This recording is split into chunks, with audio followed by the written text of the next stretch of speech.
served during World War II towards the end, served in battle in Korea, and served in battle in Vietnam. He's earned a couple of Purple Hearts, the Bronze Star Medal. His wife, Brenda, is well known. She's involved in a lot of community events in and around the Long Beach, Los Angeles area. About 14 years ago, I met Brenda at Precious Lamb Preschool, which is a special school for kids that have parents that are going through substance abuse or they live in the shelters.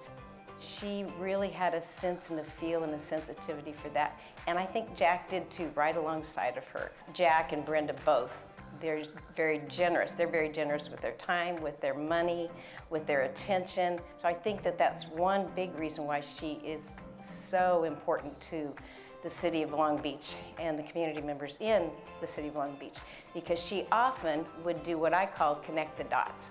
She would listen and find the resources that would help meet the needs of those that she cared so much about.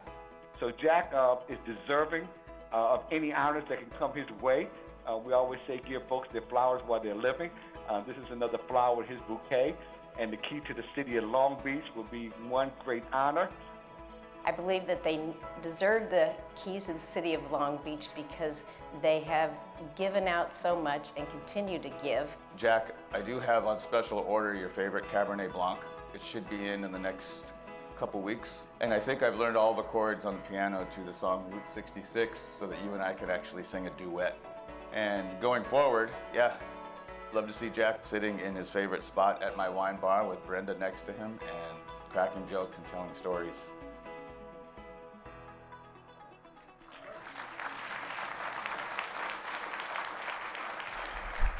All right.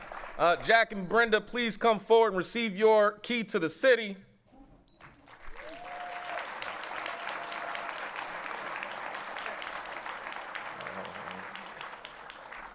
First of all, before we give them this key to the city, look how handsome this couple is, first of all, right? I dare not say Brenda's age, but this brother is 97 years old, not as much as a cane, right? He served through 16 presidents. That'll tell you something. Well, come on forward. Let's go ahead and recognize you with the key to the city.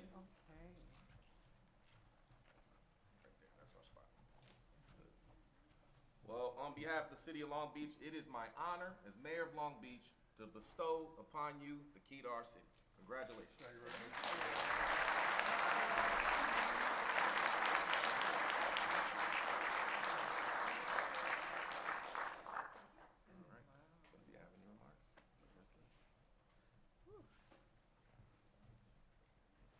I think we're supposed to say something. Mayor, I just want to know, what do we do with the key? What does it open? What can open? We can't say it, then everybody's going to want a key. Oh, okay, darn it.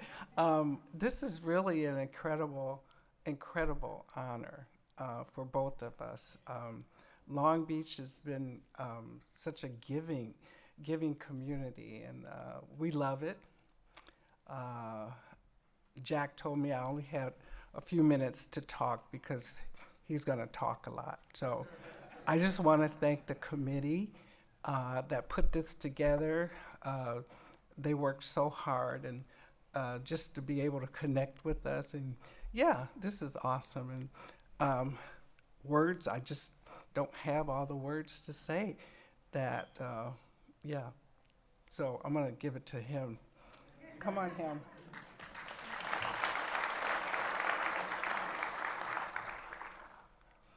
Thank you all for coming out. I joined the Marine Corps out of Brooklyn, New York in 1945, and eventually made my way out to the West Coast. And while I was on the West Coast at Camp Pendleton, they told me to avoid Long Beach. It was a Navy town. You know, Marines and Navy guys, you know, it's like water and oil. Anyhow, I avoided Long Beach. But as things go, in 1992, I was recruited to come out here to work for MTA. And I spent a lot of time working on the development of the ice. And I did that for a number of years. I worked in rail transportation after I retired out of the Marine Corps for 30-some years, and then I did consulting work for another 20 years. And I finally quit at 90 because everybody had enough of me. So anyhow, I came out to Long Beach, and family and I came out to Long Beach, and some of my family members are here from New York. And where are they? My son, all the McDowell family guys, stand up. Come on, come on. Brandon, yeah. Yeah. Brandon was a former Marine too, but he couldn't handle it for more than a few years.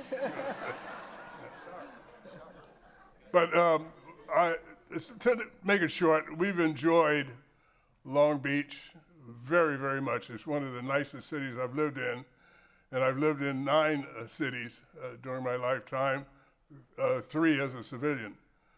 And we came here in '92. It's the best city I've ever lived in my life, and I love it very much. And so we're pleased to be here, happy to receive some recognition with the key. I hope it opens the kind of doors that I want to open. We're going to figure that out. Yeah, we're going to figure that one out. I'm a member of the Mulford Point Marine Association, which is an African-American, largely African-American veterans organization with about 38, 40 chapters across the country. I'm a member of the Los Angeles chapter. We got the president of the LA chapter, Sergeant Major Charles Cook, United States Marine Corps, retired, and his lovely wife. You know, Major Thomas, Colonel Threat, they're all members of the association. If anybody wants to donate to the organization, feel free to see Sergeant Major Cook.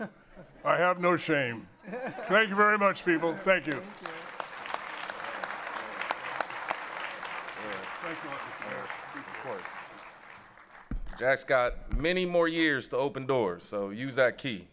Jack, thank you. All right, our next honoree is Dr. Jane Close Conoley.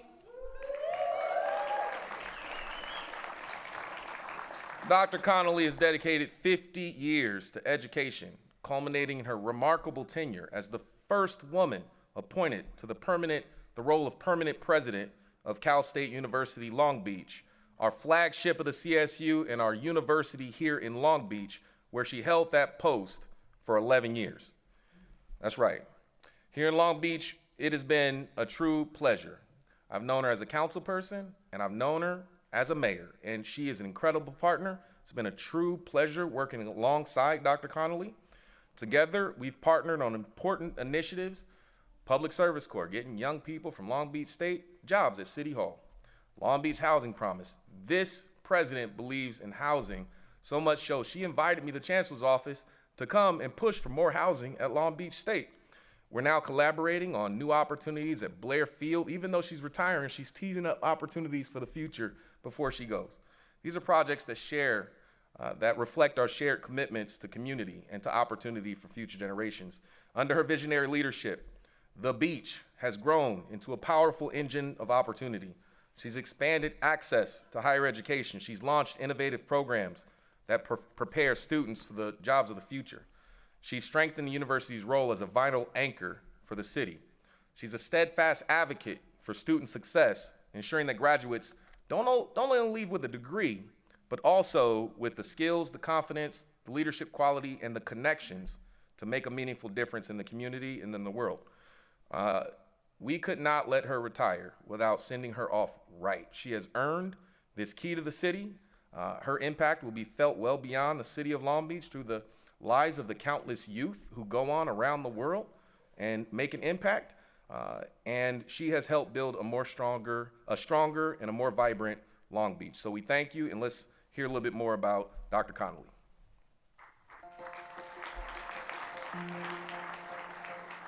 I would describe Dr. Jane Conoley in 2 ways. 1, respect. 2, fun. Because she has a tremendous amount of respect for the students, for the faculty, for the staff, and for the institution. And as far as fun goes, you can see her at every single event on campus and a lot off campus, just mingling with the students and just having fun.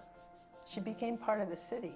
She's president of the university, but she's a member of this community. And what she brought to it has touched many, many people and will continue to. And there's something magical about her. I met President Conoley 11 years ago when I started as a student assistant in the president's office. I was the student assistant that got to move her into her office when she started at the school, and so I met her from day one. She has been an institution for the last 11 years in Long Beach, just giving back to the community, helping to lead students to be leaders in the city, and had a really direct hand in that. Jane is smart, but humble. She never portrays herself as the smartest person in the room, but most of the time she is. She is very thoughtful and very creative, but you don't necessarily see that until you start engaging with her. Jane, we're going to have many, many memories that we will hold on to forever. We're going to miss you, but we're grateful for the time that you did give us. So I applaud our mayor. Thank you for giving her this honor. It couldn't be more well deserved. I think giving her the keys to the city makes all the sense in the world. She had such a big impact and will go beyond her retirement, so she'll always be part of the beach. I think her legacy is established.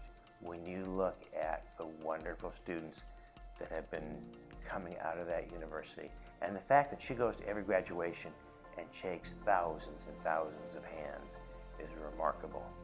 But I think her legacy is not Jane, her legacy is left with her students.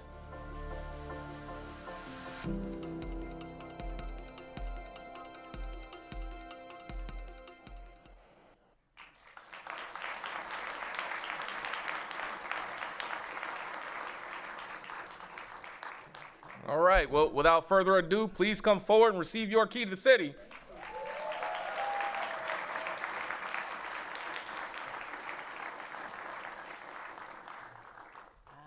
Thank you so much. That's the spot.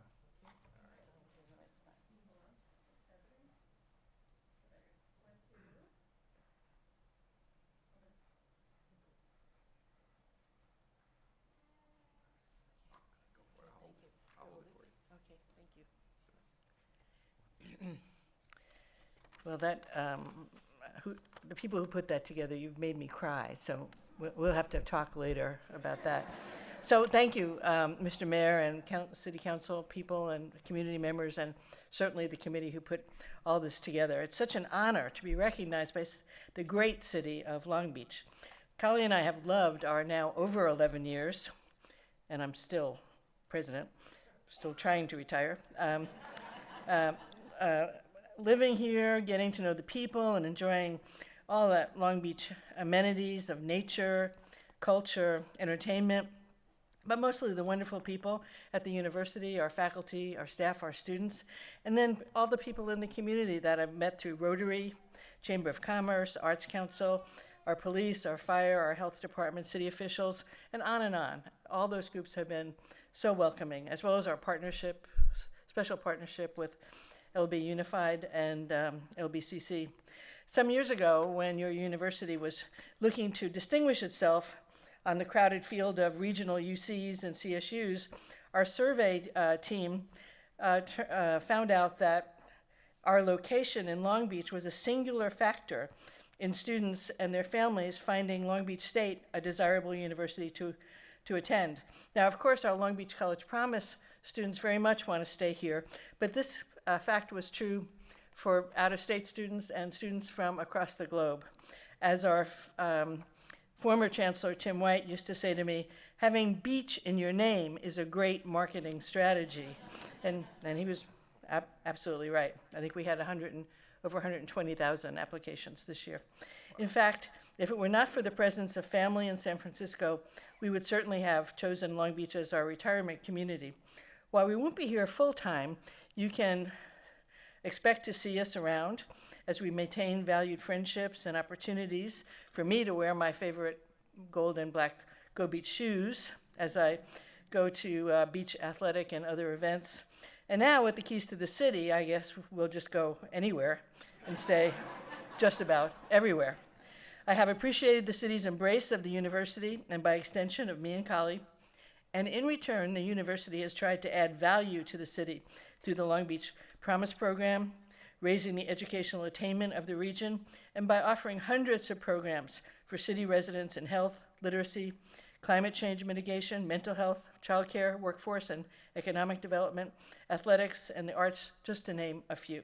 So thank you. Thank you very much. Okay. Thank you very much. I'll try to. You got it? I'm not going to drop this on the way. That would be. Let me hold. Let me Oh, just. no. Oh, you got it? I got it. I Okay. got it. I got it. I got it. All right. She said she got it. I know where to get those in case you lose it. Let's hear it one more time. Go Beach. Let's hear it one more time. Dr. Conoley. All right. Our next honoree is my dear friend, someone who I've learned from and looked up to since I was a city employee at 26, who I've seen grow, who's watched me grow, and is now the sheriff of LA County, Robert Luna.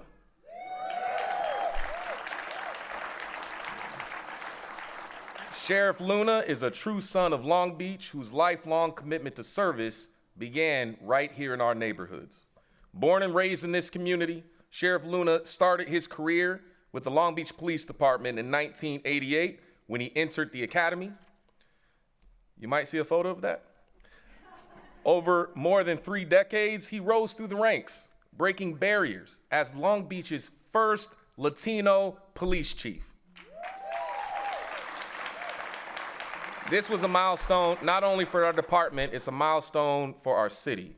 And through his leadership as chief of police, he was exemplary. We never had a chance to properly recognize him. After his long tenure and career with the city of Long Beach, he went on to become elected countywide.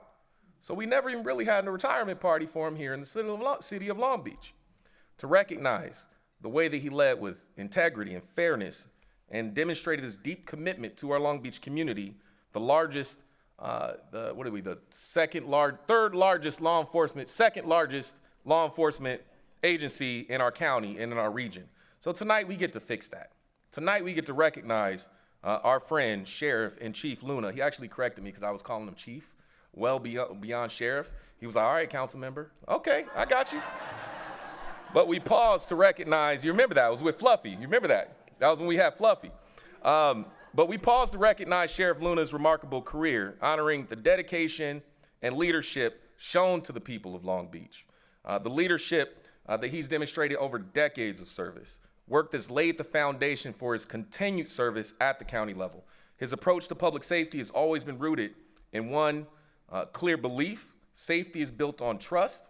That guiding principle has shaped every role he has held, and it continues to inspire those around him today. Let's hear more about Sheriff Luna.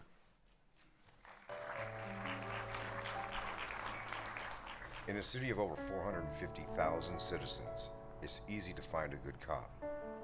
But I wasn't looking for just a good cop. No, I was looking for one worthy of the keys to the very city itself.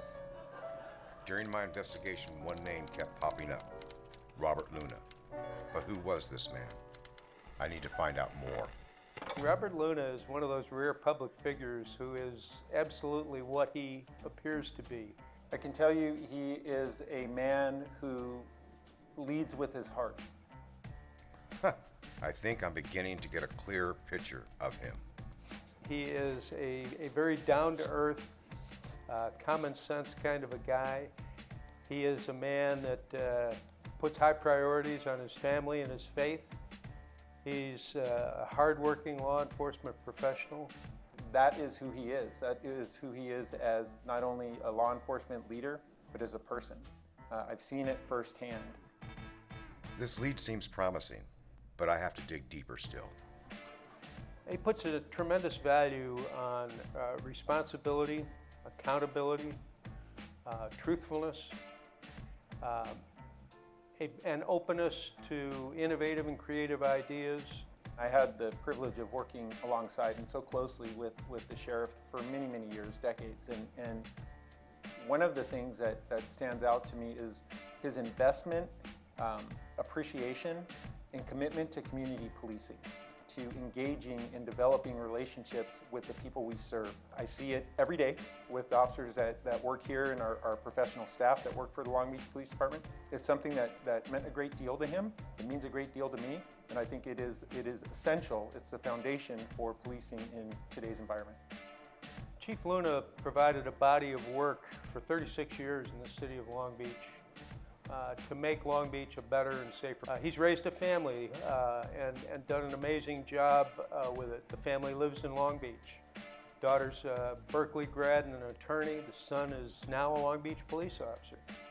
He respected so much what his father was doing in the community and for the community that he chose to follow in those footsteps. That says a heck of a lot about the individual. If you look at the totality of his career that he spent not only in the policing profession, but as a member of the city, of the community of Long Beach, living and serving in the city of Long Beach, countless years of service, the ups and downs that we've faced as a city and a community, I can't think of someone more deserving from a leadership perspective, and beyond that for me as a person. Well, it seems I found the right guy. So with that, I close the case of the keys to the city of Long Beach.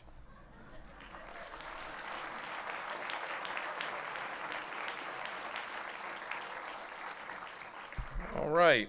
Well, Sheriff Luna, please come forward. Feel free to bring your wife, your lovely family, whoever you want to bring. We are proud of you, not just as a son of the city, but as sheriff, as historic chief of police. We're just so proud of you on behalf of the city of Long Beach. Thank you, man. Please receive your key to the city.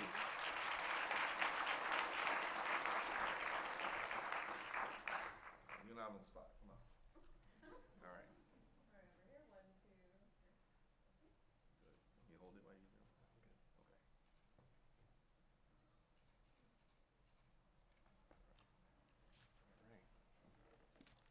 Okay. Well, good evening to all of you. And before I start my remarks, just more on a personal level, I lost 3 deputies in the last couple of weeks. I went to the last of 3 funerals this week, so I just want to take a second to honor Bill, Joshua, and Victor, who we laid to rest. 16 children between all 3. Flags given to their wives and mothers. And I got to tell you, as I start my remarks and I look around this room and I see the other police officers here who I grew up with, will you please give them a round of applause for the sacrifices they make?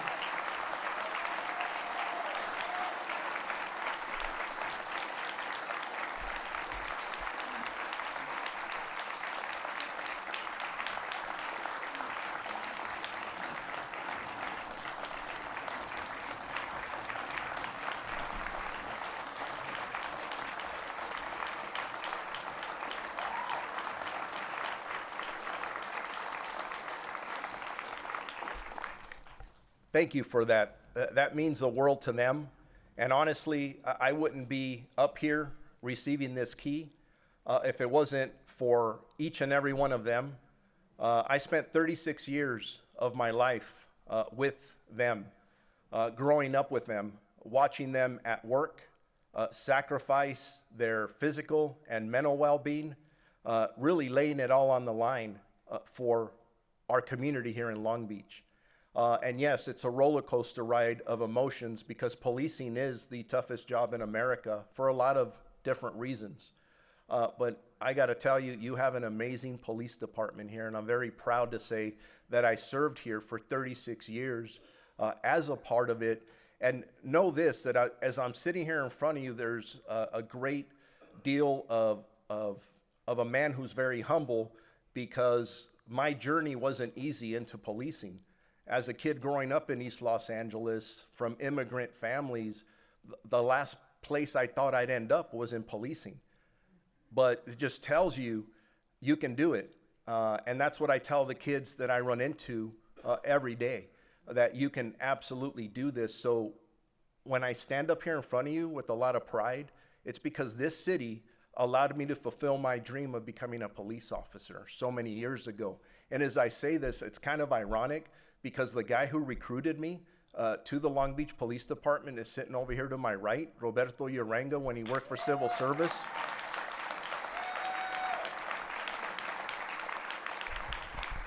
It's amazing where you're sitting now and where I'm standing here. Who would have thought from that conversation at Long Beach City College back in 1985 that we would be here so many years later. So thank you, Roberto, for all that. And then when I talk about sacrifice, my family, my wife, my daughter, my son, I cannot tell you how much they've sacrificed over the years. So thank you to the four of you. In this job, and as anyone in uniform can tell you here, either from policing or the fire service, it's not like any other job. My wife still tells me, hey, you know how many times when you were on SWAT, you were called out on my birthday? Yeah, I was. I'm sorry, sweetheart. I was.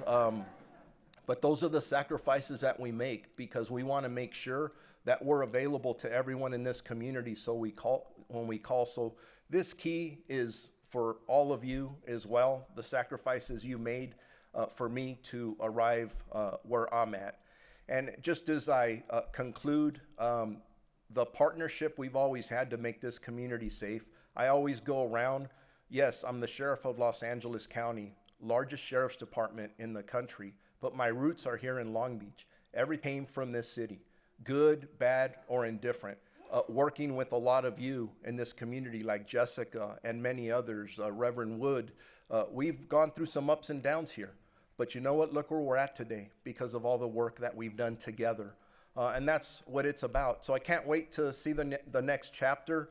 I still live here in the city. I'm going to display this in my office very proudly. And we will see what it does open up next. So thank you, Mayor. Thank you very much, Mayor.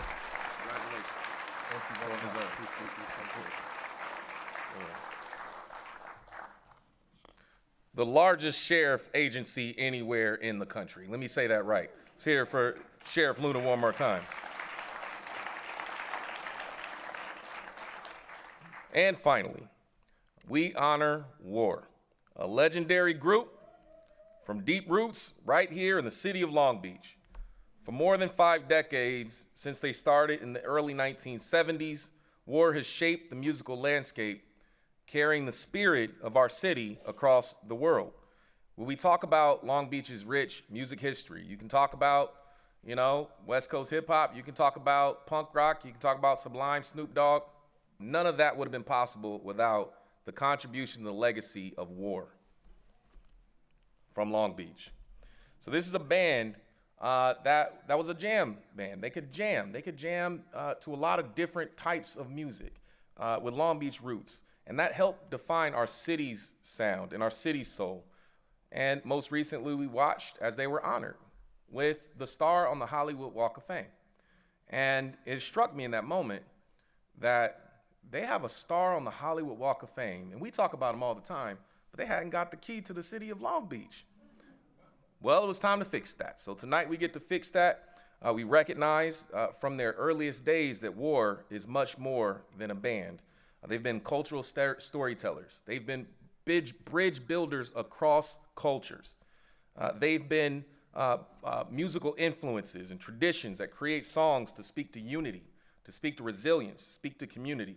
They've been celebrated on stages all around the globe, honored with national accolades, but their story began right here in Long Beach, and one of their founders actually still lives right here. Harold Brown still lives right here. And so Long Beach will always be an essential part of who they are. Lonnie and the team, and they all still perform, by the way. They're still out jamming, by the way. And so we are honored to represent them. Let's hear a little bit more about their story.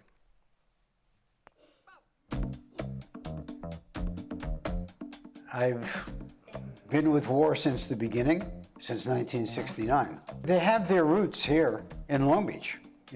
Most of them came from here. As they became musicians and as they became a band, I think they were called the Creators originally, they would play local clubs in Long Beach and around the area. Even though they were underage, somehow they managed to do it. And we all sort of worked together in the studio, and they were like the original jam band. They really liked to create music on the spot. And it was what they learned while they were growing up here, you know, and what they heard from the different music genres. And we watch and learn about what's going on in the world, and we just write songs about it, like The World is a Ghetto. And we rehearsed for that album at a little warehouse that we had in Long Beach. And then we went to the studio and cut the album in 29 days from beginning to end. So their roots are here.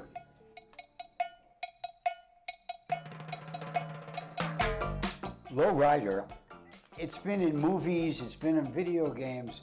It was the theme song to the Cheech and Chong Up in Smoke movie. The song is a life of its own. Our audience is as diverse as the people who live in Long Beach. And the music reflects it. Our music is for everybody. Everybody is part of our music. We get different parts from different people, but we all put it together in the big melting pot, and out comes the war music. It's been a very, very important part of all of their lives, and of course, now my life, because they came from Long Beach. You know, we've adopted that in the style that we present them to the world. And I think it's very fitting that they should get the key to the city of Long Beach, because they came from here and they're one of the biggest acts ever come out of here, basically.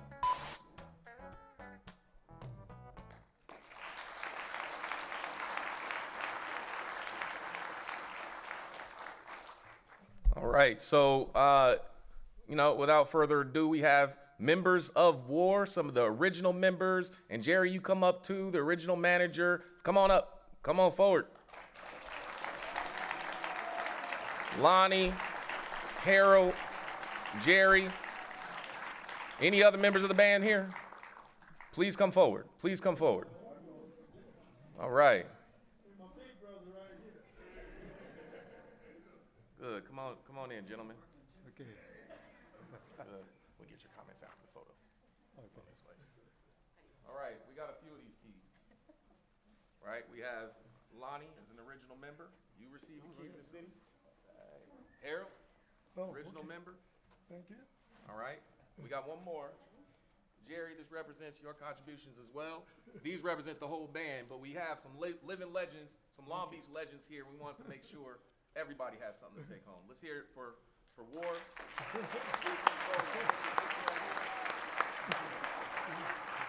Come on, I'll jump right in the middle. Okay.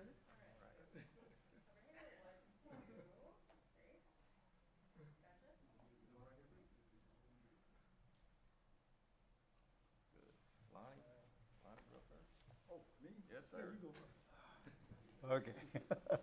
I'm not a very good speech teller, but I can sing.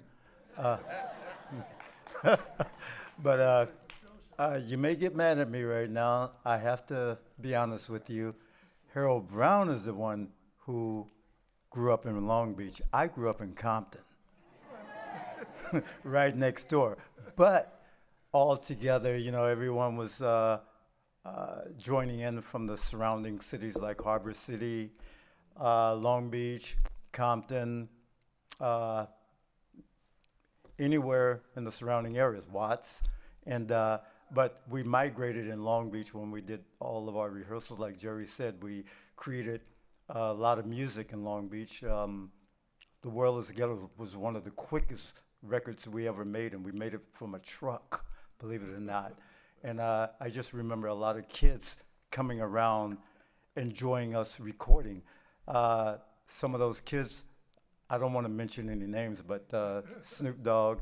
He's on a tricycle. Yeah, they were all kids then. And they were just curious about what we were doing. We were making records. And we'd take a break, go down to the liquor store and buy the kids some candy because they were being good. They were, and we appreciated that they wanted to learn how you record. And so we gave them a little bit of lesson and some ice cream and candy, and they loved it, and they came like every day. That was their school, you know, and we felt like big brothers, teachers, you know, we loved it. So, but that being said, I have to also give it up for Marcos Reyes, my new percussionist in the band. So, and I don't know, I might have to like cut a little piece out and give him some because Marcos has been with me for how many years now? Almost 28. Almost 28 years now, you know. I was 3 years old when I got hired. But enough for me. I'm gonna give it up to your Long Beach finest, Harold Brown. Okay. Okay, I'll try to keep it short and to the point. I'm really happy. I got my big brother sitting over there. We'd go there, and then a chief right there, and we all like home and all of our people. I was born here in 1946. My mother was on the roller coaster right across the street there. March 17, 1946, her bag burst, and they rushed over here to 14th and Magnolia, and I was born down the street. I was named after the man that saved my father's life in World War II, Lieutenant Harold Ray Jameson, at that point.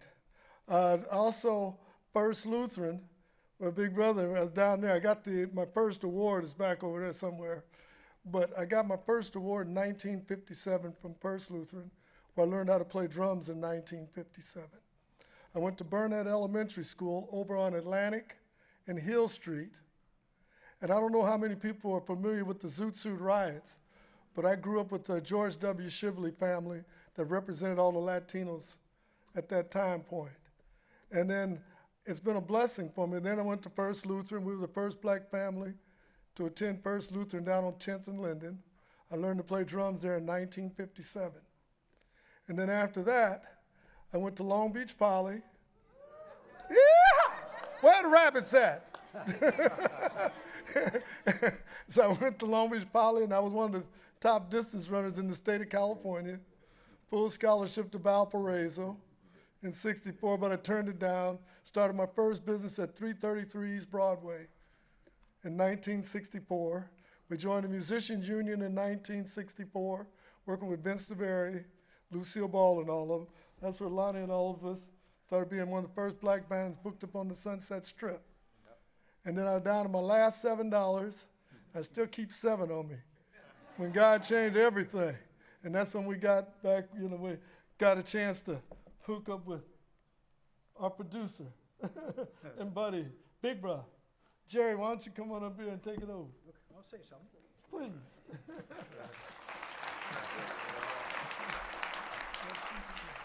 I'm from Brooklyn also, by the way, so.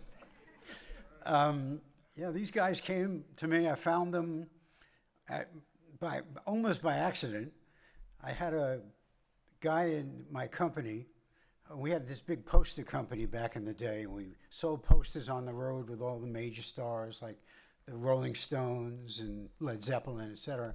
One of my poster guys kept telling me about this band that he has, that you got to hear my band, you got to hear my band, you got to hear my band.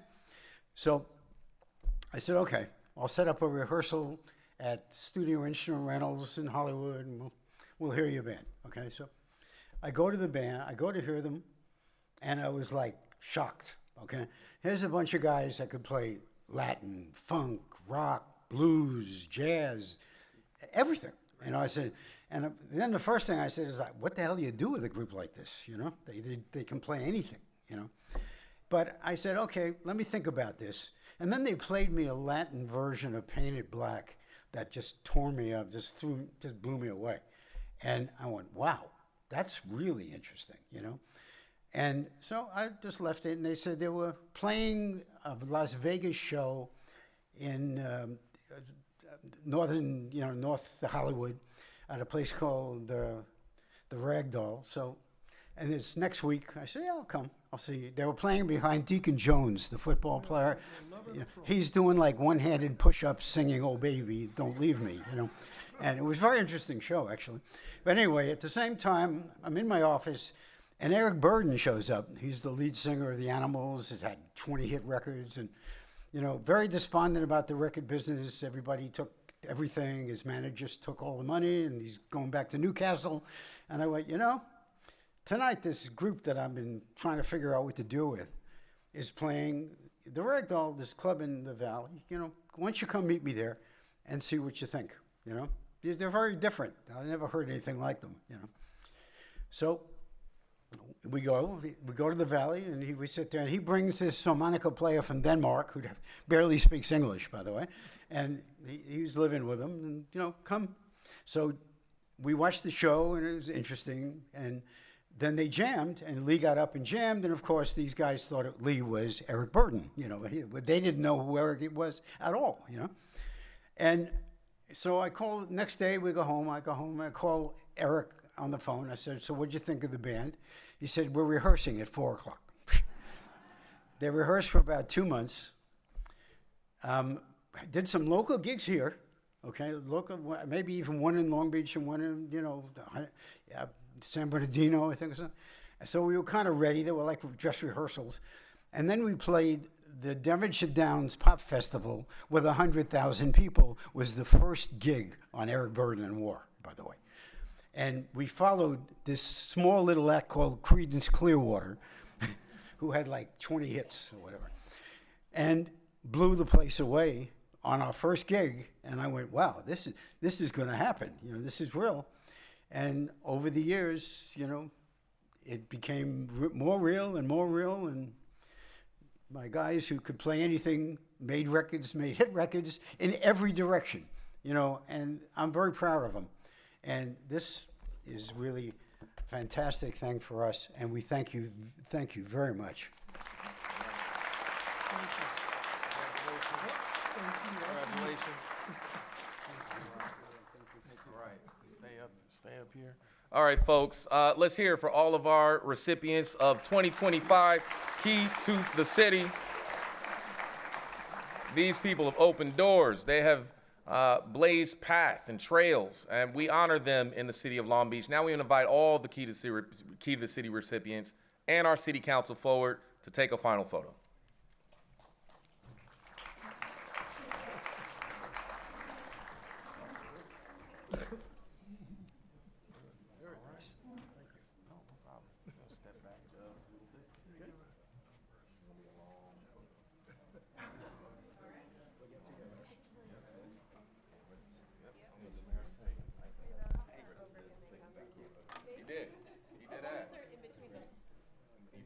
Thank you for having us.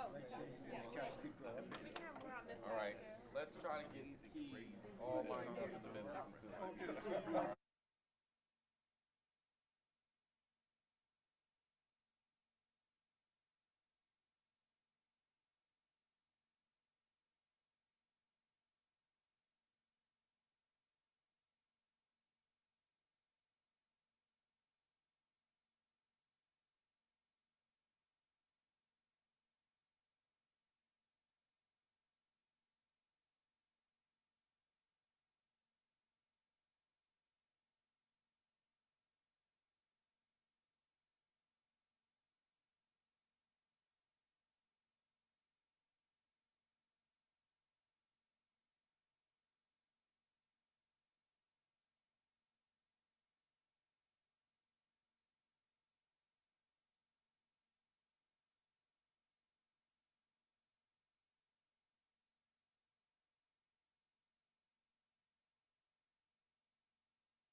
All right, we're gonna take a 5-minute recess while the room clears. We'll be back in 5 minutes. Thank you.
All right, let's reconvene the council. We'll call roll in 60 seconds.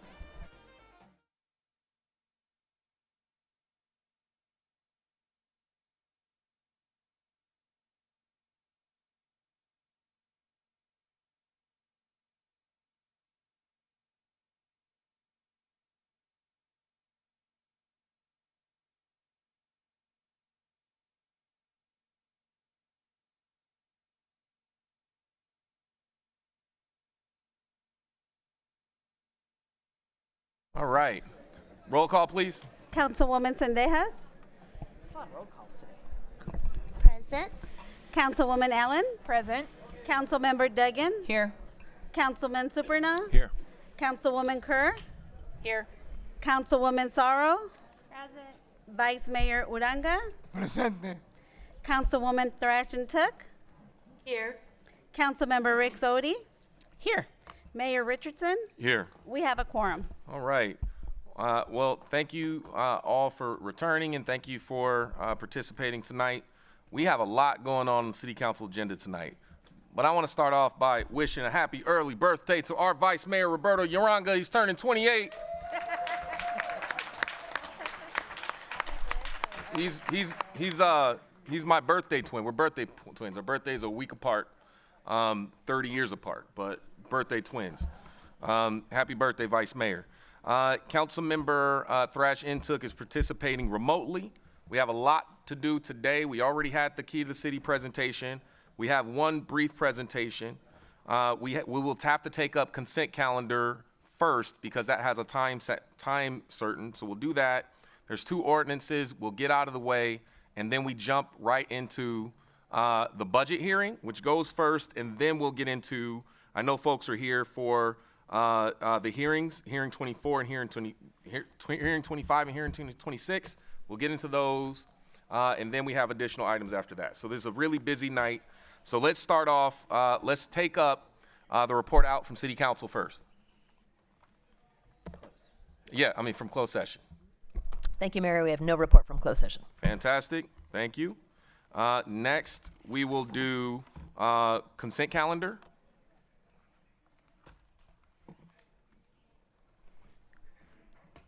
So we're going to need a motion and a second. Yeah, I see the motion seconds come in. Okay. All right, I see motion Rick Sodi and we need Sendejas. We have one member of the public signed up to speak, Kathleen Adams.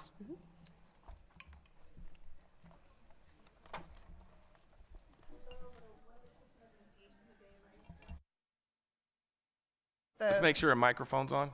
Okay, go ahead. City Council for approving in the consent calendar items 18 and 19 for the additional supplement of supplying our police officers with high quality equipment, some of which is right here in Southern California in Cerritos and also in Minnesota.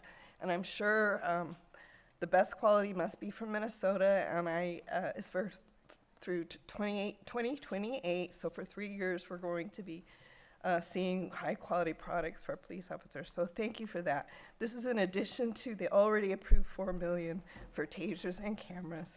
And I just want to commend everyone that we're supporting our police officers at this time. Thank you. All right, thank you very much. Members, roll call vote, please.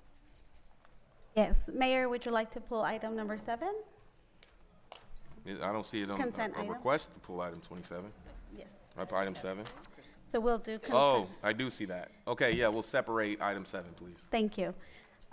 Council District 1? Aye. Council District 2? Aye. District 3? Aye. District 4? Aye. District 5? Aye. District 6? Aye. District 7? Aye. District 8? Aye. District 9? Aye. Motion is carried. All right, thank you. Item 7, please. Report from Fire Department, recommendation to adopt resolution to execute a contract and any necessary documents, including any necessary subsequent amendments with trauma intervention programs to provide victim support services for the Fire Department in an annual amount not to exceed $25,000 citywide. I need a verbal motion and a second. Motion. Second. Okay, it's been moved and seconded. Councilmember Duggan, comments? I just wanted to pull this item to acknowledge and thank the fire department for working and investing in TIP, the Trauma Intervention Program. PD currently supports them, but TIP trains community volunteers to respond within 20 minutes to traumatic incidents, providing emotional first aid, support, and referrals to victims and families. They're available 24/7 and respond as volunteers within 20 minutes to deaths, fires, medical emergencies, and accidents, making sure no one is left alone during the most vulnerable moments. Their presence not only helps survivors, but it also eases the burden on first responders, improving the overall effectiveness and compassion of the city's crisis response. I just wanted to recognize their work and the impact that you have on your community, and thank you to fire. All right, thank you. Is there any public comment here? Roll No. call vote, please. District 1? Aye. District 2? Aye. District 3? Aye. District 4? Aye. District 5? Aye. District 6? Aye. District 7? Aye. District 8? Aye. District 9? Aye. Motion is carried. All right, thank you. We're going to quickly take care of items 29 and 30. Let's do 29, please.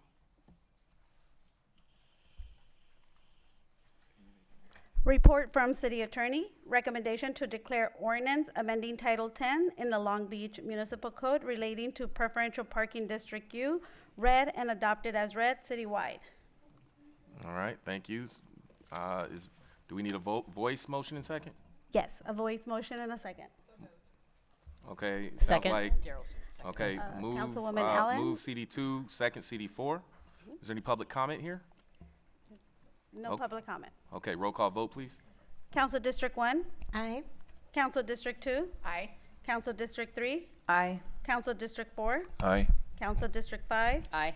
Council District 6? Aye. Council District 7? Aye. Council District 8? Aye. Council District 9? Aye. Motion is carried. Thank you. 30, please. Report from City Attorney, recommendation to declare ordinance of the City Council of the City of Long Beach relating to establishing staffing requirements for self-service checkout stations at grocery and drug stores to advance public safety and prevent retail theft, read and adopted as read citywide. All right, we need a motion and second verbally. So moved. All right, moved 1 and second 7. I see one member of the public signed up to speak, Dave Shukla. In the house? Okay. Seeing no further public comment, roll call vote, please. District Is he here? Dave, your call. You got to be in the room. Public comment. Take your time. It's all good. Oh, I'm good. Thank you. All right. Thank you.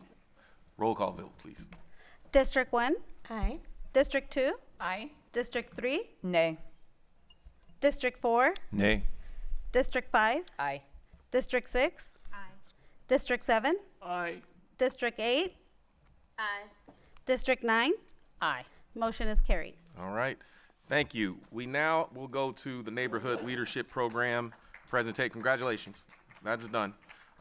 We'll go to Neighborhood Leadership Program, Class of 2025 presentation. City Manager. Yes, we have Margaret Manning here to provide that update on behalf of Community Development. Thank you, Christopher.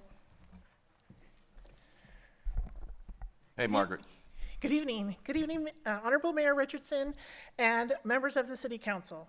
It is my honor to recognize the Neighborhood Leadership Program Class of 2025 before you tonight.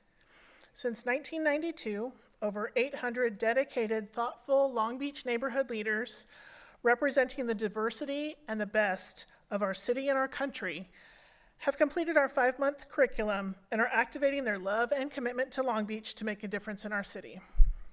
It's my pleasure tonight to introduce Amy Bauer from this year's class. A second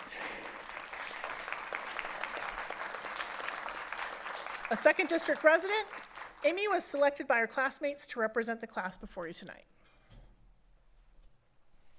Thank you. Welcome, Amy. Thank you. Good evening, Honorable Mayor and members of City Council. For me, joining the Neighborhood Leadership Program was to network with my community. I already am a city grantee to Climate LB grants. And so my grant resources that the classmates were very interested in was not as important to me. My interest was to make direct contact with residents and city employees. What I was not expecting of my classmates, yet an understanding that we're all connected and want to make a better life for everyone in Long Beach. Saying that, it was not always easy working together. We were like a group of students thrown together with no one wanting to take lead. We had stumbling moments from the time we first met. We didn't have the same values for our project. We lost group members. We changed dates. We had to rewrite our grant and our budget numerous times, and we could never meet all in person, which my group at our largest was only 6 people. Yet we learned quickly what each other's skills were and leaned into that. On the day 1, I walked into orientation knowing no one. I didn't know what to expect. An icebreaker matched me up with a person, someone that would become someone I joke with almost daily, someone who was invaluable to our group project succeeding, and someone I would add to my list of people that I can call before 7 a.m.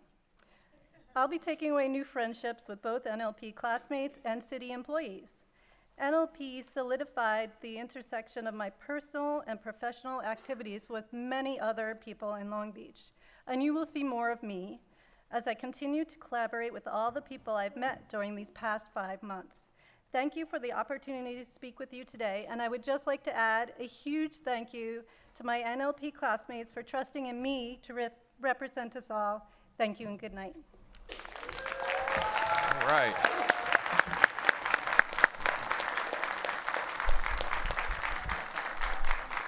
Well, the Neighborhood Leadership Program is an incredible program. It's a tradition in the city of Long Beach. It is an opportunity, a city-sponsored program where we train neighborhood leaders on how to take the next step in civic engagement. We have graduated some incredible leaders, so congratulations to this new class. We wish you the very best. We have commissions and opportunities to serve and always looking for fresh blood. So we will certainly be putting you all to work.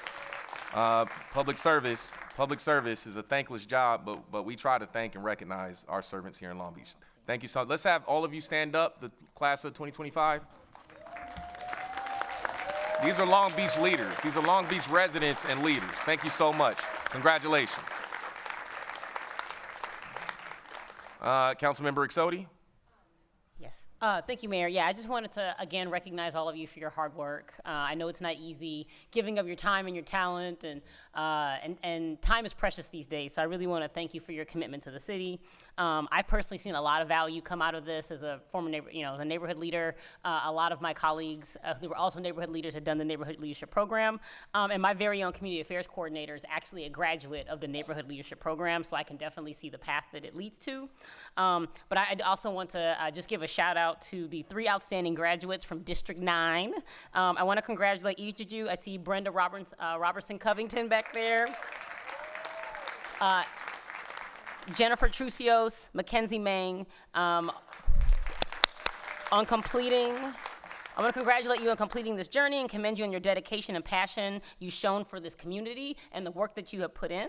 I have certificates from my office to you all congratulating you on your accomplishments.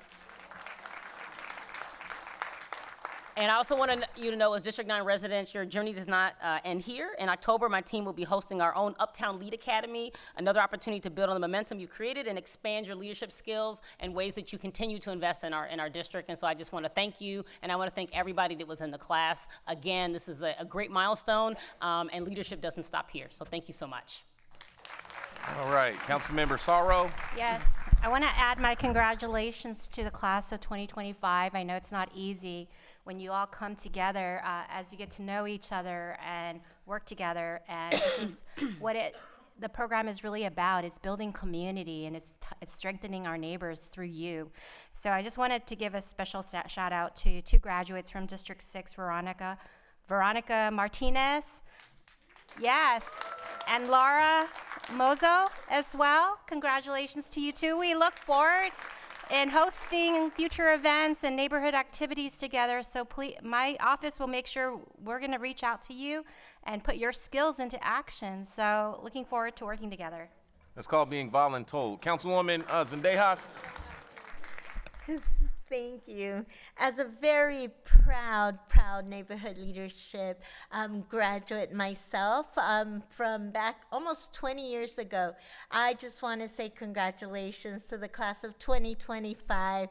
And also, Amy, thank you for sharing those wonderful words. And believe you not, that's exactly how my class was at that time. And a lot of my colleagues at the time were it was just the beginning for us. So I just want to say that this is just the beginning for you, and what a beautiful, beautiful reflection of what our city, our beautiful city of Long Beach is. Congratulations to all of us.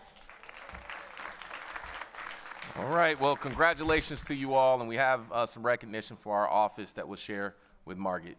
Thanks a lot. Congratulations again to class of 2025. All right. Believe it or not, we just knocked out like 29 items that quick. We will now begin the budget hearing. So let's have hearing 24, please. Report from Financial Management, recommendation to conduct a budget hearing to receive and discuss an overview of the proposed fiscal year 2026 budget for the Department of Police and Fire, citywide. All right, this is a continuation of our budget hearing we began at the last council meeting. Tonight we'll hear two departments, police and fire, and this is an opportunity for the council and the public to ask their questions as a part of our continued budget hearing process. We'll now pass it to Assistant City Manager Walker. Yes, Mayor. We have first up our police department led by Chief Hubish and Bureau Chief Jalissa Jose Mariari.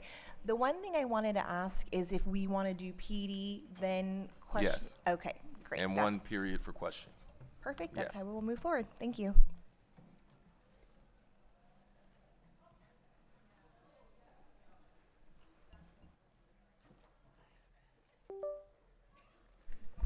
All right. Thank you. Good evening, Honorable Mayor, and members of the City Council, and Ms. Walker. I'm excited to present the Police Department's proposed FY26 budget and to share some significant accomplishments and highlights. This budget reflects our response to emerging challenges and also represents our commitment to providing exceptional public safety services to our community. I'd like to start by recognizing the outstanding employees that make up the Long Beach Police Department. When I say Long Beach has the best police department in the nation, I mean it. And words alone don't capture what we do. It's demonstrated in the actions which our employees take each day.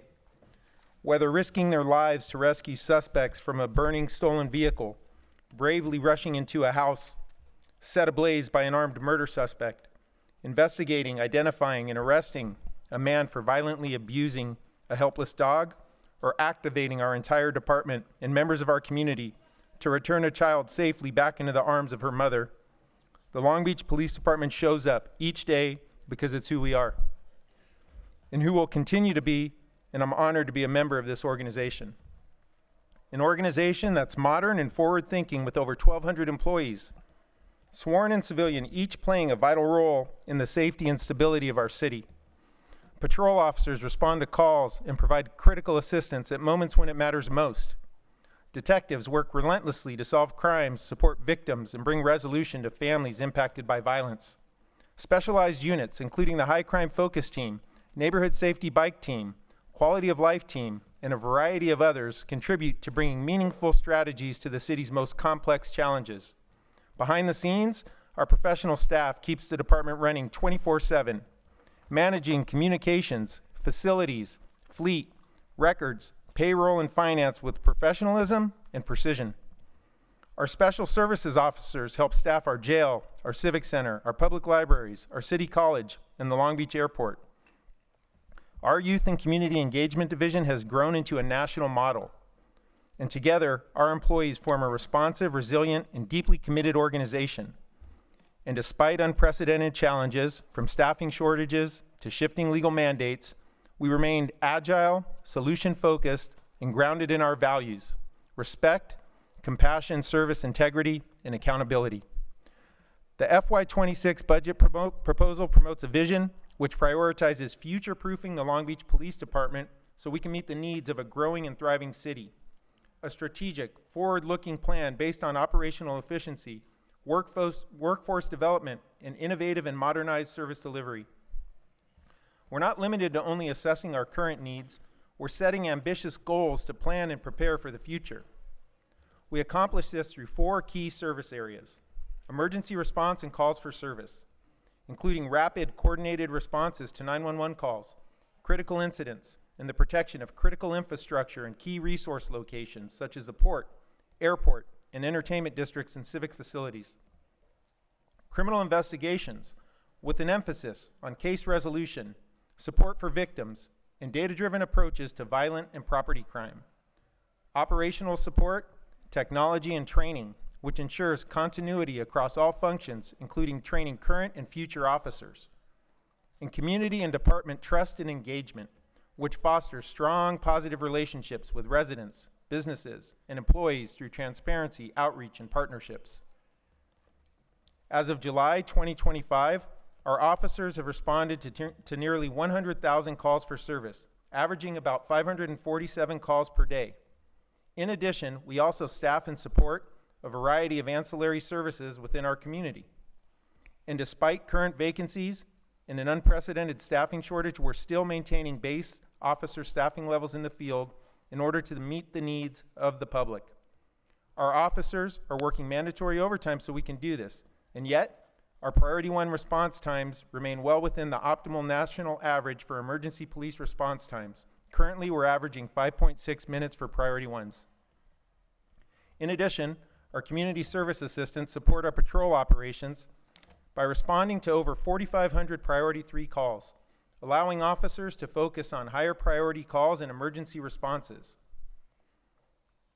As with any law enforcement agency, crime and safety are fundamental principles of our mission, and we're proud to share some significant progress in crime reduction through June 30th, 2025. Property crime down 23.6%, murders down 27.8%, robberies down 18.9%.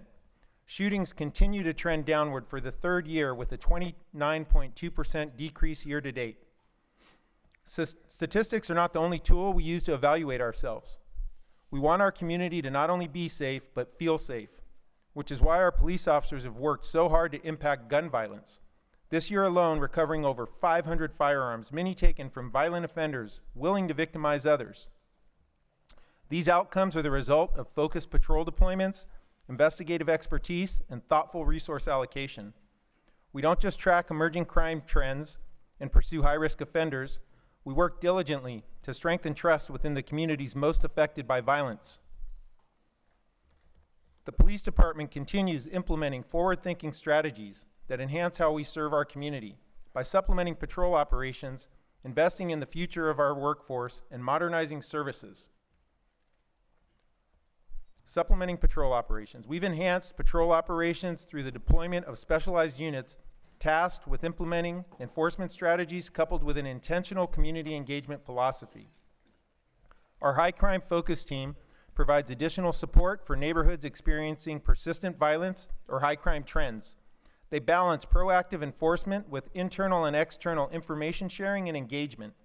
Over the past year, the high crime focus teams made 89 felony arrests, recovered 58 illegal firearms, and participated in over 100 community engagements. Our neighborhood safety bike team provides visibility and service in parks, libraries, and business corridors. In 2024, the neighborhood safety bike team logged 4,542 community contacts and made 402 business visits, strengthening our presence and responsiveness throughout the entire city. Our quality of life and mental evaluation team, which is a co-response model pairing a county clinician with a police officer, continue to improve our response to individuals experiencing homelessness or behavioral health issues. Over the past year, they've made 9,500 contacts, helping 393 individuals access temporary housing and 48 individuals secure permanent housing.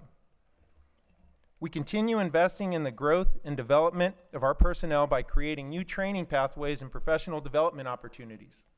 In July, we launched the Recruit Readiness Program, a voluntary initiative designed to provide academy-bound police candidates with skills that recruits often struggle with in the academy.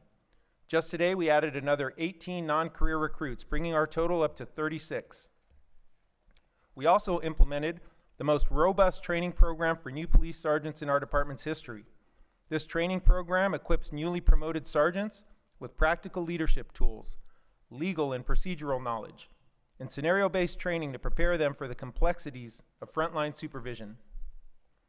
To meet ever-changing public safety needs, we continually examine how best to modernize operations and improve operational efficiency, allowing patrol officers to focus on emergencies and call for service priorities. We've launched a telephonic reporting unit to further impact the growing workload for officers. Launched in August of 2024, the TRU has completed 969 reports on lower priority incidents such as petty theft and vandalism.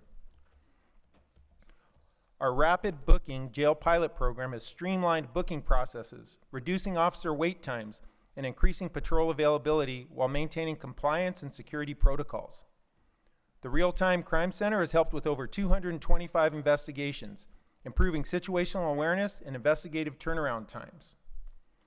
We're equally committed to a relationship-based model of public safety, and over the course of the past few years, we've deepened our engagement with youth, families, crime victims, and partner organizations. The LBPD Youth and Community Engagement Division has redefined how we connect with young people in the broader Long Beach community. They've guided our organization in areas of outreach, leadership development, and partnerships, serving as a true model for public engagement. We also recognize the importance of preparing tomorrow's generation of public safety professionals, which is why we've significantly expanded our core youth programs, both the Explorer and Cadet programs. Growing participation by more than 600% and engaging over 65 young people who routinely volunteer their time in support of emergency operations, community events, and public service. These programs transcend simply preparing young adults for a career in law enforcement. These programs serve to provide mentorship, guidance, and the tools to lead and successfully navigate turbulent times. Our Youth Leadership Academy has trained over 100 teens in leadership fundamentals, communication, and civic responsibility. Many of these young adults are now teaching their peers about violence prevention and decision-making programs at teen centers and community sites across Long Beach. We've also continued to expand our trauma-informed approach to safety through increased collaboration with the Trauma Intervention Program, ensuring timely, compassionate crisis support to residents in need. As I mentioned earlier, I deeply believe in the importance of future-proofing our police department. In FY26, we seek to align resources and position ourselves for a safe Long Beach today, tomorrow, and beyond. A key structural change in this year's budget is the reorganization of details within our Special Investigations Division to create a consolidated societal crime section. This section will concentrate on quality of life concerns such as vandalism and business district complaints, as well as crimes now classified as societal, such as human trafficking and prostitution, weapon law violations, animal abuse, and narcotics violations. Combining these resources into a single focus section will allow for a more unified and directed approach to these complex and often interconnected issues.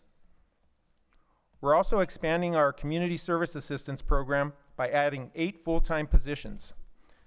These positions will handle low priority calls for service, staff certain special event roles, and further support patrol by allowing us to strategically deploy sworn officers to higher priority incidents while maintaining a strong, visible public safety presence at major events. Our budget also reflects the conclusion of the contract with LA Metro, allowing us to redeploy 8 Metro officers and 3 supervisors to support patrol field operations in critical areas. In FY26, we're investing in the administrative foundation that supports our critical public safety operations, enhancing compliance, operational readiness, and oversight.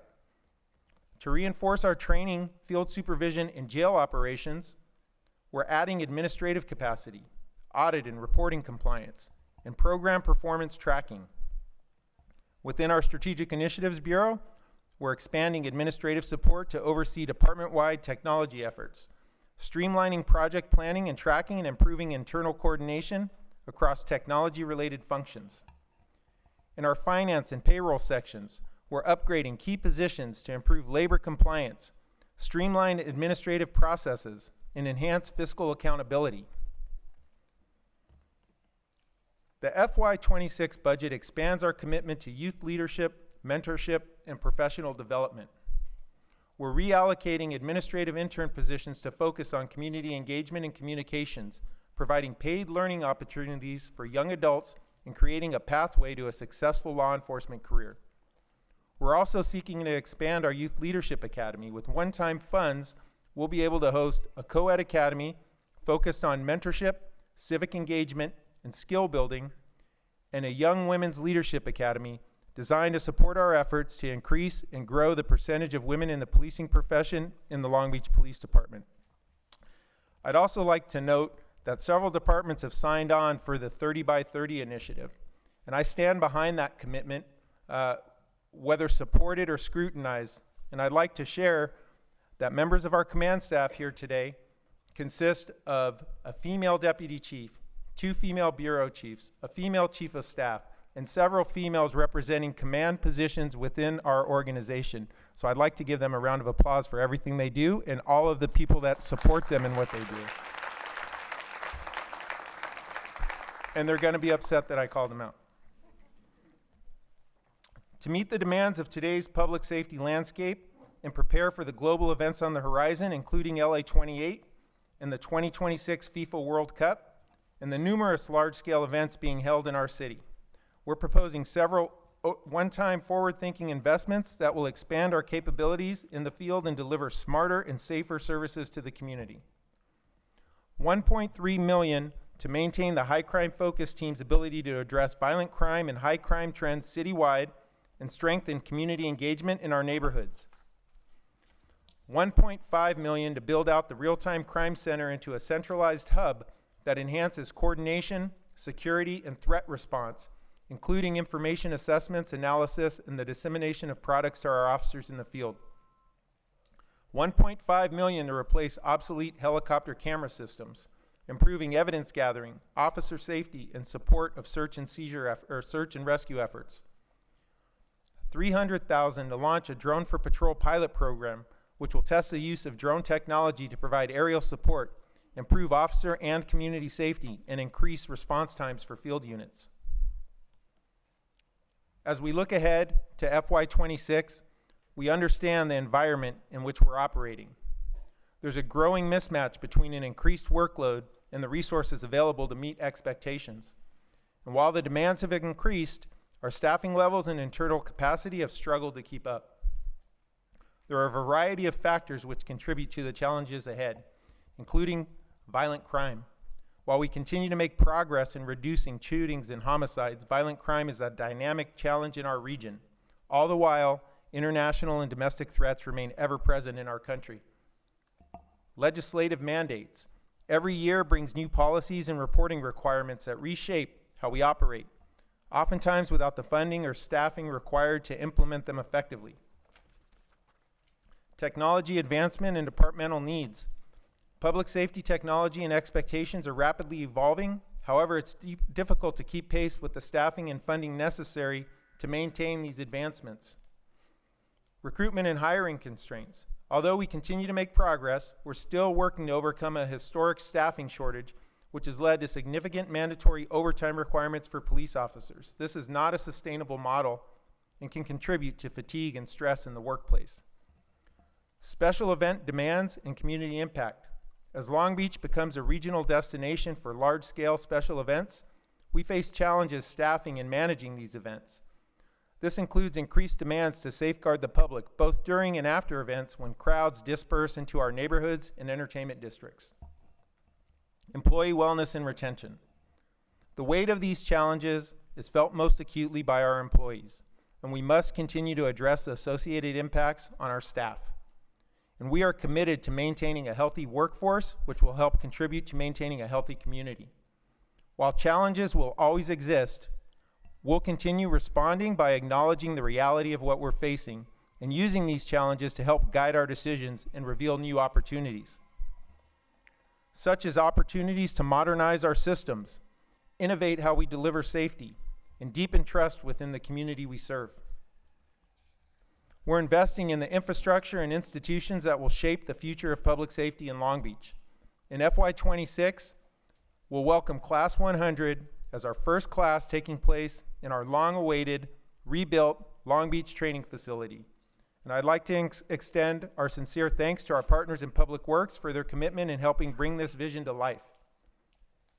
The Real-Time Crime Center will expand into a dedicated operations hub, integrating video, data, and field coordination to support officers in real time.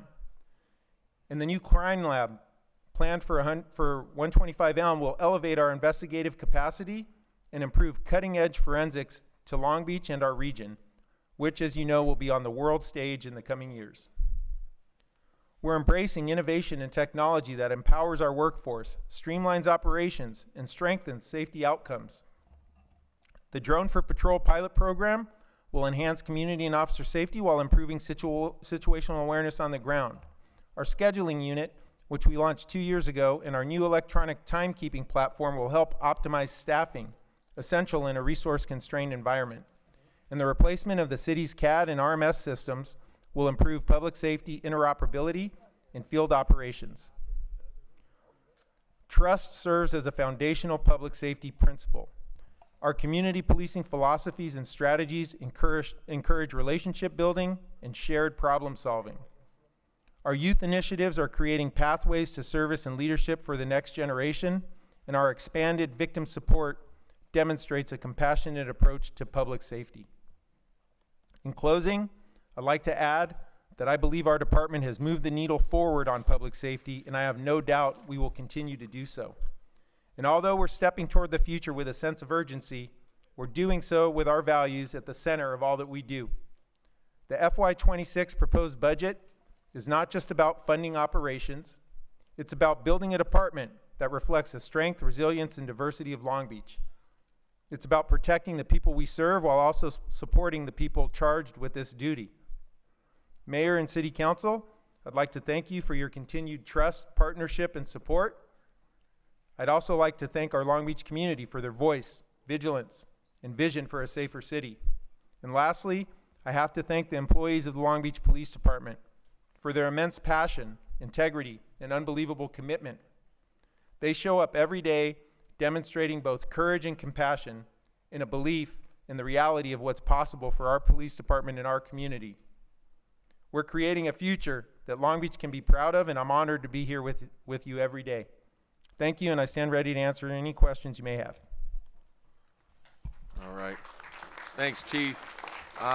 We're gonna go to the next presentation. Before you do, just want to acknowledge you and thank you. What your department has been able to do these last few years, despite the challenges coming out of the pandemic and staffing, it should be recognized. It's incredible. The fact that we're at a 6 month, thank you for showing where we are 6 months into every year the last 3 years. We have some real momentum in the city in terms of seeing real reductions in crime. That could not have been achieved without high crime focus team, patrol officers who've worked overtime and all of those things, and the heart for our community and community partners stepping up. That should certainly be recognized. We thank you. And we also know how hard you've worked. 4 academies in 2 years. I mean, that's unheard of. 4 academies in 2 years. I know because I speak at every one of the graduations, and I got to come up with something different to say. That's right. Because you're doing it so much. But we look forward to this year finally opening the new academy. So the council will have questions in a moment. We're going to go through the next presentation. Just wanted to offer our thanks.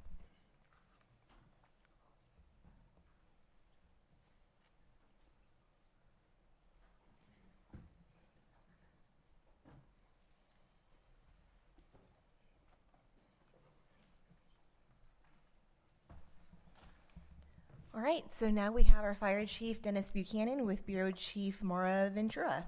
Is it Velasco Ventura? Ventura, thank you. Well, good evening, Honorable Mayor and members of City Council. Thank you for your time today for allowing me to highlight the great work being done by the Long Beach Fire Department. I'm excited to share an overview of the vital services provided by the fire department, a team that is deeply committed to protecting our community with professionalism, preparedness, and pride. Long Beach Fire Department delivers comprehensive 911 frontline community services across the city of Long Beach, including the Port of Long Beach, the Long Beach Airport, and along the coastline. As you can see, this is a highly complex and multifaceted operation. Across our city, we staff 18 general city fire stations, with additional specialized coverage such as 4 dedicated port fire stations and 1 at the Long Beach Airport. To support marine and coastal operations, we operate 2 port fire boats and 6 fire and lifeguard rescue boats, along with 22 lifeguard towers and 8 lifeguard facilities to keep our beaches safe year-round. In terms of apparatus and personnel deployment, the department operates a wide range of resources, including 10 general fire engines and 4 general fire trucks, 8 general paramedic engines, 4 dedicated port paramedic engines, and 3 airport-specific fire apparatus. Emergency medical services are a cornerstone of our work, and our EMS coverage includes 9 full-time 24/7 paramedic ambulances, 1 peak load paramedic ambulance, and 5 basic life support ambulances. These assets reflect funding investments to the fire department so that we can deliver rapid response and tailored service delivery for a dynamic and busy city. Whether it's a fire emergency, a medical crisis, or a marine rescue, the Long Beach Fire Department stands equipped, trained, and responsive to the needs of our community.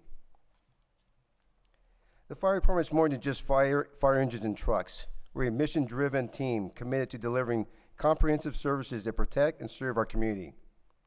This work is powered by over 400 fire sworn personnel, as well as a committed team of ambulance operators, marine safety staff, and 175 seasonal lifeguards. Behind the scenes are professional staff who are experts in fire prevention, analytics, finance, compliance, and operations. They make sure every piece of the system runs efficiently. Our services are strong because our staff are incredibly passionate and committed to serving everyone in the city who requests our help. The dedication, skill, and heart for this city are truly what makes the Long Beach Fire Department special. As we have presented to council in prior presentations, emergency medical services compose a large portion of our 911 calls. In many neighborhoods, particularly in Central, West, and North Long Beach, our fire department is the first and only point of contact for urgent medical care. These are some of the highest need areas in the city, and our EMS personnel respond to thousands of calls annually, often under intense and complex circumstances. If you refer to the graph on this slide, we've seen a consistent year-over-year increase in patient transports, a clear indication that our community is relying on us more than ever. Since fiscal year 2020, advanced life support transports have risen from approximately 15,000 to nearly 20,000. That represents a 30% increase. And basic life support ambulance transports have also steadily increased. This demonstrates a growing demand for emergency health care that underscores the Long Beach Fire Department's positive contributions to patient health outcomes and the public health system. To meet this demand, we continue to center our budget around EMS funding to support enhanced service delivery in communities that need it most. Now that we've highlighted our key services, I'd now like to share some key accomplishments we've made over the past year. First, the scale of our service speaks volumes. In fiscal year 2024 alone, we responded to over 84,000 calls for service, resulting in more than 162,000 unit responses. That's an average of 230 calls per day spread across 23 fire stations and among our marine safety personnel. To better support our fast-paced work environment, we've made great strides in our hiring and onboarding process, bringing our vacancy rate down to just 3% as of July of 2025. This is a direct result of streamlining internal process and strengthening our recruitment pipelines. We also took an important step forward in accountability and leadership by launching a professional standards division, including hiring a dedicated division officer and an administrative analyst focused on investigations and oversight. And when it comes to technology and safety, we've completed a full procurement, installation, training, and transition to a cloud-based Knox-Box system, which enhances security for both residential and commercial properties across the city. This effort improves emergency fire response, but also our partnership with property owners and businesses. And finally, we welcome the largest fire recruit class in recent history to our fire academy.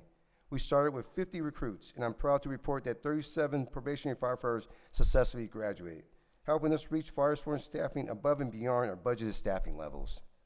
This is a major win for service continuity and community safety.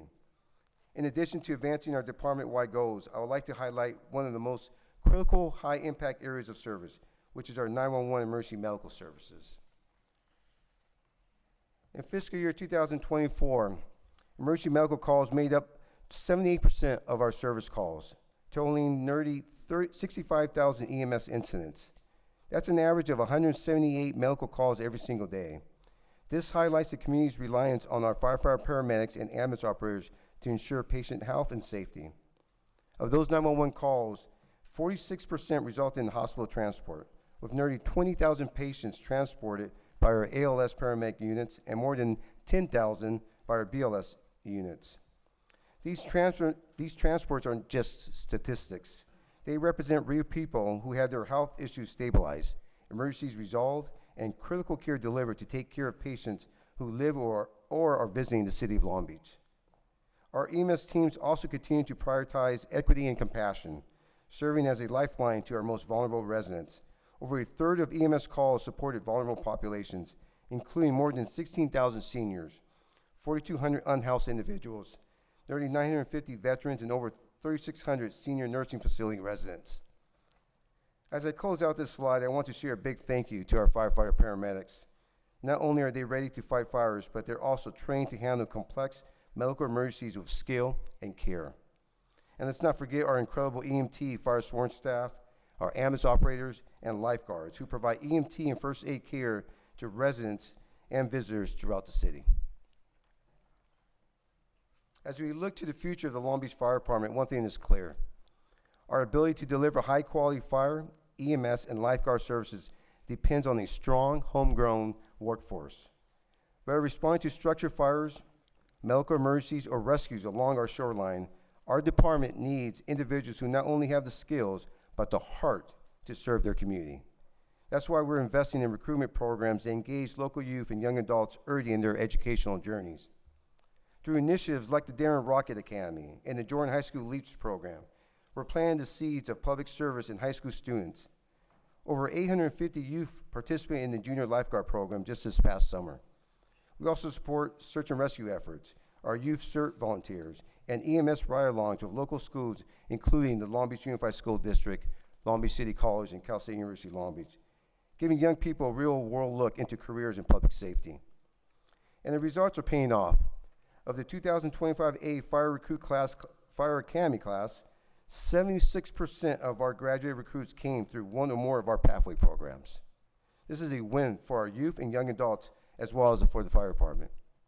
We're not just hiring employees, we're building a department that reflects and represents the community we serve. And when our paramedics, lifeguards, and firefighters know Long Beach as youth and young adults, they bring a personal commitment to the city. By continuing to nurture these local pathways, we're ensuring that the future of emergency response in Long Beach is not only skilled, but rooted in the city it serves. With these pathways building up our local talent pipeline, let's turn to fiscal year 26 budget proposals that will sustain and expand this work. As part of the City of Long Beach team, our department is committed to strong financial stewardship and cost recovery efforts. In fiscal year 26, we project to receive over $5 million in added revenue from state programs, updated ambulance fees, and airport cost recovery. These funds directly support our community-facing services and help offset essential expenditures.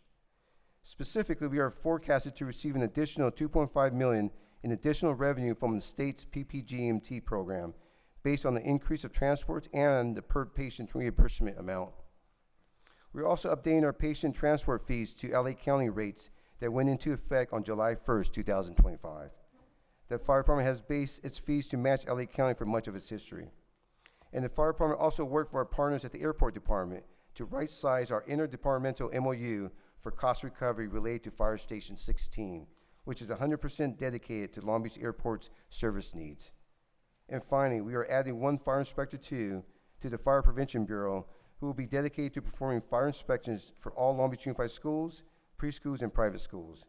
This position is fully offset by the inspection revenue for these facilities. Moving on, the fire department is grateful for the proposed investments into our emergency medical services. We have previously presented the benefit of the peak load ALS ambulance unit, which operates on a 12/7 model out of Fire Station 2. We propose to make this unit structural, which will add 4 firefighter paramedics to the fire department budget. The $1.3 million cost is offset by PPGMT revenue, which I highlighted in my last slide. We're also proposing $500,000 to replace outdated patient care equipment, items like hydraulic patient stretchers, stair chairs, and CPR devices, ensuring our patients receive the best care during their personal emergency. And to keep our workforce trained and ready, we're proposing that $400,000 in Measure A one-time funds to cover the cost of sending our firefighters to a 9-month state-required paramedic training program to ensure firefighter paramedic vacancies are filled. And we're requesting that another $360,000 in one-time Measure A funds cover onboarding, background checks, and ambulance operator training academies. This will continue the success of our stabilized ambulance operator staffing program. Looking to fiscal year 26, we're very grateful for the key infrastructure investments to ensure our fire department continues to operate efficiently and equitably across all facilities. First, we're extending the lease for our temporary Fire Station 9 through March of 2026. This gives us a temporary Fire Station 9 at its current location to maintain service coverage in the area while the new and permanent station is being constructed. We're also increasing funding to cover utility maintenance at the Captain Dave Rosa Regional Training Center, supporting the long-term sustainability of this essential resource. In addition, one-time funding will enhance our recruitment and retention practices with a focus on gender and underrepresented groups. And because our people deserve workspaces that reflect our values, we're investing in one-time improvements at Fire Station 19 and 22 to enhance dormitory privacy and create more inclusive, respectful environments for all personnel. These investments may seem behind the scene, but they make a real difference in safety, comfort, and readiness for our department members. As we look ahead, it's important to acknowledge the external factors that could pose a challenge to the fire department. The fire department is supportive of the use of new alternative fuels in our city. However, new technologies bring new risk. The growing use of lithium-ion batteries and hydrogen fuel means we need specialized training and tools to handle more complex fire threats. There's ongoing uncertainty around federal funding. Grants from Homeland Security help us prepare for high-risk emergencies, and any change to that funding can leave us with critical gaps. Shifts in healthcare funding are also a concern. Cuts to Medicaid or Medicare, especially in preventive care, mental health, and substance use treatment, could push more people to call 911 or rely on emergency rooms, adding to the workload of our EMS teams. And we're seeing a rising cost for essential fire suppression tools and medical equipment, which are fundamental tools for our frontline personnel. And at the same time, many of our fire stations and marine safety facilities remain under-resourced, even as operational demands and facility costs continue to grow. I have mentioned infrastructure a few times today, and for good reason. Our fire stations are some of the most unique facilities in the city. They are in use 24 hours a day, 365 days a year. They house not only our emergency vehicles, but also our crews, often in tight quarters. And some of these stations are now over 60 years old. Keeping these facilities in good condition is critical. They are the foundation of our emergency response, and when they start to break down, it directly affects our ability to serve the public. Many of our stations face serious issues, from leaking roofs and faulty HVAC systems to outdated plumbing and electrical systems. But I want to recognize our partners in Public Works for their quick response to urgent repairs. They have been great allies. But the list of long-term facility needs is growing, and it's outpacing our current funding and staffing capacity. We need to plan ahead and invest in these spaces to ensure our firefighters have safe, functional environments to work in. But despite these challenges, as your fire chief, I find that there are many reasons to feel hopeful about the future of the Long Beach Fire Department. We're building stronger partnerships more than ever before with peer fire agencies, Cal OES, our local education institutions, and even major universities like UCLA. These collaborations are expanding career pathways, the sharing of resources, and strengthening our connection to the community. We're also focused on building resiliency from within. That means investing in our people through wellness programs, team building, and employee recognition. We're actively preparing our operations for the future. With the 2028 Summer Olympics on the horizon and our Strategic Vision 2030 guiding us, we're working to modernize systems and stay ahead of the curve. And by embracing change, supporting our workforce, and continuing to collaborate across sectors, we're positioning the Long Beach Fire Department to grow stronger, more adaptable, and more connected to the community we serve. Thank you for your continued support and partnership. It's what allows us to rise to every challenge and to serve our city with pride, compassion, and excellence. I stand ready to answer any questions, and thank you. All right. All right, thank you. And I see both chiefs are coming up now. All right, so as we transition into questions, Chief Buchanan, I just want to say what an incredible job our Long Beach firefighters continue to do. And you acknowledge that more, like the increase in calls for service does not stop. Every single year it grows. Every single year you all show up and step up and respond, while at the same time the resources haven't necessarily kept up. So that keeps, that's not lost on us, how hard your firefighters, your paramedics are working to serve this community. And while our population growth our population's growth been very small, but our needs in our community has grown, right? And the density in our downtown has increased, and the amount of large-scale events has increased. And so there's certainly more demand being placed. And our facilities, you mentioned it, thanks for highlighting our facilities. We do one fire station at a time, right? We did, Station 12, and we just wrapped up, I think, in the 3rd district of fire station, and we're doing one in the 5th district. But we do one at a time. But we should, next time we think infrastructure, we should think about what's actually required to update all of our system to make sure that they're, meeting modern standards, gender equity standards, all of those things that are needed for a growing fire department. And the last thing I'll say, then we'll open it up to the council, is what an incredible job you've done on recruitment. Like I said with the police chief, consistent academies, oversized academies, to have a vacancy rate sub 3% is incredible. And the fact that you have brought in more people at times, more people through the academy than you need in order to make sure we can account for attrition in between academies is smart, and we want to get there in both of our departments. So that said, we have a lot of questions queued up. We're going to go through the city council. It's a 5-minute limit if you want to queue up again for additional questions after all 9 members have had an opportunity. We're going to start off, the maker of the motion, Councilmember Kerr. And then after that is Councilmember Supernal. Thank you. We made a motion over here just because staff was flagging us down for a verbal motion. So thank you. Thank you, chiefs, both for your presentation. It's always good to see command staff out here supporting the work that you do and supporting the work that the men and women who are currently out there on the job are doing for us. So thank you all for being here on their behalf tonight. So I'll start with Chief Hebish.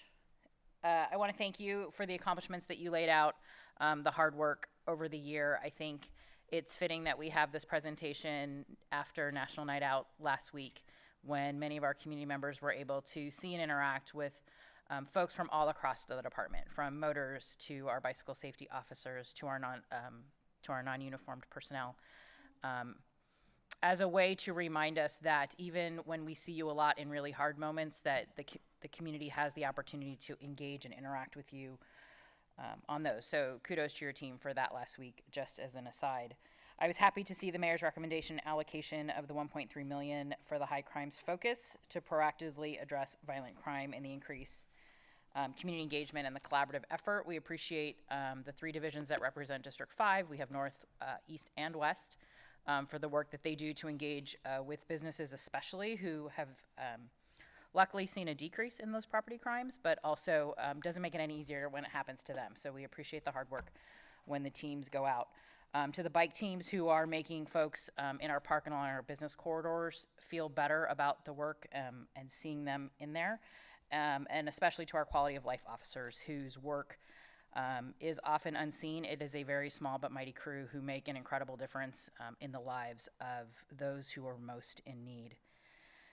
The reorganization pieces, kind of that belt tightening and efficiencies piece, is really important. I appreciate the critical eye that you take with your department in finding ways to improve response times and finding those spaces within the trends to support where it's needed at those times. We know you've been really responsive to moving personnel around to meet the current trends of what's happening in our city. As you mentioned, one of the challenges is balancing your constrained resources and employee wellness and retention with the high demand and increased calls for service. And we know that ensuring efficiency among the employees so that they can best support one another and improve our communities is really critical to me personally, and I think overall for our community. I think one of the things that we've talked about over the last couple of years is this incentive program to get folks to come and join us in LBPD from other agencies. I know we have a really competitive and attractive incentive program. I'm just curious, I know we haven't had as many officers lateral over as many as we'd like. If there's plans within the department, as well as with the city manager's office, to kind of increase that outreach. I know I frustratingly see ads for other departments sometimes on our city billboards. So can you talk a little bit about what we're doing with that incentive package to try and, in addition to growing our own through our youth programs, really have people take advantage of that lateral program that we've incentive package? Yes, thank you, council member. And if you want to see our billboard, just drive down the 405 and you'll see we're hiring for Long Beach PD. So we're doing everything we can to attract laterals to this department. I think our recruitment and retention package is, it includes lateral incentives, and I think it's one of the most comprehensive in the region. We also have a very active recruitment team that goes out and tries to share the department's story, who we are as an organization, because my belief is that it's not just about the financial incentives, it's about the value you place in the organization and the people that work within that organization. That's helped us to increase the lateral candidates and hires we've had so far this year. I don't have the exact number, but I believe we're between 10 and 15 in the pipeline now, and we've already hired up to 4 laterals for Class 100. It'll be early Class 100, but we have a recruitment and retention focused team that meets on a regular basis to discuss strategies that that I don't give to my partners in other agencies, so we can recruit laterals into this organization. Thank you. I appreciate that, and I know when we're out in the community, there's always the conversation about increasing the number of officers, and so it's important, I think, for the general public to hear that the department is actively working on that. And that it isn't that folks aren't trying. So I appreciate the clarification on that. I want to thank you for your community partnerships also with LBUSD. And the youth engagement program has been really wonderful to see. We see them a lot in East Division because we know they're stationed on that side of town. But we see those young folks in their blue shirts at community events all across the city. And that idea of taking the folks, we all, those of us who are born and raised here take a special pride in that, and those who come and call city home for the rest of their life take pride in that. And being able to have our young people advance up into our public safety positions is really critical. So I know it's happening in PD, I know it's happening in fire and junior lifeguards and all of those things. So special shout out for the continued youth engagement and the way that I think it makes even younger folks in our community the public safety space in a way that they hadn't before. So kudos to the budget increase for youth engagement. And I don't see the timer anymore, but I'm pretty sure that's got to be 5 minutes. Okay. It's broken? Okay. Just flag us down. I was feeling that was too long. I didn't want to interrupt you. Thank you. Oh, always interrupt. Okay, who made the second? Okay. Yeah, thank you. To both chiefs, great presentations. Thank you. And I'm big shock. I'm going to talk about the 4th District tonight. Yeah. But a couple of things occurred to me on Saturday. I was at an event at El Dorado Park, Cops and Bobbers. It was a fishing event. And I thought I knew everything there was to know about both departments, but I learned something on Saturday, and that was someone unrelated to our event went into full cardiac arrest, and I saw our police in action and our firefighters in action. And what I didn't know was the importance of having an AED in every patrol car, if we can do that someday. And I never would have thought of that before Saturday, but it was critical. And you know, a family has a loved one with them still because of those quick actions. And we have a couple of members here tonight. Commander Benson is in the audience tonight, who were there on Saturday. And also someone who's here with us every Tuesday night, Sergeant McCourt was right there. And what they were able to do was apply resuscitation to the individual until actually Engine 9, which is a paramedic assessment, Engine 5, which is a paramedic assessment engine company. And I realized how critical that is in El Dorado Park. The fact that they are located in El Dorado Park and can get to a patient right away. So I just wanted to point those things out. We usually talk in generalities about the budget, but here's something new I learned of the importance of the personnel and how much police can be involved in these situations. Typically, they would be there first on scene.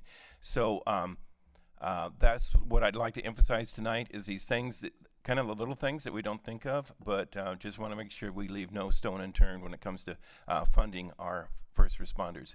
That's it. Thank you. All right. With 3 minutes to spare, Councilmember Super, now I'll see you. Councilmember Sorrow is next.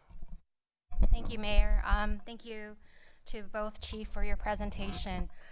So I wanted to first just say, you know, our police department and our fire department is definitely not what it is without the people in it and all the hard work by the leaders and the different staff members that work very hard every day to ensure that we have a safe and protected city. And so with that, I just wanted to make sure I acknowledge and thank everyone. And the next slide I actually want to pull up, which I think I want to make sure we give credit to what has been done to demonstrate all the work that's been done, is slide 5. I know that it's always, we hear a lot when crimes are high, you know, things are not going well, and so it's good to uplift what is being done well, which is the decrease in crime, right? I think it's great to see as it pulls up in 2003 and 2004, how it's been pretty high, but in this year it's decreased. So I really love to hear what it's, you know, you've had less staffing, you've had to be creative with the way that you've done modeling. Obviously we've heard there's never enough staffing and that people are working overtime, but I'd like to, maybe we can dig a little bit more, see what was done differently this year than other years, Chief. Thank you, Council Member. Well, I think for the department today, we don't look at issues as problems. We look at how we can come up with solutions. So we don't just stop with what we used to do, what worked in the past. We try to figure out what works today. And what works today is enforcement, engagement, education, collaboration, partnerships, working with all of our other city departments and working with our community organizations to share in the problem solving. And when we see a specific crime trend, we meet on a regular basis to strategize on how best to address that trend in today's environment, because it's much different today than it was when I started in 1994. You have to approach things differently. And even with our high crime focus team, they are focused on violent crime and high crime trends. But there's also an underlying community policing foundation to what they do. They go into neighborhoods before and after issues happen. We want our community to know who we are. We want to be able to share information, and we want to be able to be very strategic and specific on how we attack various issues. I think all of those things working together contribute to this reduction that we're seeing today. But I also say that crime statistics don't tell the only story. There's much more to that. And I'm extremely happy about the stats today, but I also recognize that when those stats change, when crime stats go up, it's important to know how the community feels. So it's not the only way we measure our success. We measure our success through community engagement, feedback, testimonials, and the work that our employees do every day. And really, it's impressive, and that's why you see the numbers that you see here today. Thank you, Chief, and it's also your leadership as well. And so my next question is, I do know that you've demonstrated requests for budget for different level kind of delivery service, which is really great because we do have to explore how to better efficiently use our sworn officers' time. I think that's really important. And it's also making sure we invest in staff's development, which I'm seeing some of, but it's also, I was wondering, I didn't see much about making sure we retain the officers we do. What is being, I don't know if I'm not seeing it here, but what's being done to ensure that we're boosting morale and making sure to maintain health and wellness of our existing officers and people on the ground, because they're doing things differently. They need different skills or support as they're in the community, right? Engagement is very important, I agree, and that's definitely improved over time, and I'd love to see more of that. Yes, Councilwoman. So you're not seeing everything in here, but that doesn't mean that things that we're doing haven't come before council, like the recruitment and retention package that came before council. A big part of that retention package was to retain employees here, to keep retirement eligible employees on for a little longer while we overcome the staffing crisis that we're facing. But there's other things that are important to do as well. And that's prioritizing the wellness and the health of your employees.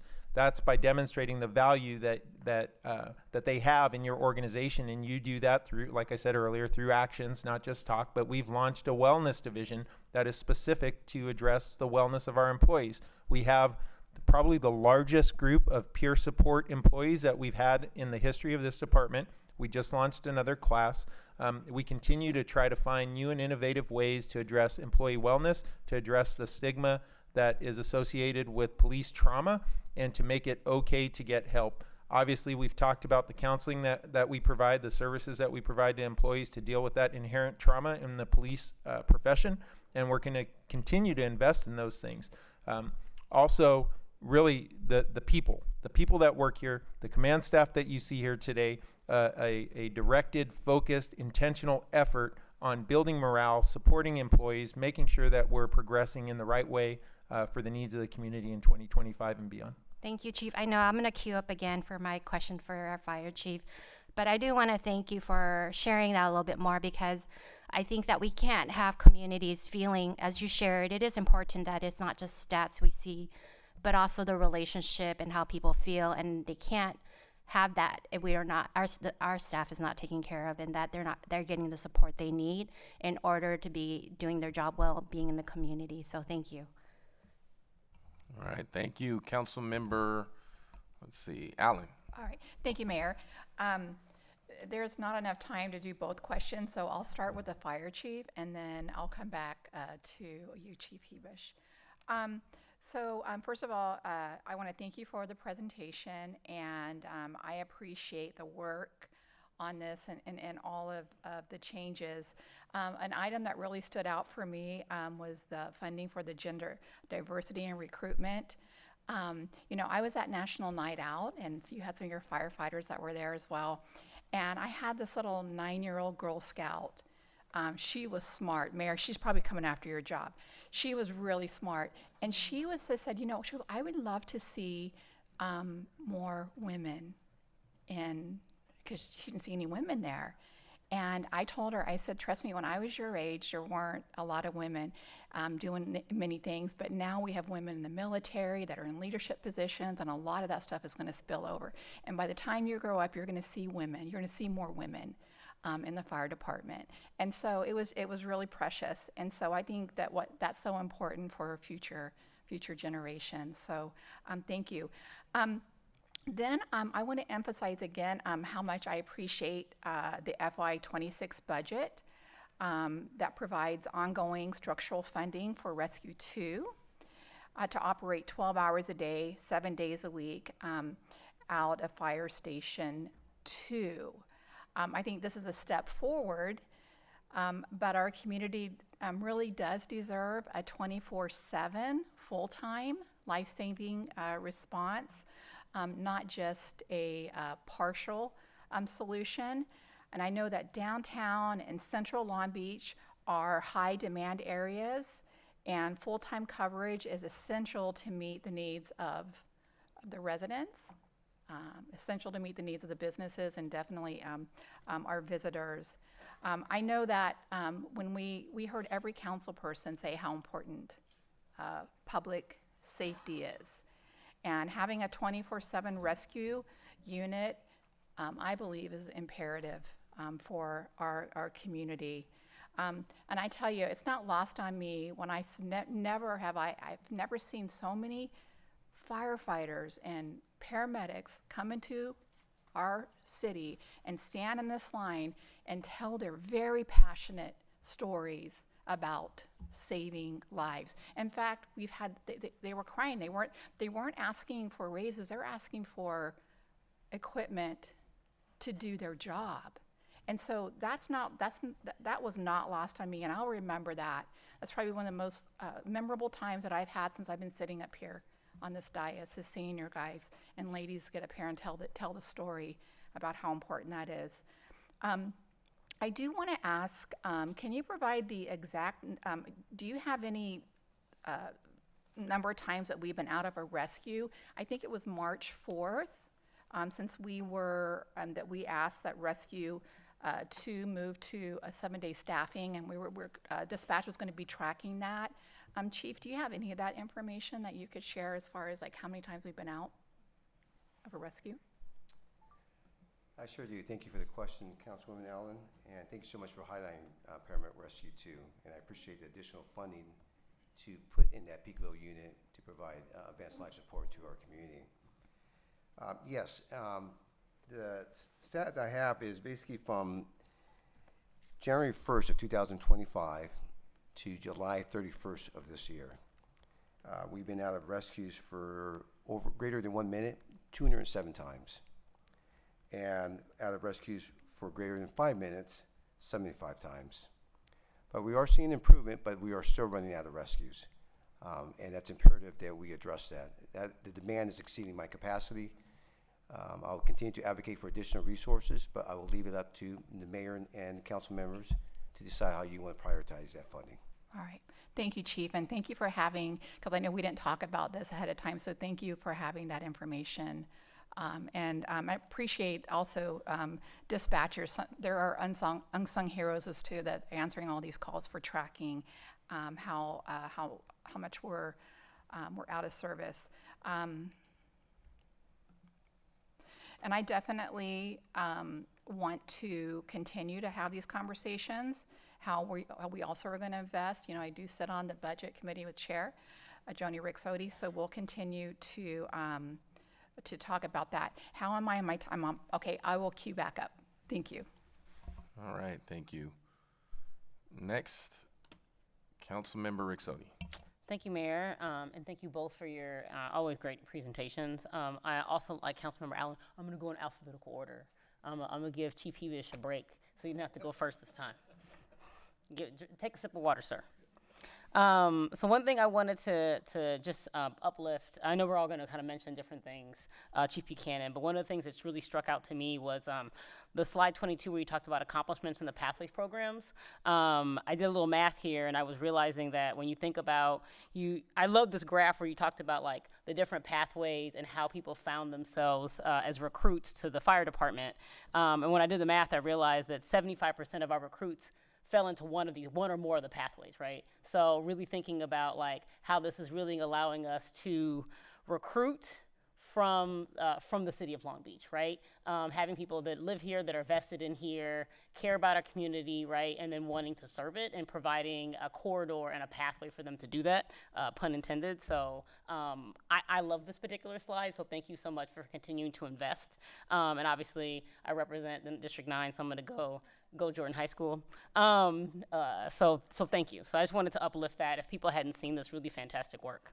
And then one thing I wanted to lift up, because I did not see it mentioned in the budget, and maybe I missed it, but I know last year one of our budget oversight committee recommendations was around the paramedic assessment unit, right?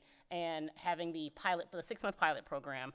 And I know that back in December we got a TFF for those of you who don't know, those are memos to council called a 2 from 4 that talked about the fact that the budget allocation that we had put for the $115,000 to start that, and that then there's going to be 6 months, and then it's going to return back to council for a memo related to that. And I was a little bit surprised to not see that part of the budget conversation for this particular year. Could you give us an update on where we are on the status of that pilot, and then follow-up data around its impacts? Thank you so much for the question, Dr. Joni. Rick Jody. Yes, we did a PAU pilot program the first 6 months of this year. That's been challenging to get all the data. The reason is we have 2 pilot programs running simultaneously. You had a peak load unit, Rescue 2, and then you also had a PAU pilot program. The team is working on that memo. You will get it in the coming weeks with all the data. There was a decrease in response times with ALS being on scene quicker. And we saw the importance of that with the story that Councilwoman Supernaw just shared with you, the importance of having ALS on scene quick to provide that advanced life support. You witnessed that at Eldorado Park.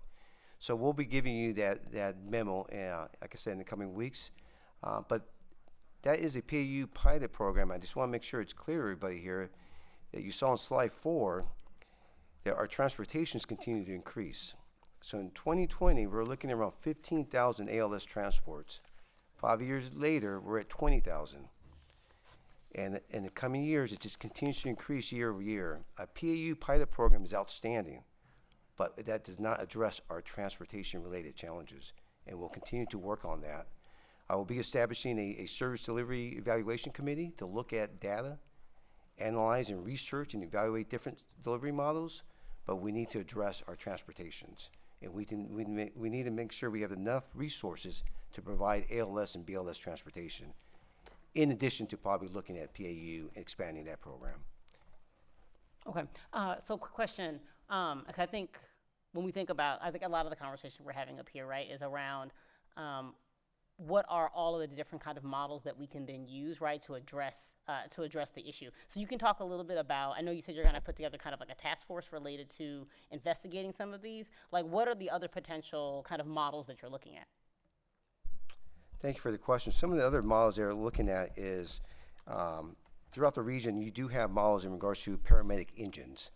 So where you have 2 paramedics assigned to every engine company throughout the city, and then you have just an ambulance. We just have EMT ambulances, and they would transport ALS and BLS patients. We'll have to see if that is sustainable. Another one would be just to expand all our engines to PA units.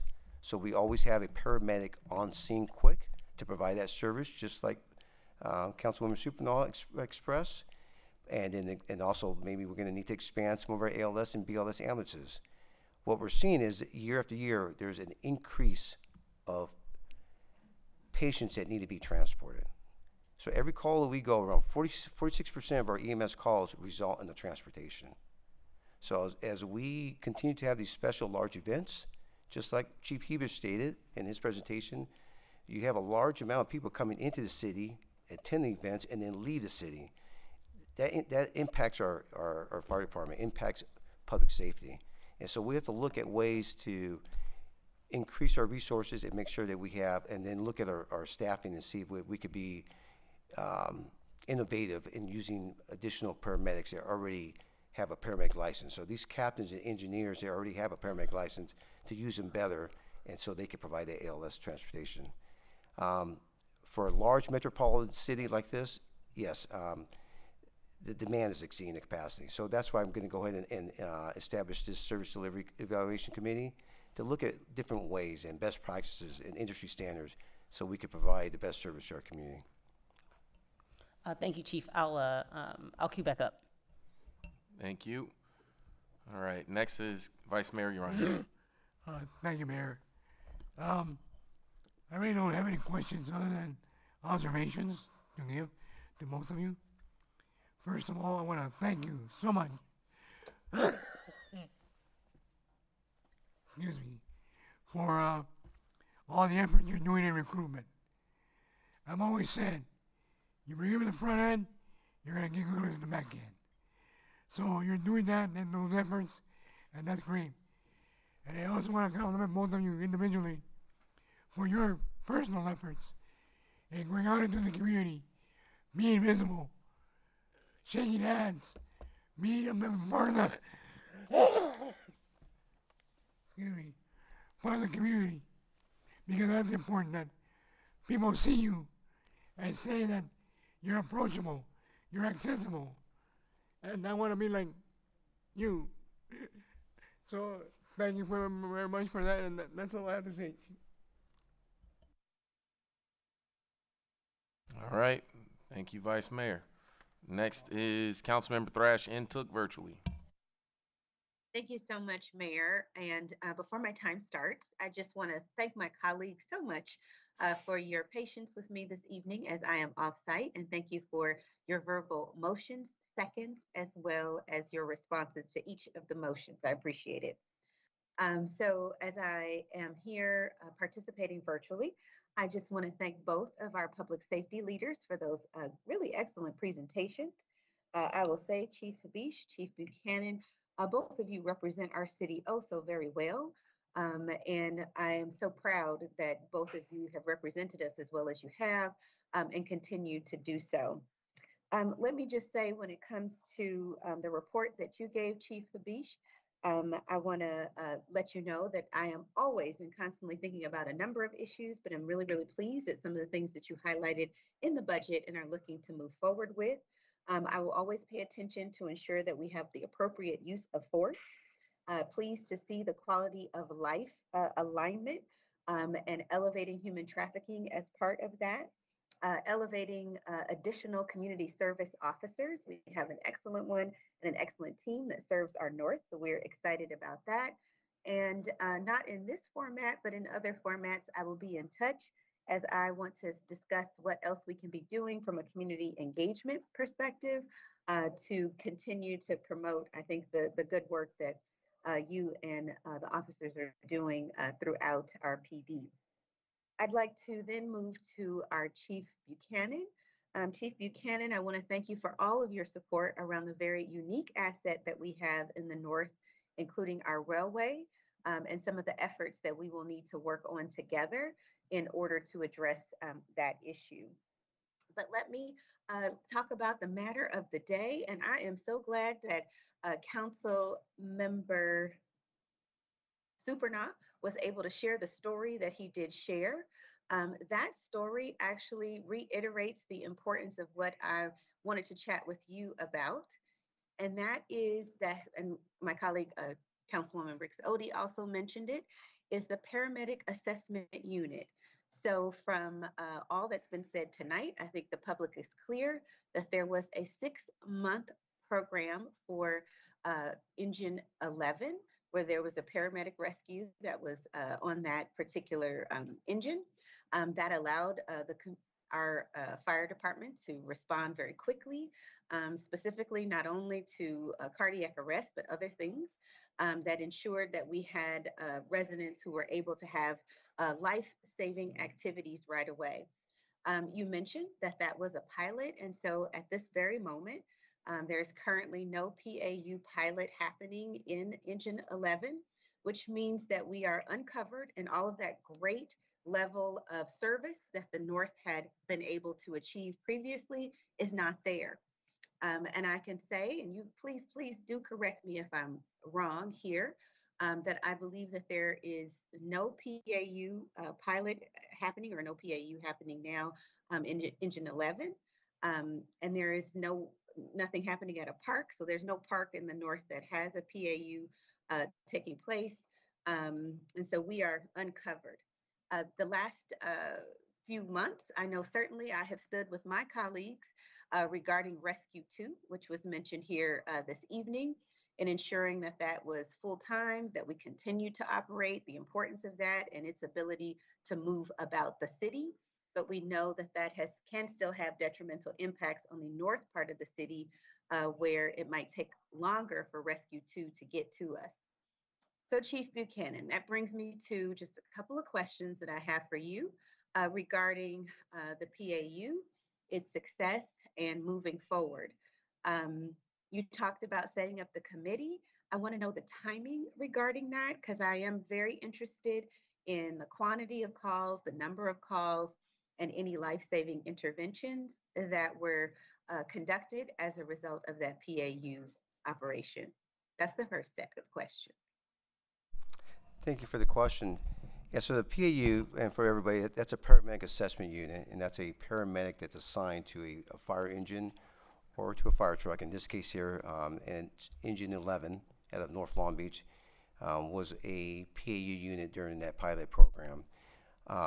So you are correct. In North Long Beach, we do not have a PAU program, but your Fire Station 9, your Fire Station 11, and your Fire Station 12 all have a paramedic ambulance there. So I just want to make sure that you're aware that you do have paramedic services there. The committee will be getting together. The committee is comprised of fire department management staff and FFA, which is our Firefighter Association. We're going to be working together with our medical director. They'll be meeting this summer, and they're expected to provide a report by the beginning of the year on what is probably the best delivery model for the city of Long Beach. So as you can imagine, that certainly concerns me in terms of the timing there and what we have before us in terms of the budget. I'd love to make sure that if you could spend some time even during this season to give us some sense of what that cost would be for a PAU in the north, especially in Engine 11 where the pilot took place. That would be very helpful. I think part of being able to plan for and have a good sense of, what level of resource we're looking for begins with having that number in hand so that we can work towards that. All right. Thank you, Council Member, and feel free to queue back up if you'd like. Council Member Zendejas is next. Thank you. First of all, Chiefs, thank you. Thank you for all the hard work that you both do. Thank you to all our first responders who are committed to public safety. Chiefs, your leadership critically translates into making our city safer to live, work, and play for all Long Beach residents, and we absolutely appreciate that. Chief Hebish, I appreciate that our police department's priorities emphasize modernization that implements innovation, strategies, and strengthens public trust. It is important that we continue to move forward as a city that recognizes this need and intentionally involves best serve our community. I truly believe that the fact that crime is down right now in our city is due to the collaboration that the police department and our nonprofit organizations and our community members have been doing together, working together. I thank you for always having an open mind, always being welcoming of community members that have ideas, that have suggestions, and always trying to do preventative work with them. I know that public safety is more of a response to something that's going on, but in our department, I see a lot of preventative work being done in collaboration with our organization. So I thank you for that, especially in the downtown area where we have a lot of density, and as well we had a lot of activities going on. I fully support the community outreach engagement component that builds bridges of support between our community and our public safety teams. There are a few items I would like to highlight. Your report reflects in FY25, therefore was an expansion of the 602 no trespassing program, which is great. And I'm gonna ask a couple questions and I'll just ask both of you chiefs if you could answer them after I do my statement. Hopefully my statement is under 5 minutes. minutes. So with that, with the 602 no trespassing programs, may you please speak more on this expansion and its importance? Chief Hebish, may you also elaborate on the need for helicopter cameras and the drone program? Also, may you also share your information on the work your department does for crime prevention and management and nuisance abatement? So I would appreciate that after my statement, please. I also find it important to highlight the public that addressing homelessness is an interdepartmental effort for our city. We are all focusing on that. All of our services outline and highlight the undeniable community component of policing. The NSBT detail team being funded is part of those efforts, and I need to note that my residents share that they have not been as visible in the community as some may like them to be. Especially around the most needed areas like the East Village or 14th Street Park and Lincoln Park.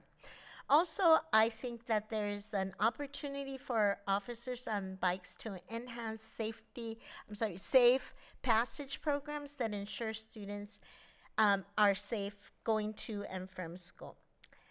Moving on to Chief Buchanan. I'm very pleased to see the proposal. Hey, Councilmember, that is your time, but feel free to creep back up. Okay, thank you.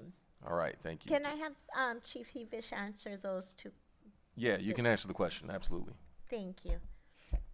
Thank you, Council Members Zendejas and Mayor. So let me start with the 602 program, which is a collaboration between the Police Department and the City Prosecutor's Office to bring our businesses forward, to have notarized reporting that we can keep with the police department. So if there is a trespassing call when they're not available, they've already signed on to be a willing participant in the prosecution of that. And so what we did this year was we held so far 2 different events where we've conducted an education campaign, opened up the stations for community members, business members to come in, learn about the program, sign up for the program. And I believe our South Division event had over 40 different businesses sign up. We recently hosted one in East Division. We're talking about going in every division. The city prosecutor has been kind enough to provide a notary from his office. We're looking at increasing that to 2 notaries that are available to support PD staff as we sign up members of our community into the program. So it's been quite a success. We're happy with it, and we're going to continue with it. That's the 602 program. The other question was helicopters. So the support provided by our air support unit is critical in gathering information quickly for officers on the ground. Helicopters can provide much needed support and assistance to patrol officers during critical situations. They're also able to clear calls that maybe don't warrant a police officer in the field to respond to. They assist us in pursuits, in high-profile incidents. They are also able to video, record, and capture evidence that's critical in the prosecution on certain cases. However, that unit has decreased in recent years, so it's limited in the amount of time it can spend in the air. We're not looking at drones as a replacement for the air support unit. We're looking at drones as a supplement to the air support unit to provide another layer of real-time information sharing for the patrol officers on the ground, in the field, so they can free up resources to handle emergencies, calls for service, priorities. You know, if you deploy a drone to a call that everybody's left at, then you don't necessarily need to send an officer to that call. Therefore, they have more time to respond to another call where somebody may be waiting for a police response. So all of these things work together to better provide services to our community. And I think the last one you asked was about nuisance abatement. And so what I would say to that is you kind of covered it in your question in terms of the interdepartmental team and the city's collaborative approach to some of the nuisance abatement issues. We meet on a regular basis with the health department, the fire department, the city attorney's office, public works, economic development, all of the city departments to talk about issues related to people experiencing homelessness, if that's the particular issue that you're talking about. We also collaborate with other city departments to coordinate cleanups or to coordinate responses that maybe go beyond what the police department is capable or responsible for doing. For instance, code enforcement may be asked to assist with a call that or information we receive while we're out in the field. So that is an interdepartmental collaborative effort that's dependent on the type of nuisance that we're looking to address. Thank you. Thank you, Chief. All right, thank you. Councilmember Duggan. All right, well, thank you to both Chief Hebish and Chief Buchanan for your presentations. Keeping our residents safe is one of the most important jobs that we have in the city as a city, and I'm happy to have our police department and fire department in great hands. And I think the example that Councilman Supernaut brought up, it's a great highlight tonight on the work that both your agencies have done. So I want to acknowledge also the significant reduction in crime that we've seen so far this year. It's really, property crime is down nearly 24%, robberies down almost 19%, and shootings are down nearly 28%. This all compared to 2024. I think public safety is often shaped by people's experiences and their perceptions, but these numbers are such promising trends that I hope that we continue to work towards this. We're investing in hiring more officers and giving them the tools they need to hold people accountable for when they harm our communities, and our fire department is making major progress. Amazing that we're at less than 3% vacancies. It really is great to see that. We're hiring new firefighters and expanding our EMS capacities. I appreciate the conversation that Councilwoman Allen brought up about Rescue 2. Chief Buchanan, you and I had a conversation about this last week. I think we need to dive into that more. But all in all, this is how we make our neighborhoods safer. So I just have a couple of questions for our chiefs. My council colleagues have had great questions, and I think we've heard a lot more. But Chief Hebish, so we talked about nuisance crimes. We hear a lot about that. Vandalism, open drug use, public drinking, nudity, well, indecent exposure, I suppose. I know we're starting the societal crimes unit under the Investigations Bureau, correct? I hope that this is going to help address the increase in all of these issues, which people are calling about often. Can you walk me through how this budget is going to address the nuisance items? Certainly, Councilwoman.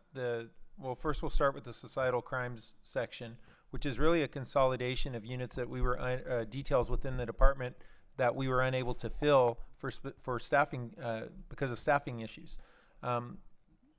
Connecting these units within the Investigations Bureau will allow them to focus, as I mentioned, on directed and specific enforcement and education campaigns related to a variety of issues. But they don't do that alone. That's in support of teams like the Quality of Life and Mental Evaluation Team, going to handle calls that are outside of emergencies or calls for service responses. That's part of the reason that we want to expand the CSA program. CSAs are able to respond to lower level calls, freeing up time for patrol officers to handle emergencies and calls for service priorities, as I mentioned earlier. Our drone pilot program will also assist with this, because if they can clear calls that don't require a police response, that means a police officer can respond to these calls that you're talking about as well.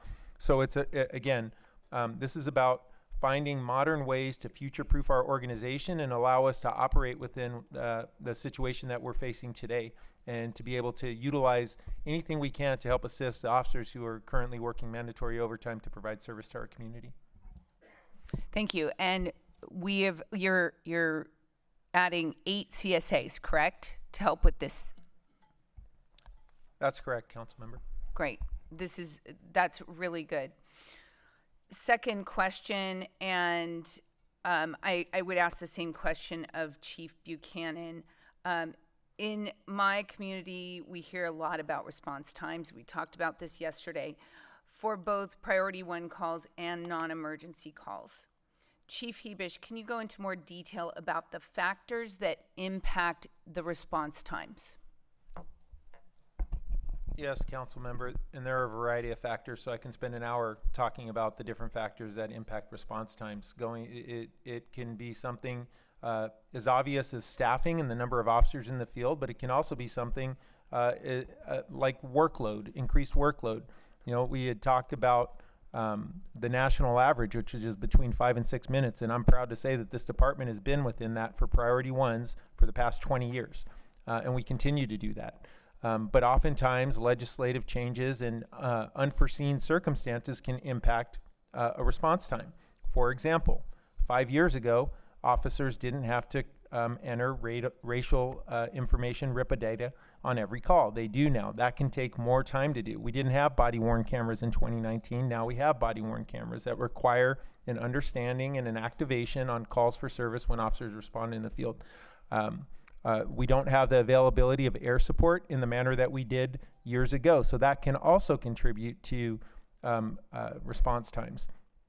But on the other side of things, I'm very happy with the response times. I'm already seeing a decrease this year in priority 1, 2, and 3 responses as compared to last year. And I think that is a direct result of the modernizing and innovation that we've included in this year's budget and prior budgets, including CSAs, including our telephonic reporting unit, including the online reporting portal that we have available to the community to report without having to call an officer out.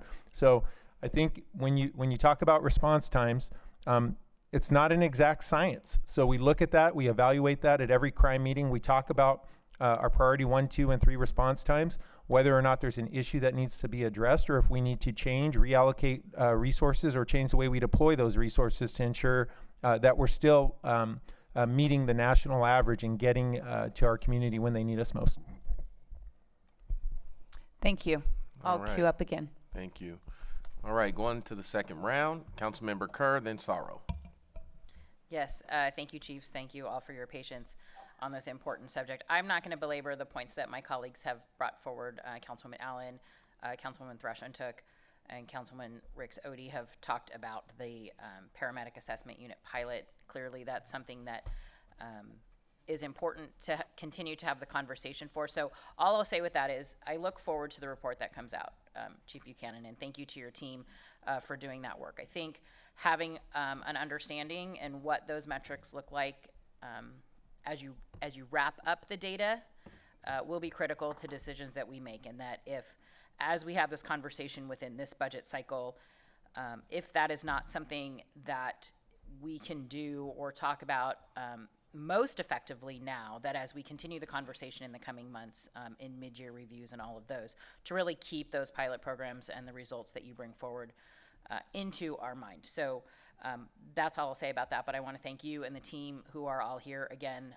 to all of the public safety officers who have reached out, who come before us, who give us formal public testimony, who talk to us when they're on the job. I just want to thank them for their continued engagement with our residents and our offices as they're out there doing incredible work every day. So thank you. All right. Thank you. We'll now go to Councilmember Sorrow and then Councilmember Allen. Hi again. So I'm in agreement. I appreciate what my colleagues have shared and asked here. I'm not going to ask them again to be repetitive. So I'll go back to you, Chief Buchanan. I'll just ask one of the questions that I had on my list. It's really around, it's always, we do have ongoingly had to do more with less, as we heard earlier in the police as well as in fire.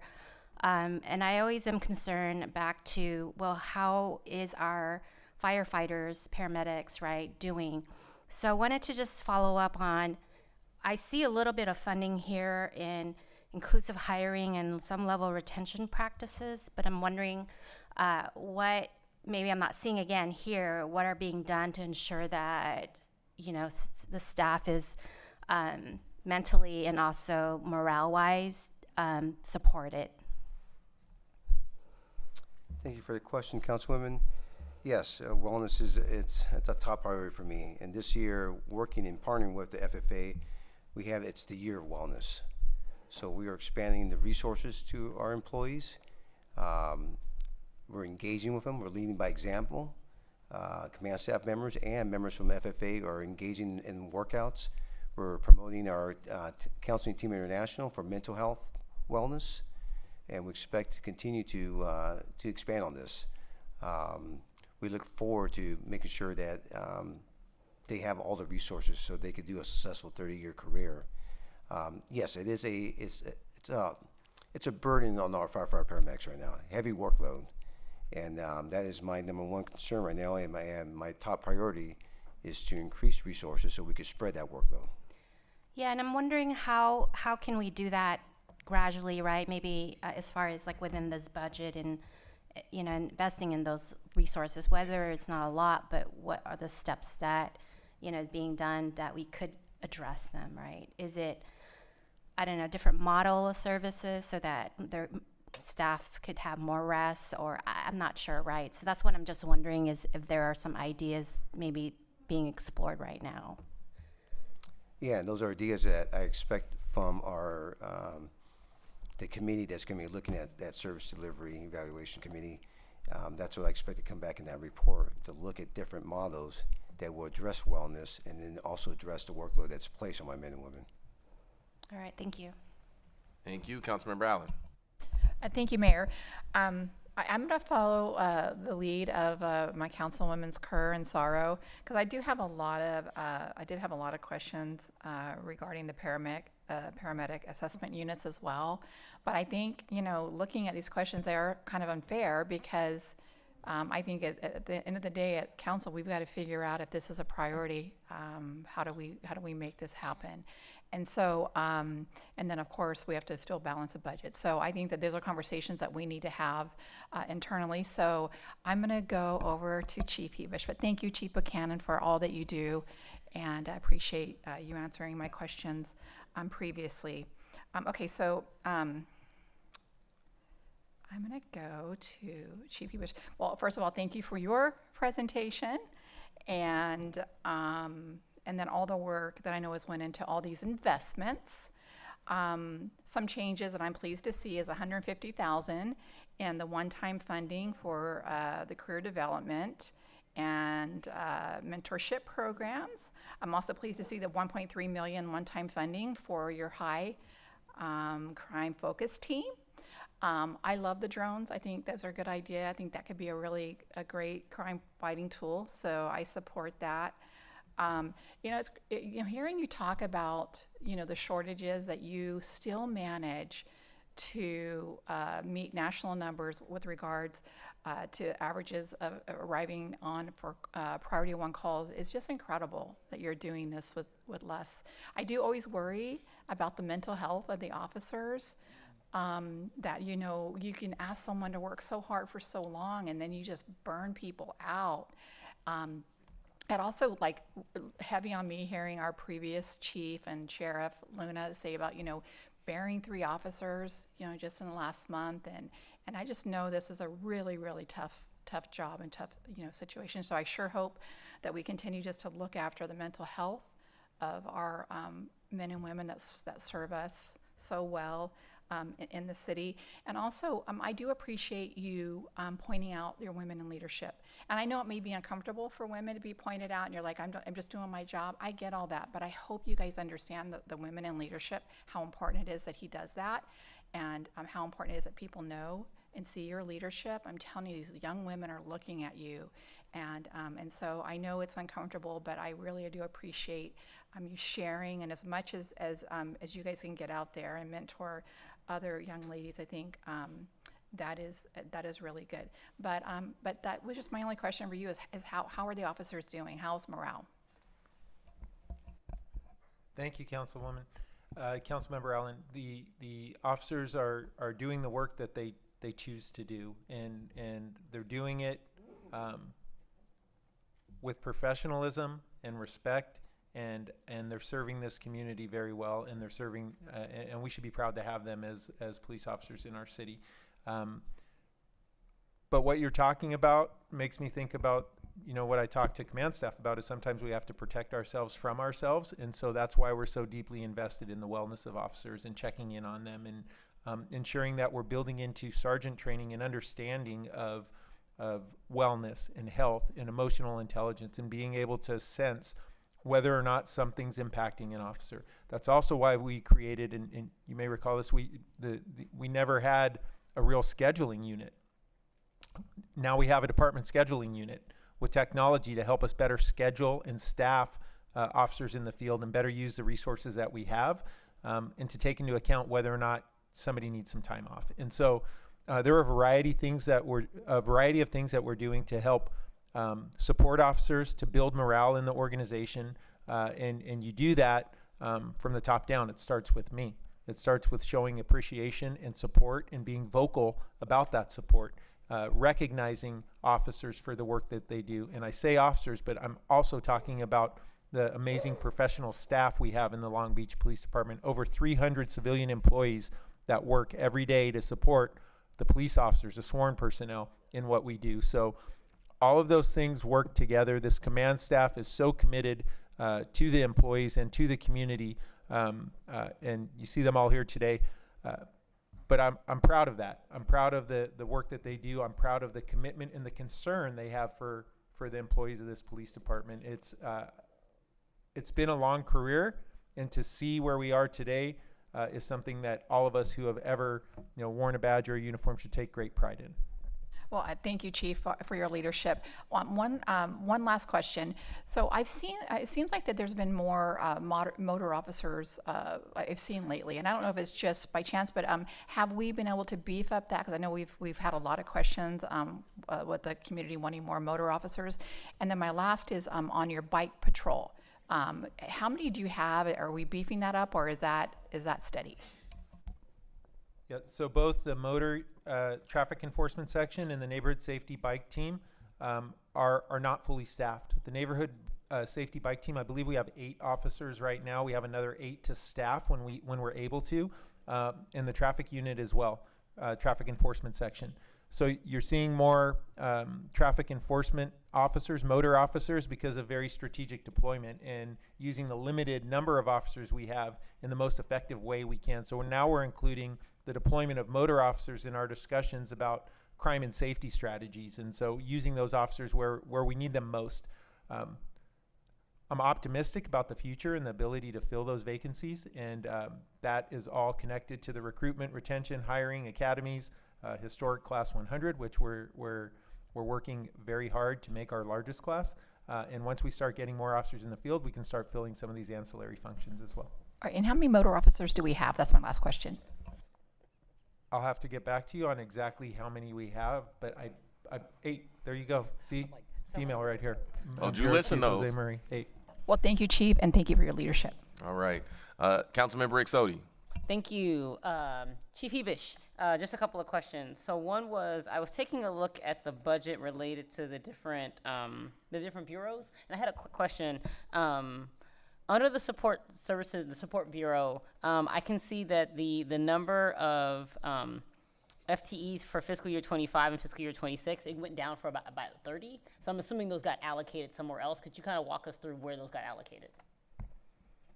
Yes, council member. I believe that's connected to the Metro contract and the conclusion of that contract. And so the FTEs that you're seeing, the budget FTEs, were based on an overtime model, so they weren't actual FTEs. The number of actual FTEs that went back into critical patrol positions were 8 officers and 3 supervisors. So the 30 that you're seeing was filled on overtime.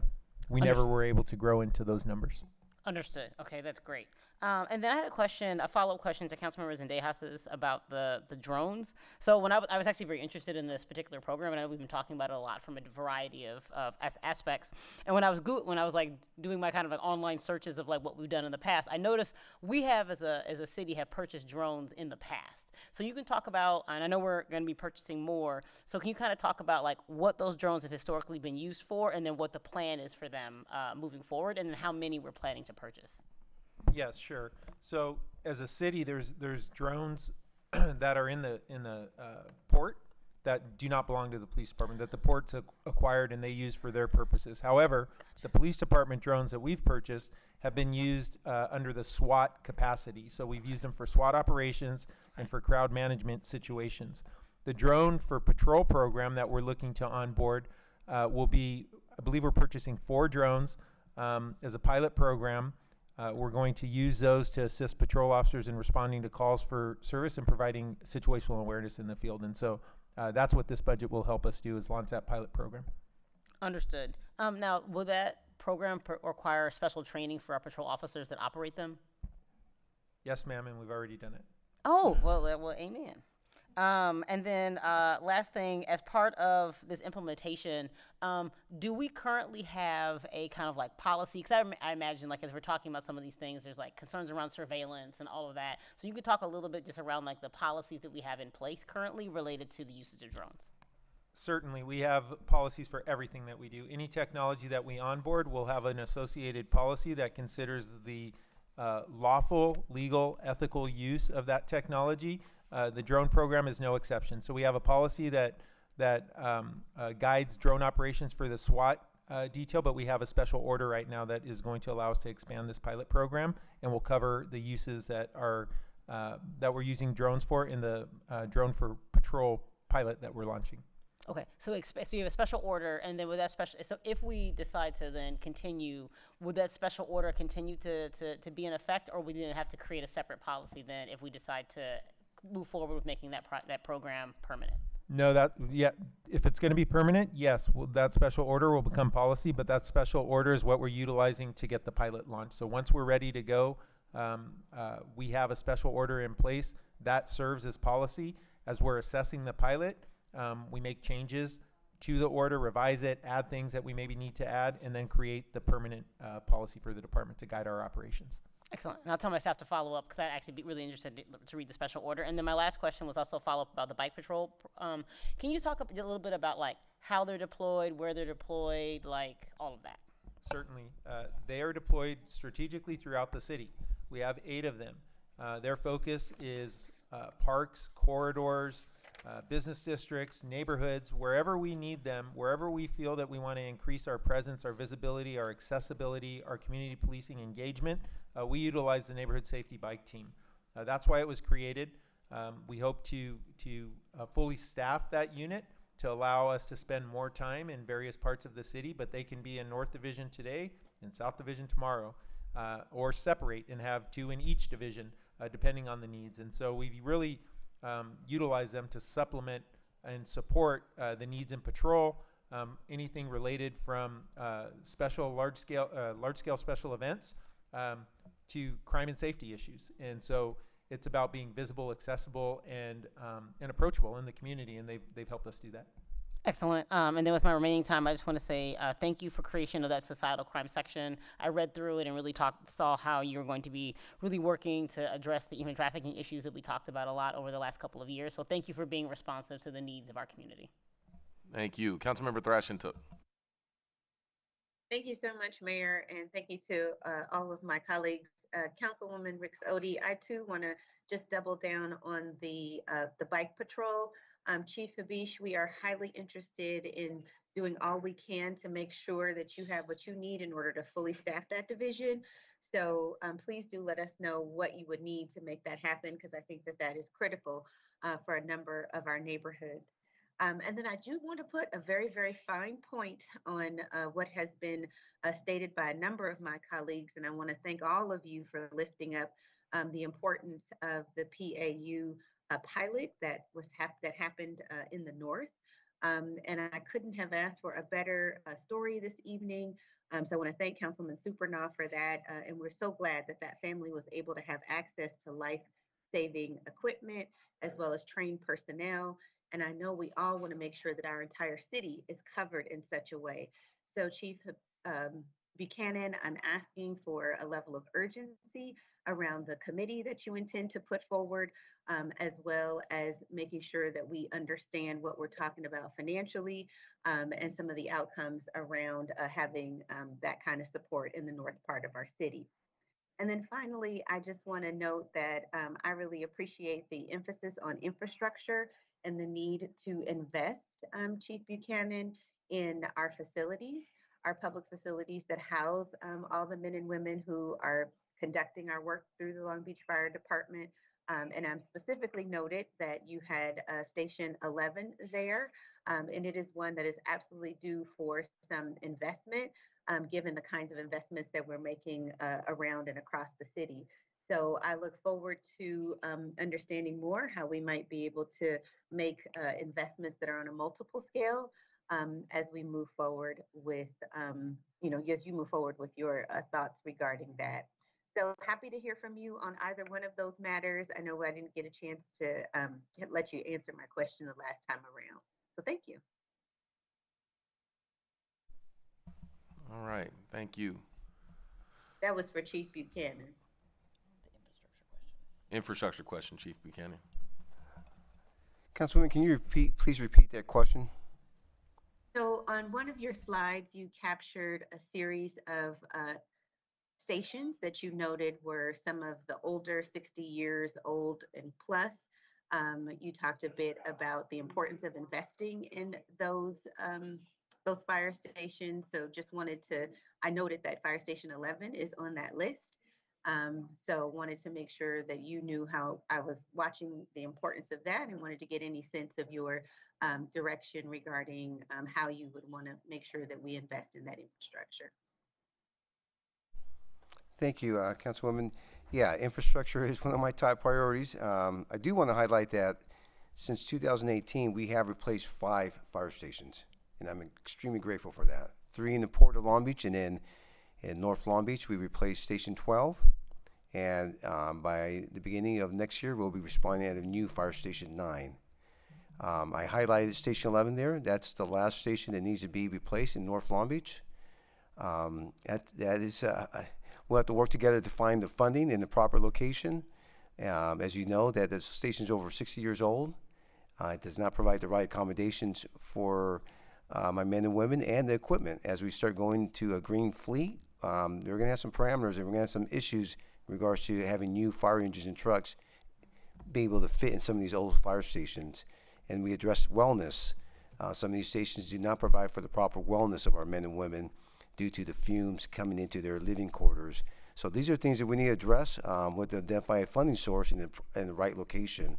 So I look forward to working with you and all council and mayor and trying to find not only location but a funding source. Thank you. All right, thank you. Councilmember Supernall. Thank you, Mayor, and I'll be brief, and thanks for mentioning it only took 3 minutes the first time, so I'll give myself 2 minutes now. I forgot to mention in my El Dorado Park story that it all started with a system-wide first aid training the police department did. I don't think that took council direction, Chief, for you to do that, but I was very impressed that that was rolled out, and let's keep up the good work there. That was phenomenal. Also, I forgot to mention Rescue 18. They're not in my district, but they're close enough. So, so you imagine that someone has a cardiac arrest in a remote area. You have police there to resuscitate, and paramedic assessment engine company 5, and then Rescue 19, which gets me to my point about transporting patients, Chief. I think that number is staggering, that how many of the calls end up being in transport, and that's something I think we need to take a very serious look at. And I think if that can be handled by a BLS unit, I think the theory was that, okay, that frees up that rescue to not do the transport. So I think we need to give you some help on that. I think that's it, but I also want to mention, since I mentioned Commander Benson, I should have just had her up at the podium to do my part for me here, but no, I know. I'll never do that to you. But she is hosting a forum on Thursday night at the East Division, and the 602 program was mentioned. They're going to have sign-ups there for that. That's from 4 to 7 on Thursday. I've been a fan of the 602 program since we used to call it, what was the old term for it? Standing no trespass order. It's much more descriptive. But you know, if you're in the East Division, please stop by, and you have an interest in this, you're a business owner, the commander welcomes you there Thursday night. Okay, did I make it in 2 minutes? Thank you. Less than 2 minutes, council member. All right, Councilwoman Zendejas. Thank you. I will start where I left off. I wanted to say thank you again, Chief Buchanan, for everything that you do for our city. I am very, very pleased to see the proposal for funding of the Peak Load Rescue 2, which I think has been mentioned by most of us here.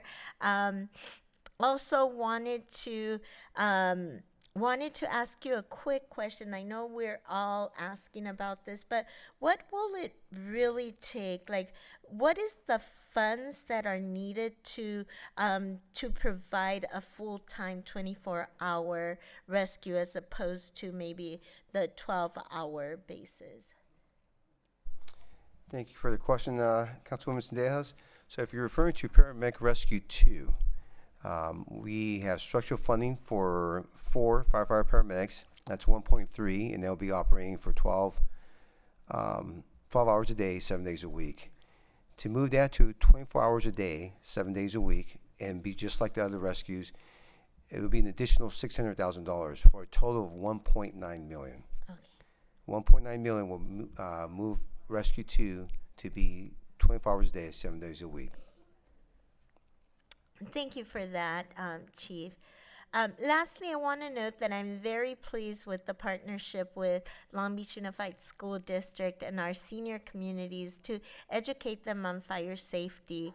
I support the continuation of expansions like that, and I am really looking forward to stealing one of my colleagues' events, the Fire and Ice, that I've talked to Councilmember Rick Zodi about stealing that one. Thank you for the continued commitment and collaborations with our community. I really do appreciate that.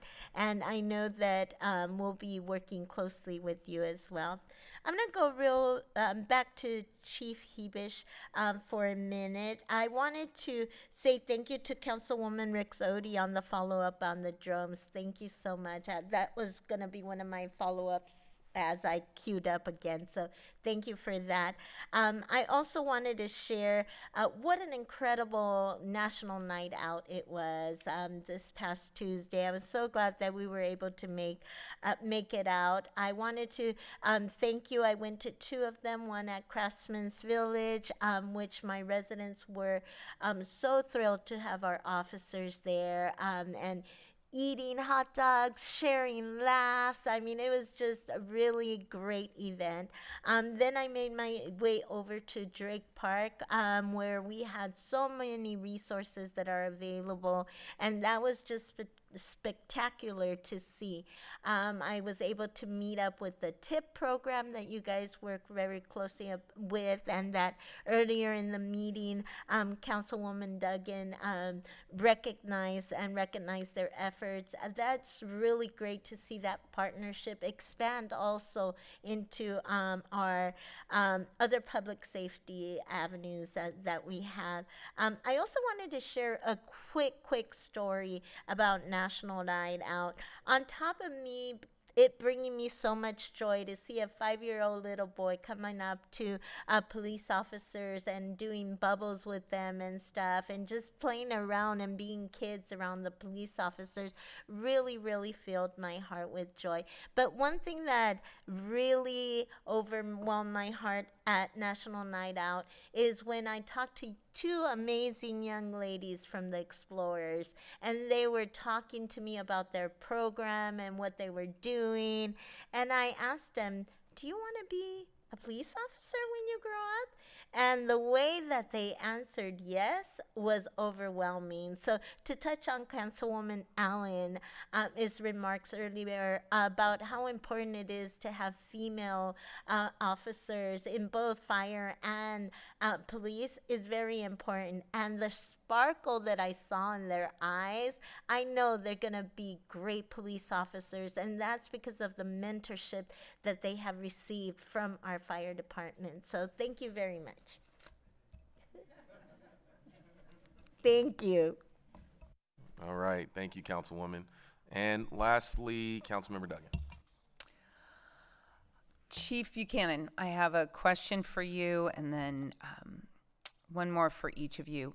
So what factors are impacting your department's response times? What factors are impacting our response times? Well, when we're out of units. So when we're out of units, we're relying on automatic aid from a different city, so that impacts our response times. And then just the city of Long Beach, as you know, we're in the area we're in right now. It's a high-rise district.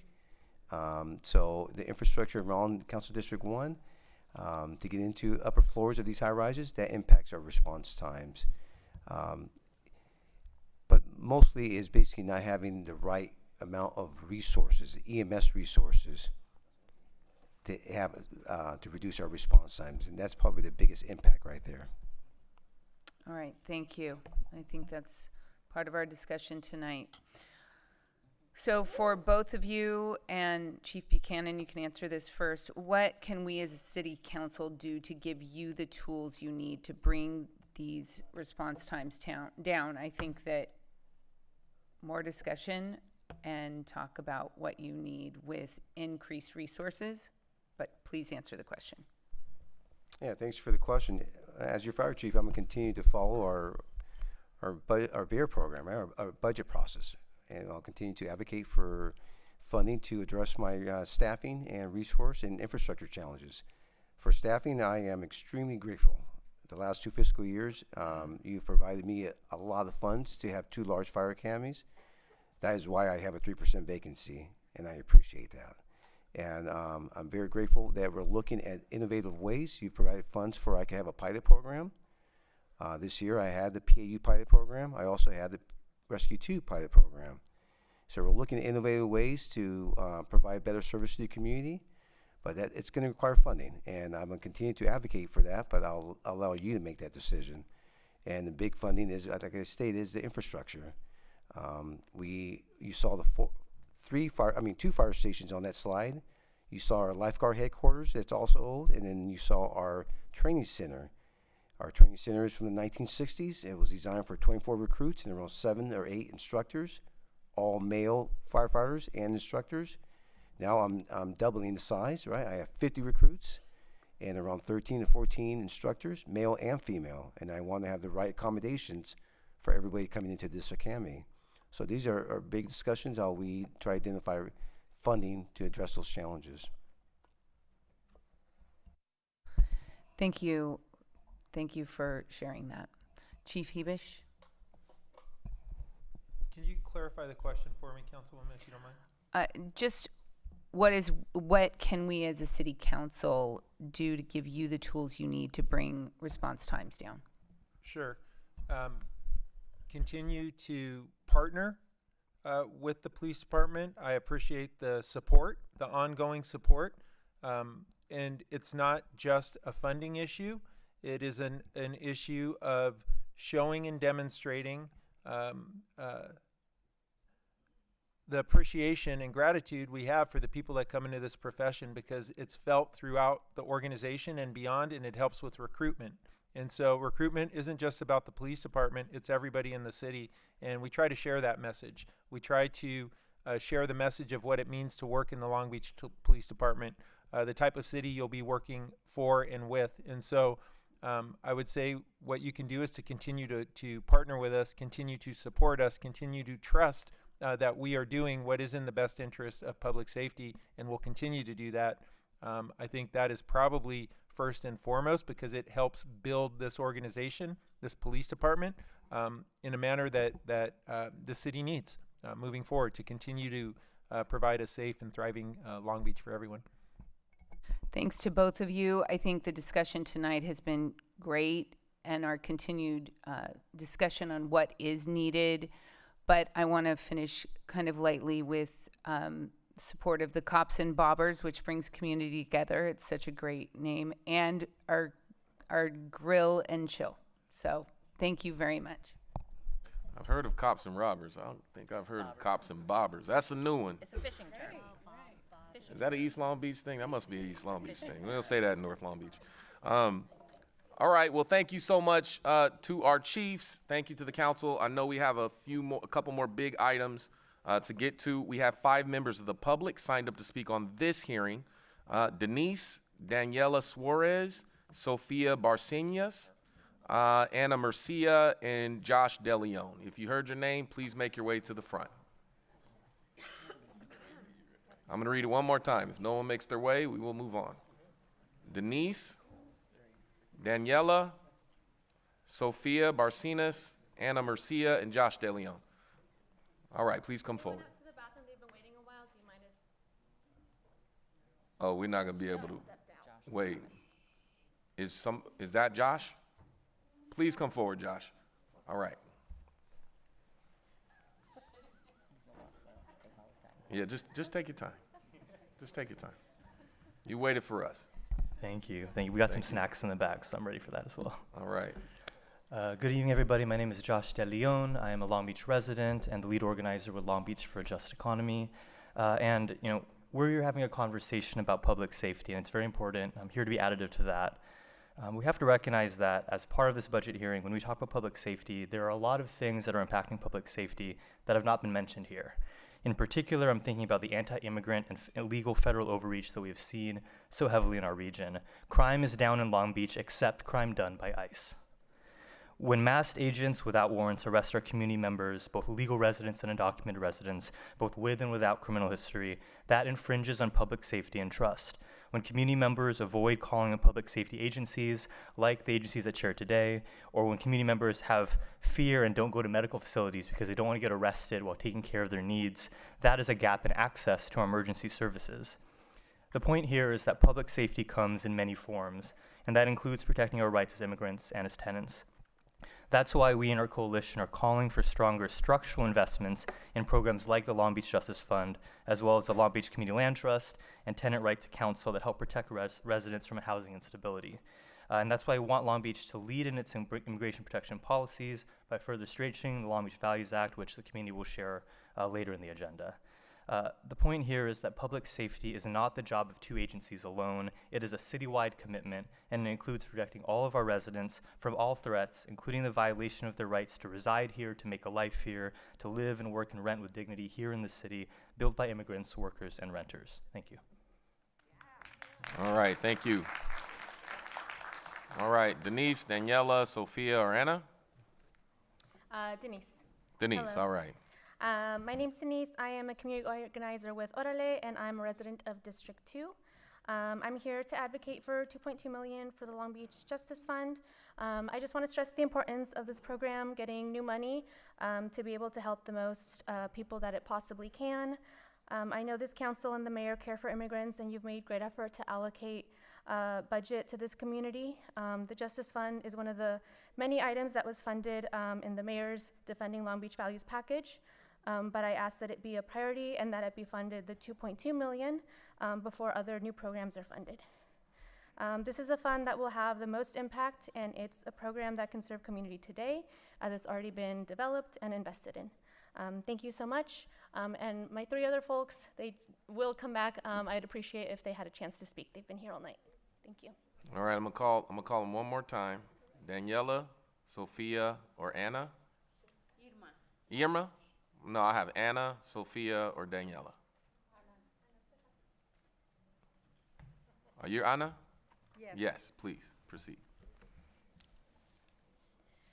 Soy Ana Murcia, I am Ana Murcia del Distrito 7 de Long Beach. from District Number 7.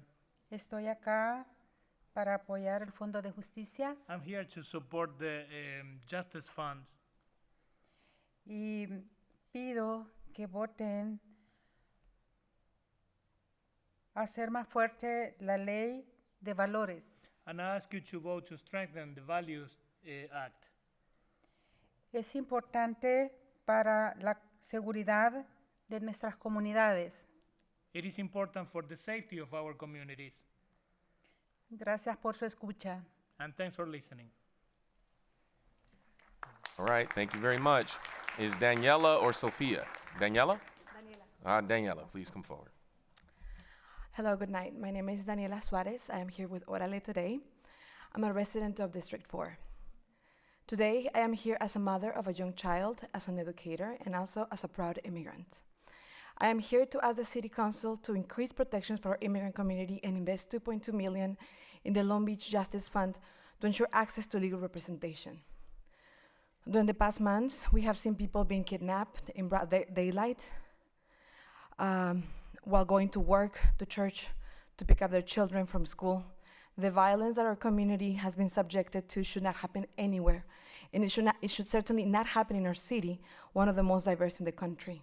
As such, I also want to advocate for strengthening the Long Beach Values Act and go beyond SB 54 to ensure that the city does not share information with federal immigration agencies and that it does not work with companies that profit from separating families. Every Long Beach resident should have the peace of mind that their personal information will not be used and abused to persecute them. While the Long Beach Values Act is certainly valued, I urge the City Council to commit to the stronger protections of that our community needs and deserves. Thank you. All right, thank you. Sophia back? All right. All right, we'll now vote to continue the hearing. Roll call vote, please. District 1? Aye. District 2? Aye. District 3? Aye. District 4? Aye. District 5? Aye. District 6? Aye. District 7? Aye. District 8?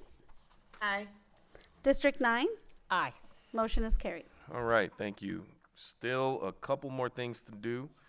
General public comment number 1, and then we have hearing 25 Pacific Place. General public comment. I see there are 2 people signed up to speak, Corliss Lee and Christopher Welsh. Is Corliss here? Raise your hand. Okay. Corliss, you are up. And is Christopher here? Okay, start making your way to the front, Christopher. Thank you. Hi, I wanted to talk to you about a bill going through the state legislature, SB 79. I had sent you all an email a couple of days ago about it. It's supposedly the worst land use bill of the year. It's about a massive upzoning. It usurps city controls on zoning and building requirements. Let's see. What I'd really like to see is to have our council write a letter of opposition. And I had sent you the list of all the cities that have already done that. And it's a massive list. It's 5 pages long. It's almost all of our neighboring cities have done that. And I was thinking about it sitting here tonight, and I don't remember our city ever doing a letter of opposition to any bill. So I don't know, I mean, correct me if I'm wrong, but I don't know if that's just we don't want to offend Sacramento. But this particular bill is really egregious, and you know that the community cares about zoning. You know, if you were around for the land use element back in 2017, 2018, there were thousands of people that showed up at those meetings when you were talking about rezoning their neighborhoods. So this bill would override our zoning and allow 5 to 7 story buildings and more.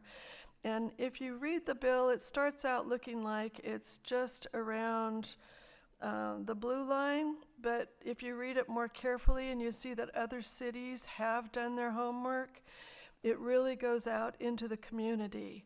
And there are sites online where you can go in and look at what it would affect in Long Beach. And it's most of Long Beach. Livable California is a nonprofit that I follow that meets on land use bills once a month. They favor affordable housing, and they identify the bills that they think are egregious, and in this case, this is the top of the list this year. So I'd like to see our legislative committee get on the ball with this, because it's already in appropriations. You know, it's already so far down the line that doing anything about it, but Long Beach is a big force. We're a big city that should have a voice. So I'm pleading with you to get on that, and I gave our legislative committee a binder on this and tried to do all your homework for you. So please do something this year. Thank you. Thank you. All right. Next is Mr. Welch. Hi. Pleasure to meet you. Pleasure to meet all of you. Looking for my phone. First is a proposal and ask that the City of Long Beach take on the United States Environmental Protection Agency cross-agency mandate and implement local municipal power for such governmental office and pick up where they left off before Heritage Foundation usurped. Another, you have an email from me in your email with a few acts, several acts, and some 40-plus pieces of legislation that are common sense.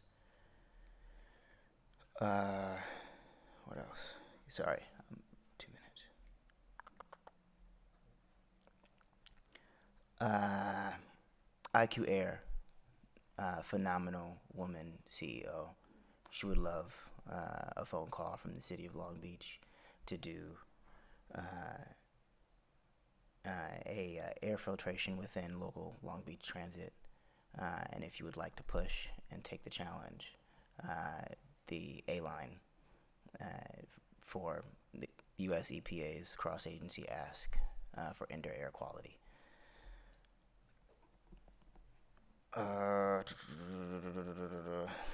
LA Fire, about the response time. An EV retrofit by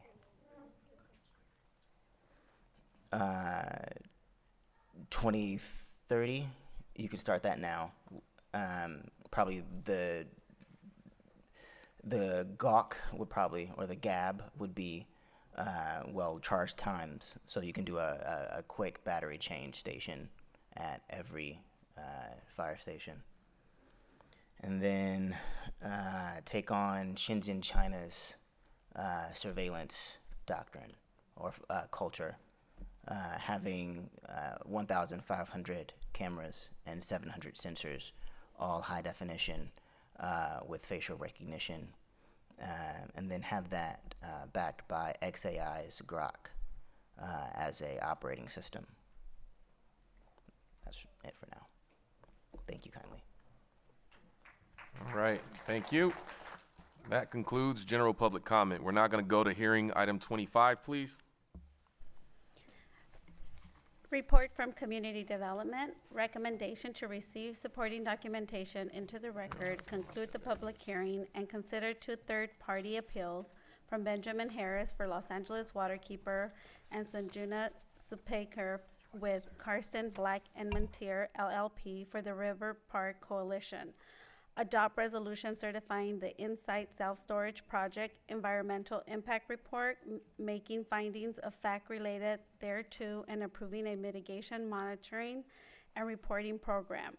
Adopt resolution approving a general plan map amendment and adopt the proposed findings related thereto to change land use place type from neo-industrial 40 feet to community commercial 5 stories, 50 feet place type. Adopt ordinance approving a zoning code amendment of the zoning regulations in the Long Beach Municipal Code and adopt the proposed findings related thereto to allow the commercial storage zoning district to utilize height overlays pursuant to Chapter 21.39 of the zoning regulations, read the first time and laid over to the next regular meeting of the City Council for final reading. Adopt ordinance approving a zoning map change request and adopt the proposed findings related thereto to amend the zoning designation from light industrial to commercial storage, which also includes a high-rise overlay designation of 50 feet, 5 stories in height, read the first time and laid over to the next regular meeting of the City Council for final reading. Deny the appeals and uphold the Planning Commission's conditional approval of site plan review and adopt the proposed findings and conditions of approval thereto, and deny the appeals and uphold the Planning Commission's approval of conditional use permits and adopt the proposed findings and conditions of approval thereto to allow the operation of the self-storage facility, recreational vehicle storage, and private outdoor car wash in the commercial storage zoning district located at 3701 Pacific Place, District 5. All right, I believe there's an oath required. Please stand for those of you who are going to testify on this item.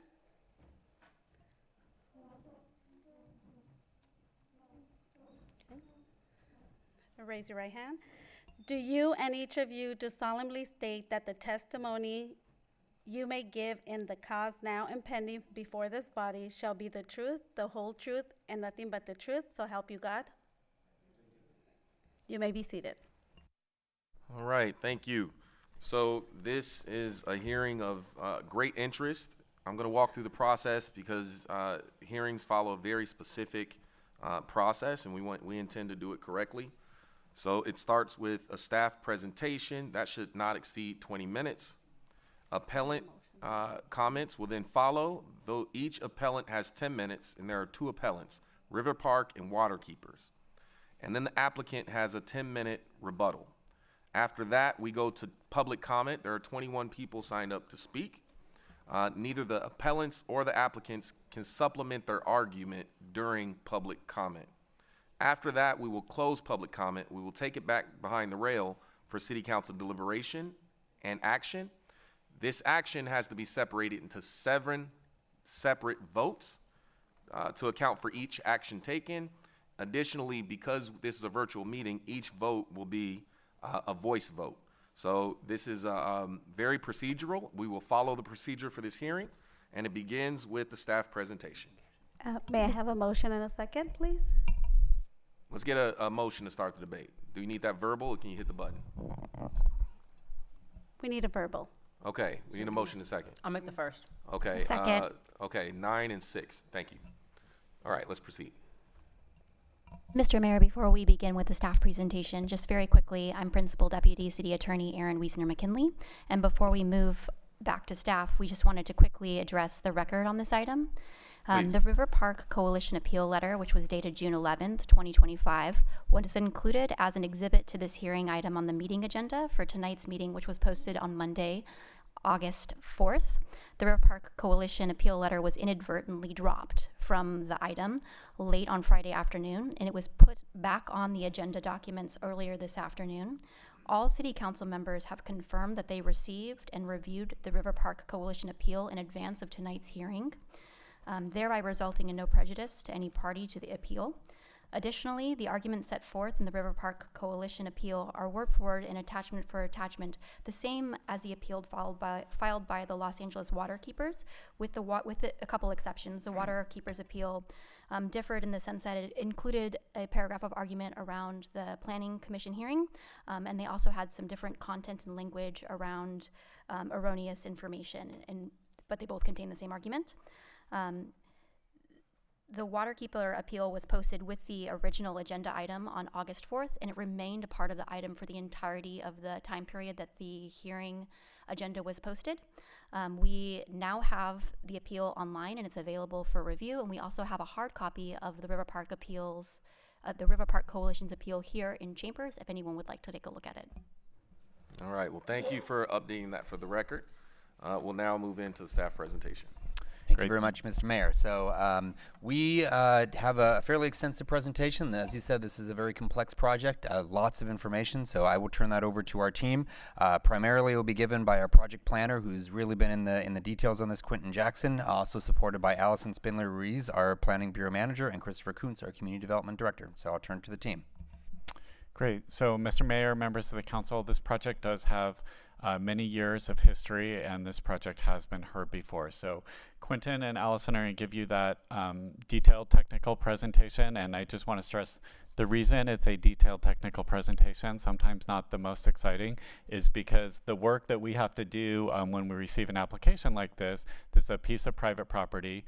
That private property owner does have extensive rights. The city has a regulatory role, but our role is limited. So when we make decisions, it's based on the factual information in front of us. Public input is part of that information gathering, but it's not a popularity contest. It's an evaluation of the information and applying it to our written zoning code and upholding the applicant's right as well as the public and the city's rights. So Allison and Quentin are going to walk you through that, and then we're glad to answer all of those questions at the appropriate time. Allison, Quentin. Thank you, Chris. Good evening, Honorable Mayor and members of City Council. The item before you is a request to deny 2 appeals and uphold the Planning Commission's June 5th approval, and to approve a general plan amendment, zoning code amendment, and a zone change for the site located at 3701 North Pacific Place. This project was originally submitted in 2020, and on December 17th of that year, the Planning Commission approved the site plan review, 3 conditional use permits, a standards variance, and a lot merger, and also recommended that the City Council approve a zone change request. Subsequently, the Planning Commission's approval was appealed to City Council, who heard the item in April of 2021 and upheld the Planning Commission's approval. The following year, in 2022, a lawsuit was filed against the city by the River Park Coalition and LA Waterkeeper, citing several reasons for opposition, including an insufficient level of environmental review. And so in June of 2022, the courts ruled in favor of the plaintiffs, determining that a full environmental impact report would be required, which effectively nullified all previous approvals pertaining to this project. As a result, the project was resubmitted in 2023, and the full EIR has been prepared by the city.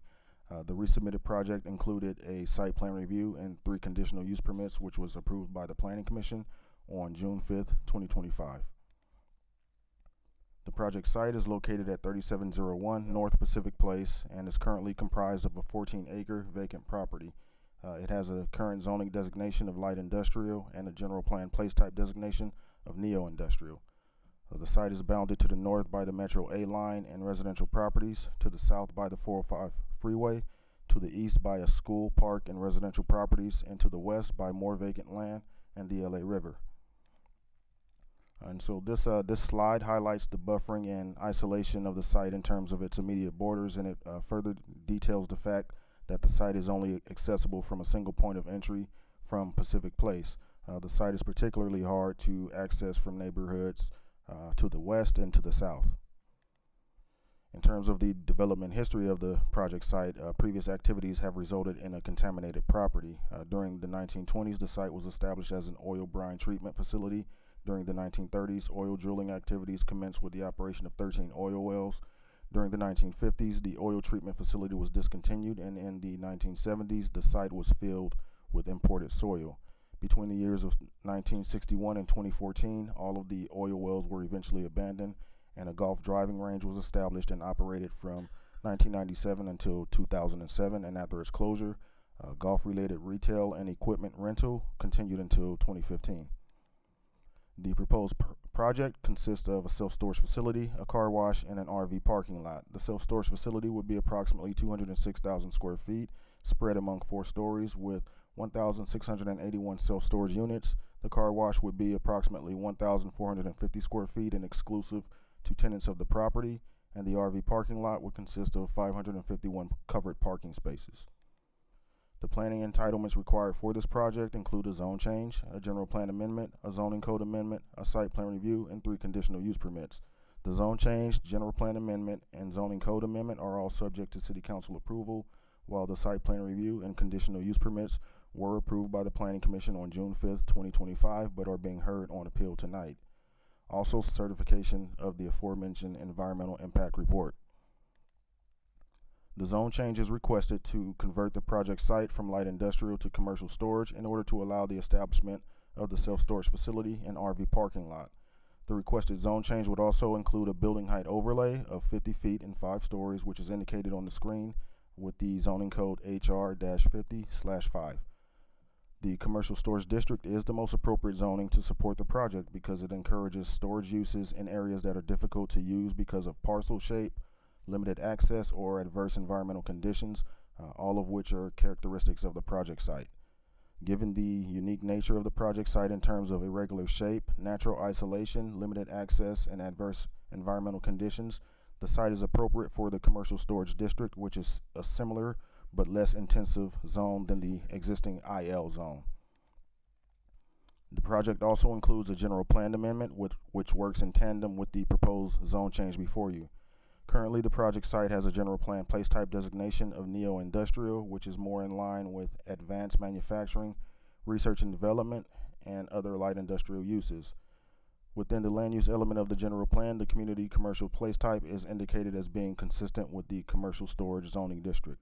The majority of the proposed general plan changes pertain specifically to the place type change from neo-industrial to community commercial, but there's also a change to land use map number 8, which would change the height allowance from 40 feet to 50 feet and 5 stories, consistent with the proposed height overlay for the zone change request. The Planning Commission found that the proposed general plan amendment will benefit public interest as the project site in its current condition is a vacant, underutilized, and blighted property with limited development potential, and the site has been known to its basis. The proposed project will convert the site into an economically beneficial, safe, and environmentally responsible site that will improve public access in the form of newly paved roads, new sidewalks, and on-site access to the adjacent LA River bike path. The entitlement package also includes a request for a zoning code amendment to allow the commercial storage district to utilize the height overlay available in the code. The zoning code amendment would be needed to allow up to 50 feet in height. The proposed height overlay is meant to provide case-by-case relief from the 28-foot height limit within the commercial storage district, which in this case would also allow the project to be built at 44 feet in height. Staff has made findings as to why this zoning code amendment is appropriate in order to allow for modern self-storage uses, which are typically 3 to 4 stories in height. It's important to allow self-storage in some locations in consideration of broader general plan policies and strategies. As described in the findings, this code amendment facilitates a variety of policies supporting new housing development. The city has issued permits for more than 7,000 dwelling units since the 2019 year of the LUE adoption. Many of these units were smaller infill apartment units or accessory dwelling units. Some portion of these units, as well as the population as a whole, requires storage, including off-site self-storage. The ability for the city to accommodate urban living in smaller units around the city requires that the city also consider facilitating a limited number of appropriate properties, including the subject property, for high-quality storage uses. The project site is within a larger area identified in the Los Angeles River Master Plan, which is a vision document identifying long-term goals for increasing open space along the LA River. The LA River Master Plan is led by the LA County Public Works Department, and although it identifies the subject site as being within a potential open space area, the subject site itself is private property, and the plan acknowledges acquisition limitations as such. The county owns and manages the river channel itself and some of the land that is adjacent to the river channel, which in this case also happens to be adjacent to the project site. The proposed development project has been conditioned to require the applicant to work with the entity responsible for developing the adjacent county-owned land. This requirement includes development of a half-acre section of native plant preserve in the north portion of the project site to be consistent with the LA River Master Plan. The applicant will also be required to hold and maintain an access point and on-site trail easement that connects the entrance of the project site from Pacific Place to a trailhead leading to the LA River bike path. This slide illustrates a more detailed view of the access point and trail easement that the applicant will be responsible for should this development be approved. The new pathway will allow a new public access way from the eastern side of the site to the county property that is directly adjacent to the LA River bike path, which this site is not a part of. The actions taken by the Planning Commission on June 5th include approval of a site plan review and 3 conditional use permits for the self-storage facility, the RV parking lot, and the accessory car wash. These approvals, as well as the recommended legislative actions, were granted based on all legal findings of fact made in the affirmative. Regarding the site plan review approval, the Planning Commission found that the project is harmonious and consistent within itself and compatible with the community. They also found that the project represents the most compatible use given the site context and previous site contamination activities on the property. The project site is located along the northeast intersection of the 405 freeway and LA River and is only accessible via Pacific Place, so site orientation is designed to provide the most visibility of the new building from its entrance along Pacific Place. With this orientation, the self-storage building provides a visual buffer between the site entrance and the remainder of the RV parking lot. The building itself uses a contemporary style of architecture that the Planning Commission believes is of a higher quality than the typical self-storage development. One of the goals of the urban design element is to contribute to the removal of urban blight, which has plagued the project site for many years. The proposed project has been deemed to sufficiently satisfy this particular goal of the urban design element. Regarding the conditional use permit approvals, findings include several special conditions that govern the operation of the proposed use. One of those conditions is that the use only be permitted if no other reasonable alternatives exist. Other conditions include no disruption or negative impacts on pedestrian or traffic circulation, no disruption to the concentration of high-intensity activities, prohibition of human habitation within storage units, requirements for security plans, and several other conditions that pertain to all three conditional use permits. The Planning Commission found that the project will not be detrimental to the surrounding community based on the unique characteristics of the site in terms of access and contamination, and the fact that it's an auto-oriented property that lacks pedestrian compatibility. For the sake of redundancy, the project represents a low-intensity use that's deemed appropriate due to the heavy site contamination. The Planning Commission has incorporated several conditions of approval to safeguard against adverse impacts of the project, including hours of operation, prohibition of idling vehicles, prohibition of inoperable vehicles, prohibition of on-site vehicle repair, proper loading areas, and many more conditions. Therefore, staff is recommending that the City Council uphold the site plan review and conditional use permit approvals given by the Planning Commission on June 5th. And with that, I'll now turn this portion of the presentation over to Allison Spindler Ruiz. Thank you. Thanks, Quentin. So 2 appeals were filed by legal firms on behalf of LA Waterkeeper and the River Park Coalition after the Planning Commission hearing. This slide summarizes the assertions made in both appeals. The appeals purport that the EIR was somehow insufficient or that environmental and land use planning topics were not fully addressed. That's simply not true. CEQA requires environmental analysis and disclosure, and the EIR fully analyzed all relevant topics and identified all feasible mitigation measures that are now requirements of project approval to ensure that future environmental impacts are actually below significant levels. The other appeal assertions relate to whether the requested entitlement approvals would be consistent with our plans and zoning, and whether future potential development of nearby property for park space or potential external funding for park development, both of which are speculative, are reasons to deny the proposed project in order to pursue alternative development of the site as a park. Staff has found these claims to be without merit, and we won't be able to describe and refute every component of the lengthy appeals, but attachment P to the council letter provides an extensive written response for your consideration. Much of the appeal grounds involve the interplay between environmental justice concerns, park equity, and the legal constraints of regulatory takings associated with denying a private development proposal on private property so that it could be alternatively developed as park space. Extensive regional visioning has been done to reimagine the LA River and its surroundings, which is an important planning exercise. However, the documents themselves note the legal, financial, and practical constraints that limit the ability to acquire privately owned properties near the river, such as this site. The appellants contend that the city should deny the proposed development of this private property so that it can instead be developed as park space. However, doing so could be considered a regulatory takings by denying the private property owner their rights to develop. And in fact, it's our understanding that multiple attempts have been made in the past to acquire the site to be developed as park space. Currently, this property cannot be acquired because it is not for sale, and even if it were, the city does not have the resources to acquire it. In fact, the city has an existing list of sites prioritized for park development and improvements, as the council is aware from your budget oversight role. And based on the latest analysis of funds available, many of our priority park development projects already identified are not fully funded, and this site is not on that prioritized list. The appellants have identified potential external funding sources, but in our resource-constrained environment, using limited staff time and resources to pursue such competitive funding could functionally deprioritize sites in other areas of greater park need, given the site's location across from Los Cerritos Park. The appellants cite general plan policies related to park equity and developing park space in areas underserved, but the existence of such policies do not supersede the property rights of a private property that is not designated or zoned for open space. Again, no regulatory land use document identifies this as park or open space.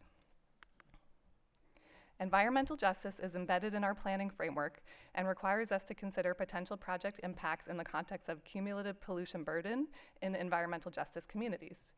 In this case, the self-storage facility is projected to have a low emissions profile compared to most light industrial or commercial uses that could exist on the site. The project is also projected to generate fewer vehicle and truck trips compared to most other potential land uses. Additionally, this is a very dirty site, and the remediation is estimated to cost millions of dollars. The proposed project would not only ensure private funding for the expensive environmental cleanup of the site, but the northern portion of the site would be turned into a native plant preserve, and a southern area of the property would be given for public use through an access easement to provide access to the LA County property that is adjacent to the river trail. When it comes to park equity, this council has deliberated on the definition and implementation priorities of park equity, which has helped lead to the Parks Rec and Marine Strategic Plan, an award-winning planning document, which talks about a primary equity goal that every Long Beach resident has walkable and bikeable access to a neighborhood park, which is an existing condition for the site. In this case, the site is located in a neighborhood already served with access to a park in a 10-minute walk, and not just any park. Los Cerritos Park is a 7.24-acre park and has been the site of the weekly municipal band concerts many of us have enjoyed this summer and for many summers in the past. Additionally, the general plan identifies the parcel surrounding the project site as fully served by existing parks. Taking an equity lens requires us to focus resources where they are needed the most. That's why it's important for us to take a minute to analyze this site in context. On the map, the census tracts on the left, which are west of the LA River, are the deepest color red, meaning they have the highest cumulative disadvantage on a range of indicators related to socioeconomics and pollution burden, according to the tool Cal and Bioscreen. City and state policies encourage us to focus those resources in those deepest red areas with the greatest needs across a spectrum of indicators. You can see the clear distinction of areas west of the LA River and south of the 405. This site is included in a census tract mostly comprised of areas south of the 405, but the site itself is in the Los Cerritos neighborhood, which is characterized by middle and high income residents served by Los Cerritos Park, Los Cerritos Elementary, and the nearby Rancho. This area scores notably better than neighboring areas west and south, and the site is substantially buffered and hard to access to the south and west, from the south and west, due to multiple freeways. This is due to the legacy of urban renewal, through which freeways and other hard infrastructure divided communities, thereby dividing the project site from the lower income communities of color further west and south. In summary, staff recommends that the council deny appeals, hold the Planning Commission actions, uphold them, and approve the requested legislative actions. This project would facilitate a privately funded environmental remediation of the site, a high-quality project, and a land use that is less impacting with fewer vehicle trips compared to other potential uses of the site. The project is consistent with planning regulations, goals, and requirements. This concludes staff presentation. We're available for any questions.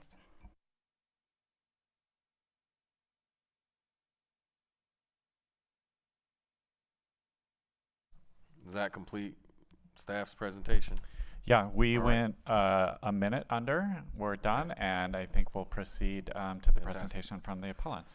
All right, now it's time for the appellant comments. We'll start with River Park, 10 minutes available, and Waterkeepers will follow, 10 minutes available.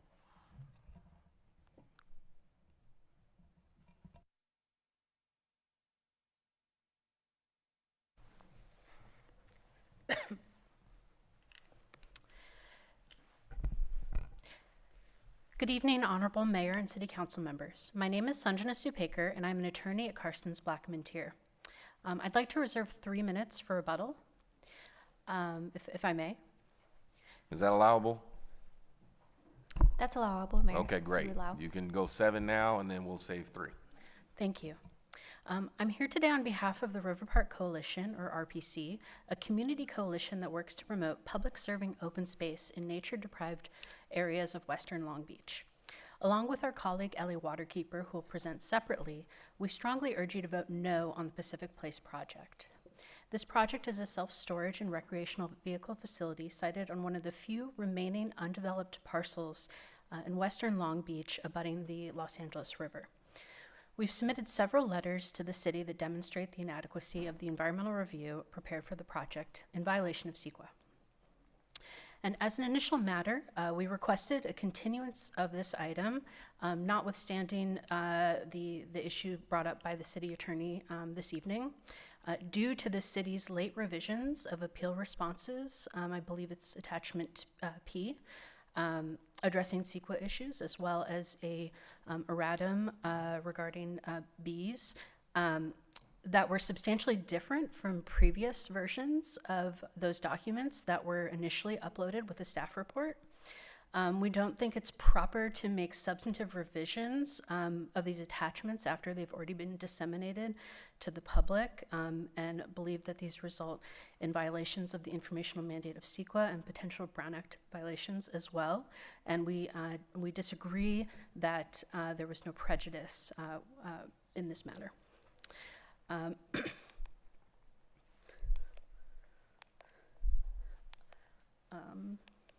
Okay. So I want to talk a little bit about the site. Despite what you may have heard, this site is an environmental justice community in Parkport, Westside, Long Beach. As you can see, the project site is adjacent to the LA River and located at the 710 and 405 freeways. It's surrounded by residential communities and sensitive receptors, including an elementary school.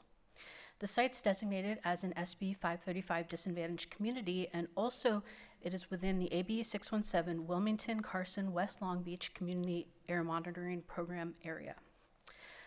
The staff report attempts to diminish the sensitivity of the site, but CalEnviro screen data show that the site is at the 92nd percentile for asthma and low birth weight, at the 87th percentile for cardiovascular disease, 99th percentile for exposure to toxic releases, 98th percentile for exposure to traffic, 95th percentile for diesel particulate matter exposure, and 89th percentile for overall pollution burden.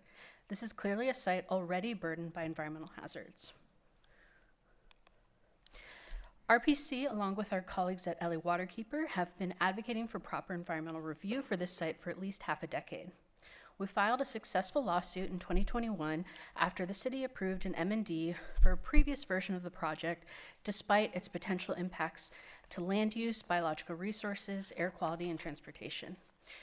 The court's findings are listed on the slide, and the court found that the city violated CEQA on each of these grounds. Unfortunately, the EIR prepared for the project continues to be insufficient. We've submitted several letters detailing the EIR's many flaws, supported by expert analyses. I will now discuss some of these issues. So first, we've identified conflicts with numerous land use plans adopted for the purpose of avoiding or mitigating significant environmental impacts. These include the general plan land use element, open space and recreational element, Riverlink plan, as well as others. These conflicts must be addressed and mitigated in the EIR, but they were not. Additionally, for example, the Lower LA River Revitalization Plan identified this site as part of an opportunity area for the Wrigley Heights River Park, with an opportunity potential score of 98 out of 100. Another location in this opportunity area, which is adjacent to the project site, was recently granted over $16 million by the Rivers and Mountains Conservancy for park acquisition and development. And we requested that the EIR be recirculated to address the impacts of this,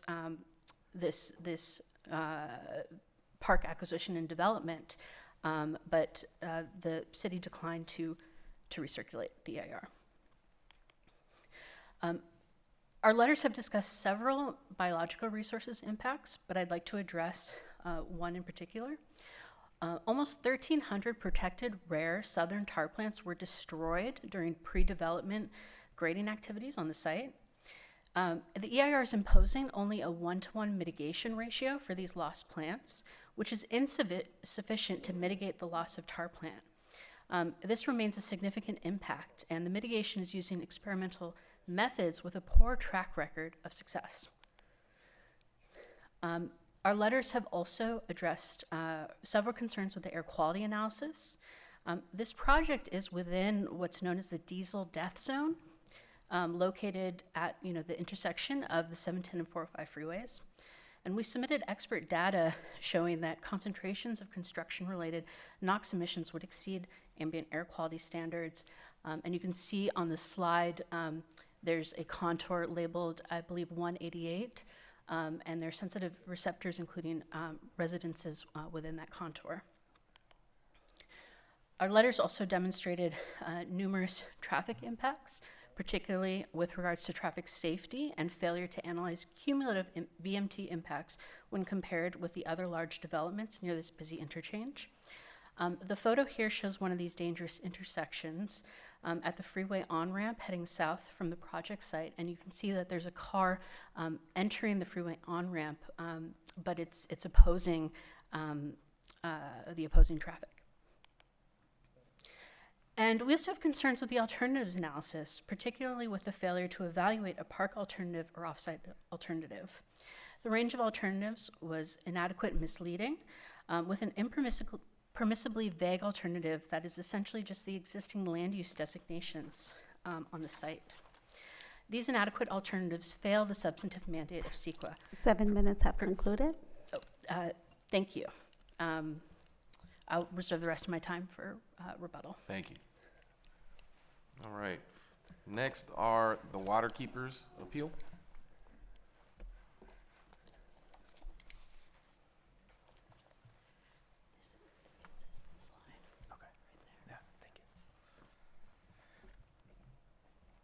Thank you. You can proceed. Thank you. Good evening, Mayor and City Council members. I know it's been a long night. Thank you for sticking with us. My name is Benjamin Harris. I'm the Senior Staff Attorney at Los Angeles Waterkeeper. I'd like to reserve 1 minute for rebuttal, if I may. Got it. If you haven't heard of our organization, LA Waterkeeper has served as LA's water watchdog for over 30 years, safeguarding our inland and coastal waterways using the law, science, and community action. LA Waterkeeper, alongside our partners at the River Park Coalition, urges the City Council to vote no on this proposed project. And I just wanted to cover the agenda really quick so you can see my goal here is to talk a little bit more broadly about how this site is so important as it relates to the LA River and Western Long Beach community. It's really hard to understand why LA Waterkeeper would be so interested in this one site if you don't understand the history of the LA River. And I'll briefly explain that to those who are unfamiliar. The river historically supported a really diverse riparian ecosystem that had marshes and wetlands throughout the whole watershed. And there was a flash flood hydrology system with water coming down from the mountains that meant every time it rains, the river would flood very dramatically. It would change course. So unfortunately, what we then did in the turn of the 20th century is we developed real estate and industrial properties right next to the river channel. So these bad development decisions led to what you see on the right, which is catastrophic flooding that happened in the 1920s and 1930s. What was the result of that? The federal government had to come in the 1940s to channelize the LA River. The Army Corps of Engineers spent over 20 years to develop about 278 miles of river channel everywhere they could, including the tributaries. And there were significant consequences of doing this. The riparian habitat and ecosystem was obviously destroyed when you cover it in concrete. We've now lost the hydrologic connection between the river and the floodplain and the groundwater that was feeding into the river in some parts of the river year-round. Communities were also now disconnected from the river and disconnected from each other. So what does the river look like now? You can see in this picture, it's basically just a superhighway for stormwater every time it rains. It carries polluted urban runoff from the surrounding watershed, many hundreds of miles of watershed, out to the Pacific Ocean through the city of Long Beach as fast as it possibly can. Another consequence of channelizing the river was harm to our local communities that live alongside the river. By channelizing the river, it brought more development, more industrial development, commercial development right along the river, which then, of course, brought blight to our communities. Now you can literally track on Cal Enviro screen on the left, you can track the worst communities in our region in terms of pollution burdens along the path of the river almost directly. That is appalling. Normally you think of riverfront property as highly desirable. In LA, it's not that case. So what does that mean for for Long Beach residents near the river? That means that they're already plagued by high diesel death zone, air emissions and other human health impacts, but now there's a lack of green space along the river for these communities. That results in persistent exposure to these toxic pollutants, air quality issues, respiratory impacts, other human health impacts, and they have no respite from all of that. There's no green space or outdoor areas they can go to escape it. So we think to address the environmental injustice that Western Long Beach is experiencing, we have to address the LA River. The LA River is a central opportunity to meet our regional goals for climate resilience, for restoring habitat connectivity, and to achieve the city's own goals for open space. So now I want to just turn quickly to water quality and hydrology, because river channelization doesn't only impact our human communities, it impacts the river itself. Without going into much detail, you could see some points on the slides here. We believe the EIR failed to properly account for these impacts in numerous ways, both stormwater runoff in the pre-development surcharge and post-development operations, including also the flooding component, that as we build up more and more in the watershed, we're now contributing more runoff to the river, more pollutants from all that impervious surface into the river. None of this was adequately addressed in the EIR. Also, it's really important to note that our consultant does believe that the Army Corps likely has jurisdiction over the subject private parcel under Section 408 of the Rivers and Harbors Act of 1899. You heard Section 404 before, that's the Clean Water Act. We believe there is different authority under Section 408. And what's important here is that the applicant and the city did not even consult with the Army Corps. They just made their own determination and moved along. That exposes the city to liability if the Army Corps determines they are wrong. So again, you may be wondering why this particular site is so important for the LA River. And that's a good question. There are many other opportunities potentially to achieve our goal, to see more greening along the river and try to move toward restoration. The problem is that this site is an example of what we've seen in the past. We've seen the same mistakes of building too close to the river. Then we have to build more concrete infrastructure to protect against flooding, and then that concrete infrastructure now brings more development and more blight. We're moving in the wrong direction. It's a cycle that we've repeated for over 100 years, and we view this as a death of 1,000 cuts. Every time we do this to the river, we're hurting it more, and we're losing opportunities to heal the river and heal our communities. And LA Waterkeeper recognizes we can't just tomorrow restore 51 miles of the LA River. That's not possible. But we have to take every possible advantage we have here. We cannot let these opportunities slip, because we will continue to go down the wrong path to the point that it is completely impossible to recover from. We don't want to get there. We don't think we're there now, but adding these types of developments next to the river doubles down on those mistakes we've made in the past. Fortunately, as you could see in this slide, Long Beach was ahead of its time. You all, representing the city, are, taking over a city that has for over 15 years planned for green space along the LA River in the RiverLink plan. This was a visionary plan that really inspired promise for all of these communities along the river, which the RiverLink itself identifies as Western Long Beach communities that lack park equity. So this is a really important plan to start moving in the right direction. RiverLink is the exact kind of project and plan we want to see for other parts of the river, connecting those greenways and creating these really awesome restoration opportunities that also bring recreation and green space to communities that need it. And now I also just want to quickly mention other regional plans have doubled down and reaffirmed that this is a really good idea for this particular site. We have the Rivers and Mountains Conservancy's Lower LA River Revitalization Plan in 2018. It imagined the entire site of the Wrigley Heights River Park, including the private parcel, as a place with open space for communities to connect together, including between the west and east sides of the LA River. And as my colleague Sanjana previously mentioned, RMC is working on acquiring some grant funding to try to acquire private parcels to the east of the project site.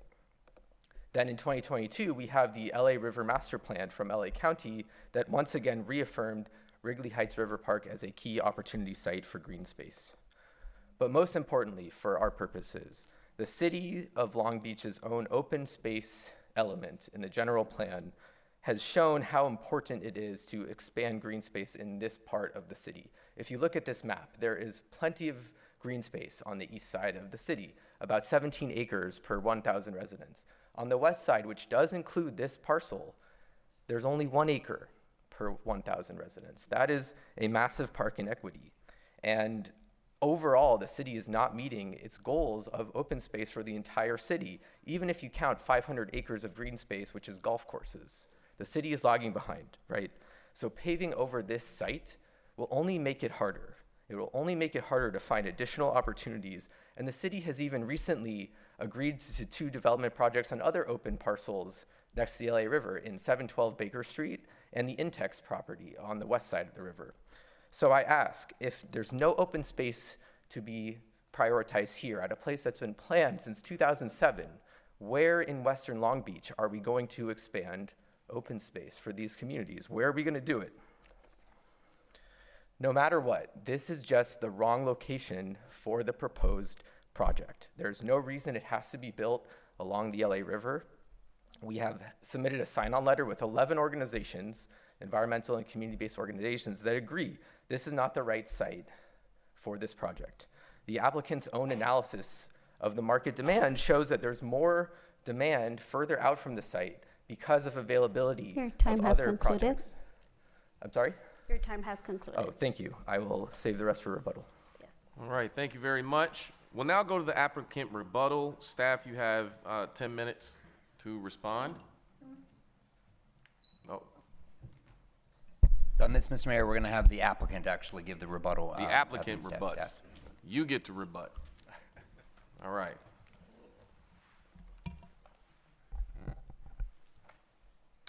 Thank you, and can we actually reserve 1 additional minute at the end for further rebuttal? Yes. Thank you. I'm Brian Sorensen with Insight Property Group. I've been working on this development here, 3701 Pacific Place, for the last 5 years, and I thank you for your time. Real quickly here, I'm going to go through the first few slides, and then Lindsay Tabayan with Alan Mackins will take the bulk of the presentation. The star there is our corporate headquarters. It's in Redondo Beach. We drive by this property every day to work. We have workers that live in Long Beach and live in the surrounding area. This truly is our backyard. The orange is representative of the developments, the properties that are open and under construction, and we love the Los Angeles region. This is a quick zoomed out version of what Quentin showed in his staff presentation of the site in white there, and then adjacent to us is the county flood property. It's 10 acres. It's between our property and the LA River. And then you can see the major transportation, including a metro line, as well as additional green space, the Los Cerritos Park, the Dominguez Wetlands, as well as the Virginia Country Club. This image is just shows the quality of what we're putting out there. It's Class A. This doesn't look like your typical self-storage, big green or red or loud box that's drawing attention. It's something that we pride ourselves in the architecture and the design, and worked very closely with the city of Long Beach to design it. One more closer up image of the building that we're really proud of and look forward to having many people drive by it. And I'll pass the rest off to Lindsay Tabayan. Thanks, Brian. Okay, so as noted by staff, this project was approved back in 2021. The appellants filed a lawsuit challenging the project in 2022, and that was on the basis that the argument that we should have prepared an environmental impact report, and we have spent the last 3 years doing just that. Preparing an environmental impact report that is the Cadillac of all CEQA analyses and exhaustively required under CEQA and identified in the 2 presentations.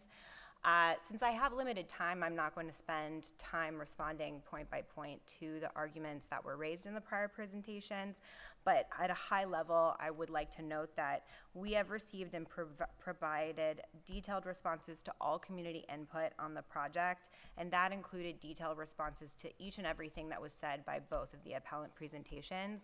That work was done in collaboration with the city, and those responses are included in the project DIR, in the final responses to comments to the project DIR, and in the appellate response matrix that is included as attachment P to the staff report. So that contains responses to all of the issues that were raised in the appellate presentations. And I would also like to note that we have the full expert team here tonight on all disciplines that were identified in the presentation. So if the council has questions on any of the more specific issues raised, we have the people here and available to answer those questions. So in the 6 years that we have been working on this project, we have partnered with the agencies that you see here on the slide to design, to plan the site cleanup, design, mitigation, and the project benefits that are proposed to you today. In partnership with those agencies, we are presenting a project that will convert the current condition of the property from an underutilized, blighted site with limited development potential that has remained vacant and unmanaged since 2007, close to 20 years, to a safe, sustainable, and environmentally responsible development. This slide shows a side-by-side comparison of the design that was approved by this council in 2021 as compared to the currently proposed design. The key points to note here is that while we have added a bit of storage space, the project is the same box as previously approved. It's the same height, the same development footprint, the same general layout of the site. Nothing has changed. This slide highlights that the property is currently zoned for industrial and warehouse uses that are much more impactful than the proposed project. This was something that was touched on in staff's presentation briefly as well. So the image on the left shows site development under the existing IL zoning, which includes much more impactful uses like trucking, industrial manufacturing, warehouses, and repair services. The red box on the left shows what could be developed under that existing zoning, and that scenario was actually exhaustively analyzed in our alternatives analysis in the EIR as alternative 1, development under existing zoning. By comparison, the image on the right shows the applicant's proposal, which is much smaller, about 1/3 the size, and a less impactful self-storage use. As I mentioned, the EIR did a full analysis of the project on the left and determined that it would have more impacts than the proposed project on 9 different CEQA categories. And the project on the right, our project, is much less impactful than what the site is currently zoned for.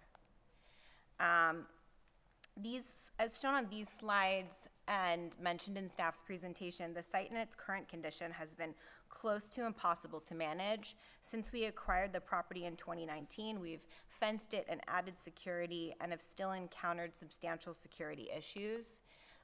This here shows a pipe fire, which was one of 2 arson events in the last 2 years at the site. This shows trash from various homeless encampments that pop up on the site regularly despite our and PD's best efforts to manage them. And here's more graffiti and breaking into the power box from those encampments. We are proposing to redevelop the site from this attractive nuisance state into a security-focused use that will benefit other properties on this dead-end corridor. Some of those security improvements are highlighted on the slide and include lighting, fencing, AI-enabled security cameras, keypad control access, and on-site security guards and robotics. This area really, what I want to emphasize here is that this area really needs an active and secure business in order for the rest of the area to be safe for surrounding residents. Site cleanup is also a very important benefit that this project offers to the city. As I mentioned, it is sat undeveloped and unused for close to 20 years because it is such an impacted site. A couple things to note on this slide are, one, the shaded area is the footprint of the former treatment sumps from the oil use, which comprises almost the entirety of the project site, but does not extend onto the LA County flood control parcel to the west or Jeannie McDonald's property to the east.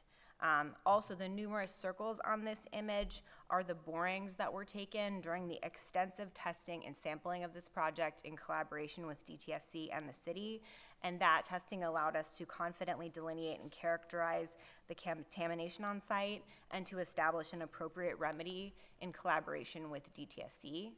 A summary of the remedy that was proposed and approved in 2021 and remains unchanged in the current draft response plan is listed on the slide, and we have our experts here and happy to answer any technical questions that you might have about site cleanup or the proposed remedy.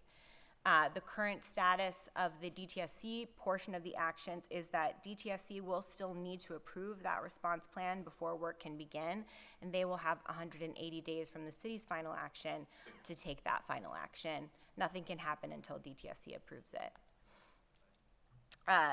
This is another one of the project benefits that was flagged in the staff reports, staff's presentation, so I won't spend too much time on it, but I just want to note that back in 2021, the public asked us for a trail connection from Pacific Place to the county property, and our project is doing what the community asked for in terms of connectivity by providing this easement and the related trail improvements. Also, the project will offer a tar plant mitigation area that will be preserved for on-site mitigation of southern tar plant at the northwestern half-acre of the project site. This is one of the issues that our EIR analyzed in great detail, and we worked hand in hand with CDFW to both design this area, which was very important to them, and on all other biological mitigation. CDFW is fully signed off on this tar plant mitigation and on all other biological mitigation measures. And as noted, the tar plant mitigation area will abut the county property and cross-pollinate with Your the time has existing concluded. tar plant population there. All right. Well, that concludes your applicant comments, rebuttal comments. We will now go back to River Park, who has 3 minutes.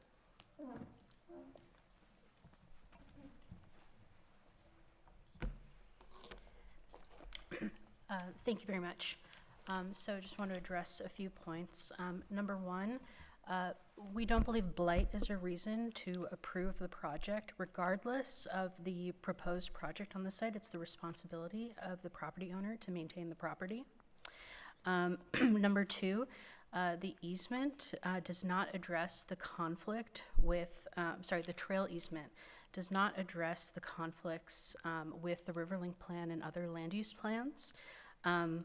This is a condition of approval. It could be potential mitigation for the land use conflict, but CEQA doesn't allow compression of analysis and mitigation in this way. So the EIR needed to disclose the land use conflict. Additionally, we wanted to address the takings point.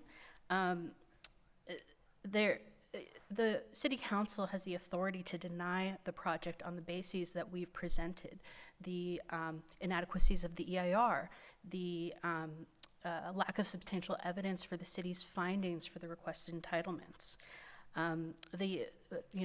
Supreme Court precedent doesn't support regulatory takings under these facts.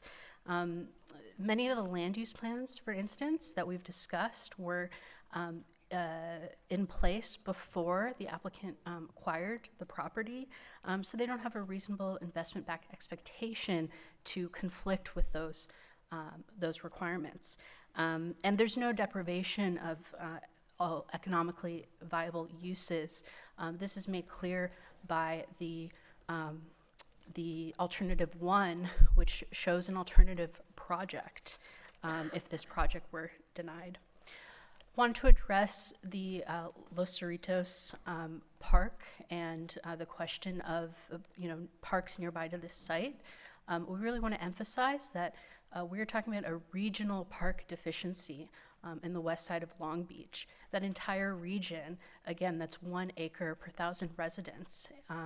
That falls below the citywide goal, which was adopted by the general plan of 8 acres per resident.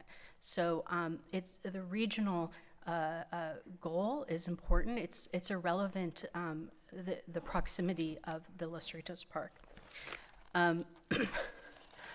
Regarding the alternatives analysis, CEQA does not permit an agency or an applicant to present a much more impactful project and then say that the alternatives analysis was adequate. Alternatives must avoid or substantially lessen impacts. Discussing the DTSC process, we've raised in our letters that much of the analysis was improperly deferred, as well as Your the time has mitigation. concluded. Thank you very much. Thank you for your time. We appreciate it, and again, Thank you. we hope that you vote no. Thank you. All right, our final rebuttal. Water keepers, 1 minute. Thank you. Would I be able to pull up the presentation again? Sure. Just want to show the last slide.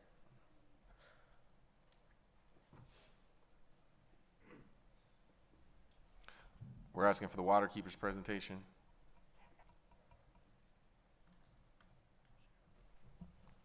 We're working on it. Sorry about that. Appreciate it.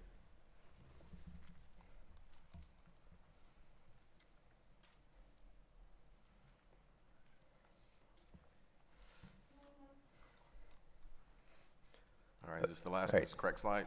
Yes, thank you very much. All right, please proceed with your 1 minute. I appreciate the time to conclude here. I just want to cut to the chase. First, don't be swayed by the applicant's threats of regulatory taking. Those are baseless, as we've explained in writing. But just cutting to the chase, the applicant can purchase or lease other places to build this project. We cannot do that for open spaces easily. We have open space here. We want to help work with the applicant to try to find a different place to put his project while preserve the opportunity here. If you look at this slide, other cities along the river are doing what we're proposing. They're turning former industrial sites into greenways. You have the opportunity to do that here and implement the long planned visionary Riverlink project. No matter what, the city still has an obligation to Western Long Beach communities to fix the park equity issues that they've been experiencing. We are willing to work with the city to help find grant funding. There's plenty of public grant funding available for acquisition, remediation, and park development. Just let us work with you. We can work with the developer and find a different place for the project, but you have to say no to this one. Please, Your time we urge has you to vote concluded. no. Thank you. All right.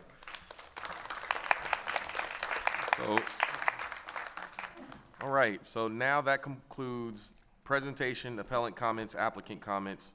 We now go to public Mr. Mayor, comment. you have one more rebuttal to rebuttal. They reserved 1 minute. I didn't know you held off to him. Go ahead. Sorry. I'll keep it Hard short. to keep up with all this. Please proceed. So with regard to the comments that were just raised in rebuttals, the EIR analyzes in detail that there is not a conflict with applicable land use plans and also contains a compliant alternatives analysis. With regard to the issue of takings, I will defer to the presentation already provided by city staff on that issue. I also will finally note, as I got cut off on the last slide of the presentation, that the project has been designed to include multiple sustainability features, which will make it offset electrical demand and manage water on site, contrary to some of the items that were contained in the presentation. So we would request that the City Council approve the project, and we are again here to answer any more technical questions you might have. Thanks. Thank you. I think that's the last rebuttal. It is. I'm pretty sure. I'm just going to confirm. We got your presentation. Confirmed. We got Mr. the Mayor. appeal. Confirmed. Yeah. Then we got the rebuttal. And then we got the rebuttal to the rebuttal. And then we got the rebuttal to the rebuttals of the rebuttal. It's the last one that's tricky. That was the last You one. got them all. All Thank right. We nailed it. Thank you very much. We'll now close that portion down and open up general public comment.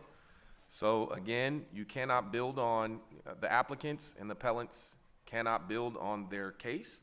This has to be public comment. There are 21 people signed up to speak.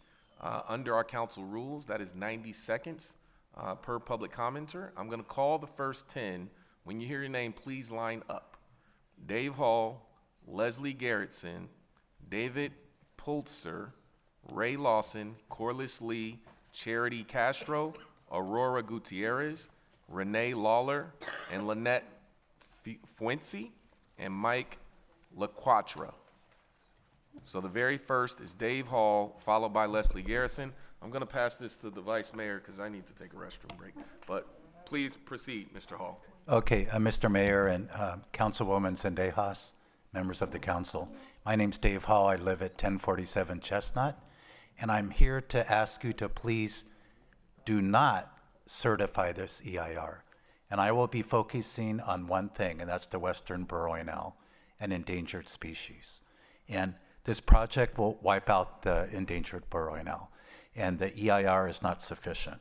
First of all, the California Fish and Wildlife Department named the western burrowing owl as an endangered species in spring of 2025, and that has not been mentioned in the EIR.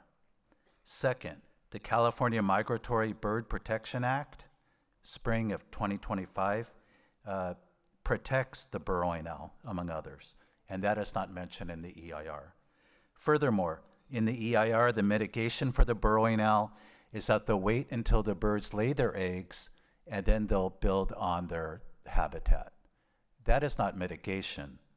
That is a death sentence for this endangered species. Finally, A mitigation would be artificial nesting burrows, and that would be a mitigation is not provided beyond waiting until the eggs hatch and then building there.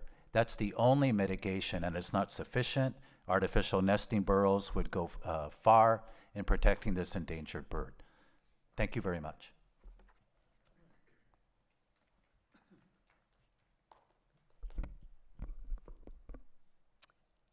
Good evening, city leaders. My name is Leslie Garrettson. I am a voter, a resident, and a concerned community member in the Los Cerritos community. I actually live within the circle that you saw, so I am very concerned about this project. I'm asking you today, our city leaders, to reject the current proposal at 3701 Pacific Park Place by voting no on the final EIR, as well as the general plan, all of those 7 items that were mentioned by Mayor Richardson. I won't list them all out because I'm going to run out of time. Given the history of the land and its proximity to residential areas of mine, I was concerned about the potential of the risks for this project. I then became an advocate. I started learning about what is CEQA. I'd never heard of CEQA. I didn't know what an MND was. I do now. Over the last 5 years, through some of the advocacy that I've been doing, I've learned exactly what those are. And CEQA, which is made to prevent harm, really is managed by our city to protect the residents. This project does not meet those standards. I'm not an attorney, I'm not an expert, but it was easy enough for me to go through that and read it. So I'm asking you, please, for your residents, say no. Thank you. David Pulsider. Pulitzer. Thank you. Good evening, Honorable Mayor and City Council members. My name is David Pulitzer. I'm a concerned community member. I live in District 5, Ontario Lynn Place, and I see the site that this is about tonight. I'm urging you to reject the current proposal for 3701 Pacific Place, and specifically the final EIR. There are many reasons why the council should reject this, and you've heard lots of things. I know things have been sent in. I'm going to focus today on traffic, as the EIR traffic analysis is incomplete and does not account for past developments or approved future projects. A complete and cumulative traffic analysis is a CEQA requirement. So the traffic analysis is incomplete and dangerous. Past development and approved future projects aren't included in a cumulative impact analysis as CEQA requires.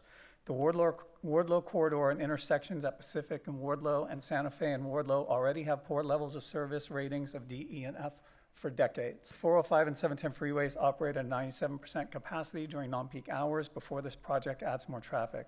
There's no mitigation for this cumulative negative impact to regional transportation networks, and the EIR erroneously claims proximity to freeway interchanges prevents significant impact, but those freeways are already maxed out.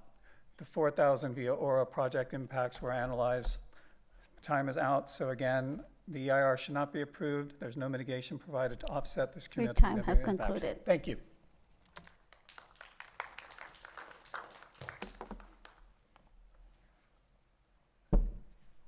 Hi, good evening, everyone. My name is Charity Castro. I'm a resident of Councilmember Uranga's district, and I live in one of the red areas that your map pointed out. And the reason I'm here today is because the area that you're all discussing is an area that I drive or I ride my bike past every day. That's how I learned about it, because there are no parks in my neighborhood. I'm in that red area that you all pointed out. And this IER, this Environmental Impact Report, will have you believe that that park means nothing else to anyone else outside of the El Cerrito area. But that's not true. I have no green spaces to go to. And the ones that I do have in my neighborhood are few, far in between, and deeply, deeply underkept. I deserve, and my community deserves, a park, not a small allotment of natural plants or a walkway that's convenient for your private developers to continue to profit from us. I'm your constituent. I came here and I spoke up today because I firmly believe my side of the city has no green space. We're starved for it. I have to ride my bike to the lagoon because there's nowhere else that I can go where I can safely experience greenery and nature, unless you expect me to travel all the way to the east side of Long Beach because that's the best we can do. Some of you ran on really progressive stances. We're here asking you to represent Your time us, has concluded. not private developers.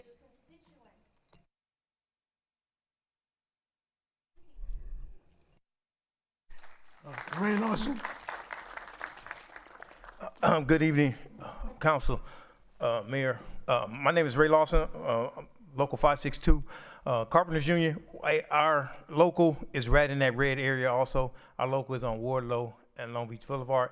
3 years ago, our local were getting prepared for a picnic, and the addicts into a trailer that we had staged to take to the park. They stole about $5,000 worth of tools, power tools. The trail of them ripping the toolboxes open led straight to where this area that we're talking about, this blighted area that's full of crime. We got pictures that we can show you that were full of syringe needles that they had been using the whole time, that they went and sold the tools and went and bought drugs. It's on record with the Long Beach Police if you want to check it out. We're the Carpenters Union. We offer hope. We're not concerned about guitar flowers and owls. We're concerned about people. We rebuild people. We give them a chance to rebuild, with the development of this project to maybe one day get some of those people that are addicted on those drugs, get them a career, get them a life, get them a future. Let's be more important, must care more about people than we do about flowers and owls. Let's take that into consideration in approving this project, approving what the staff recommends, and approving Your this time project has and letting it concluded. go forward.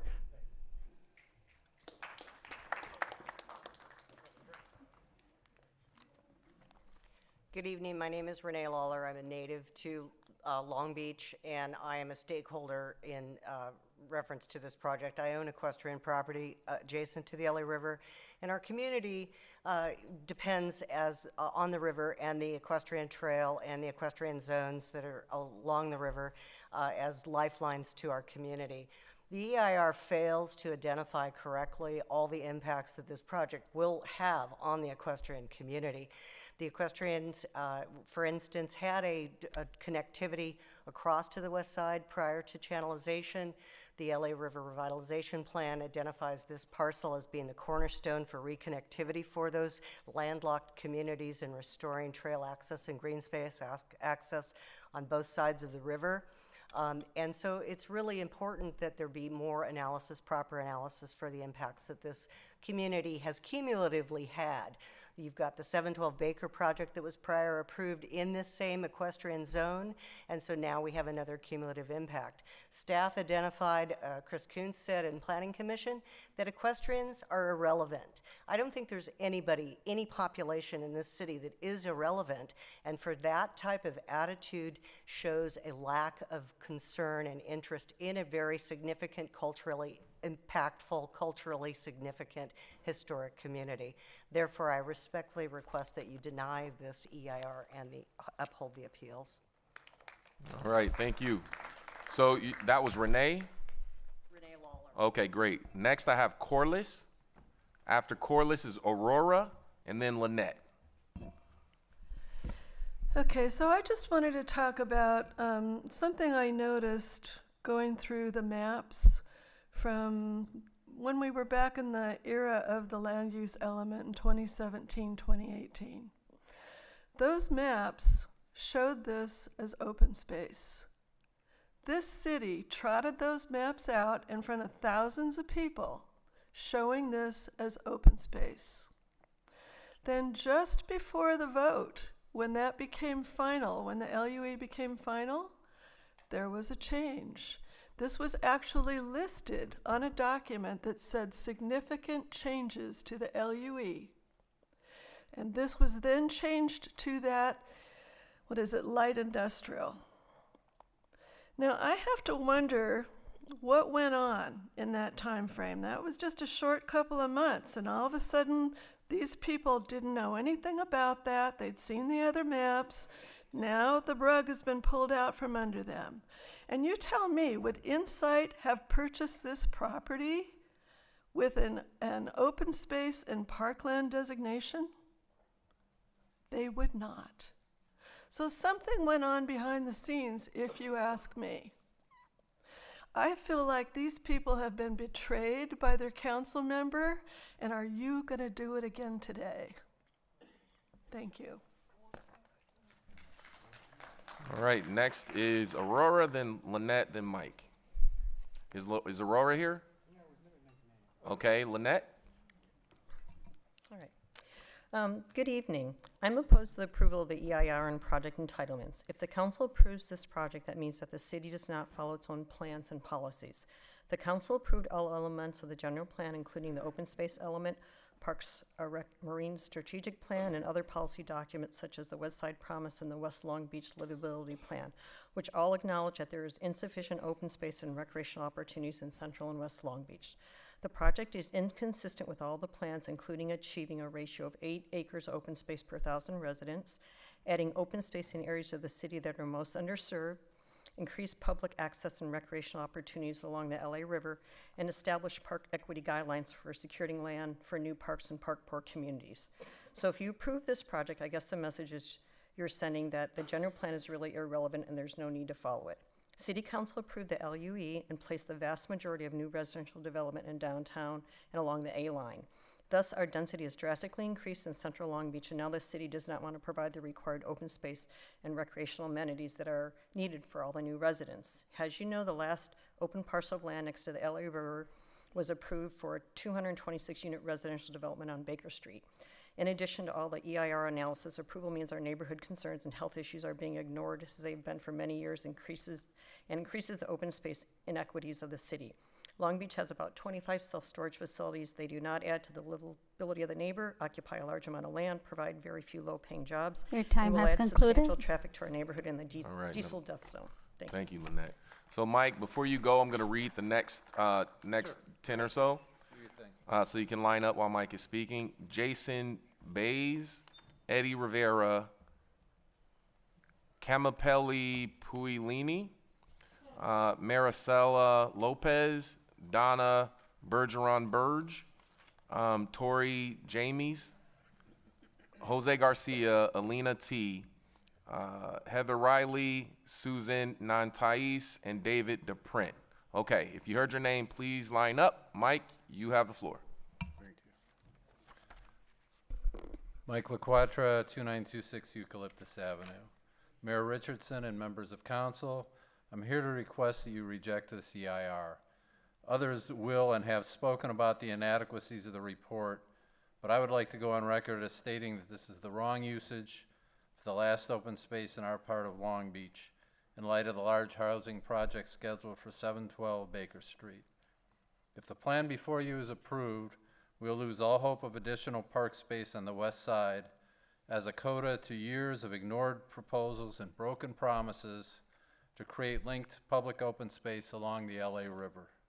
The city's quick to emphasize a favorable parkland to resident ratio while glossing over the reality that the vast preponderance of such spaces are on the east side.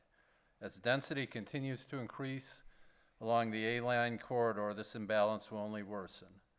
A necessary first step towards addressing this inequity is for this EIR and project to be denied, after which resident-centered alternatives can be considered. Future generations won't know or care about who found space for one more storage facility.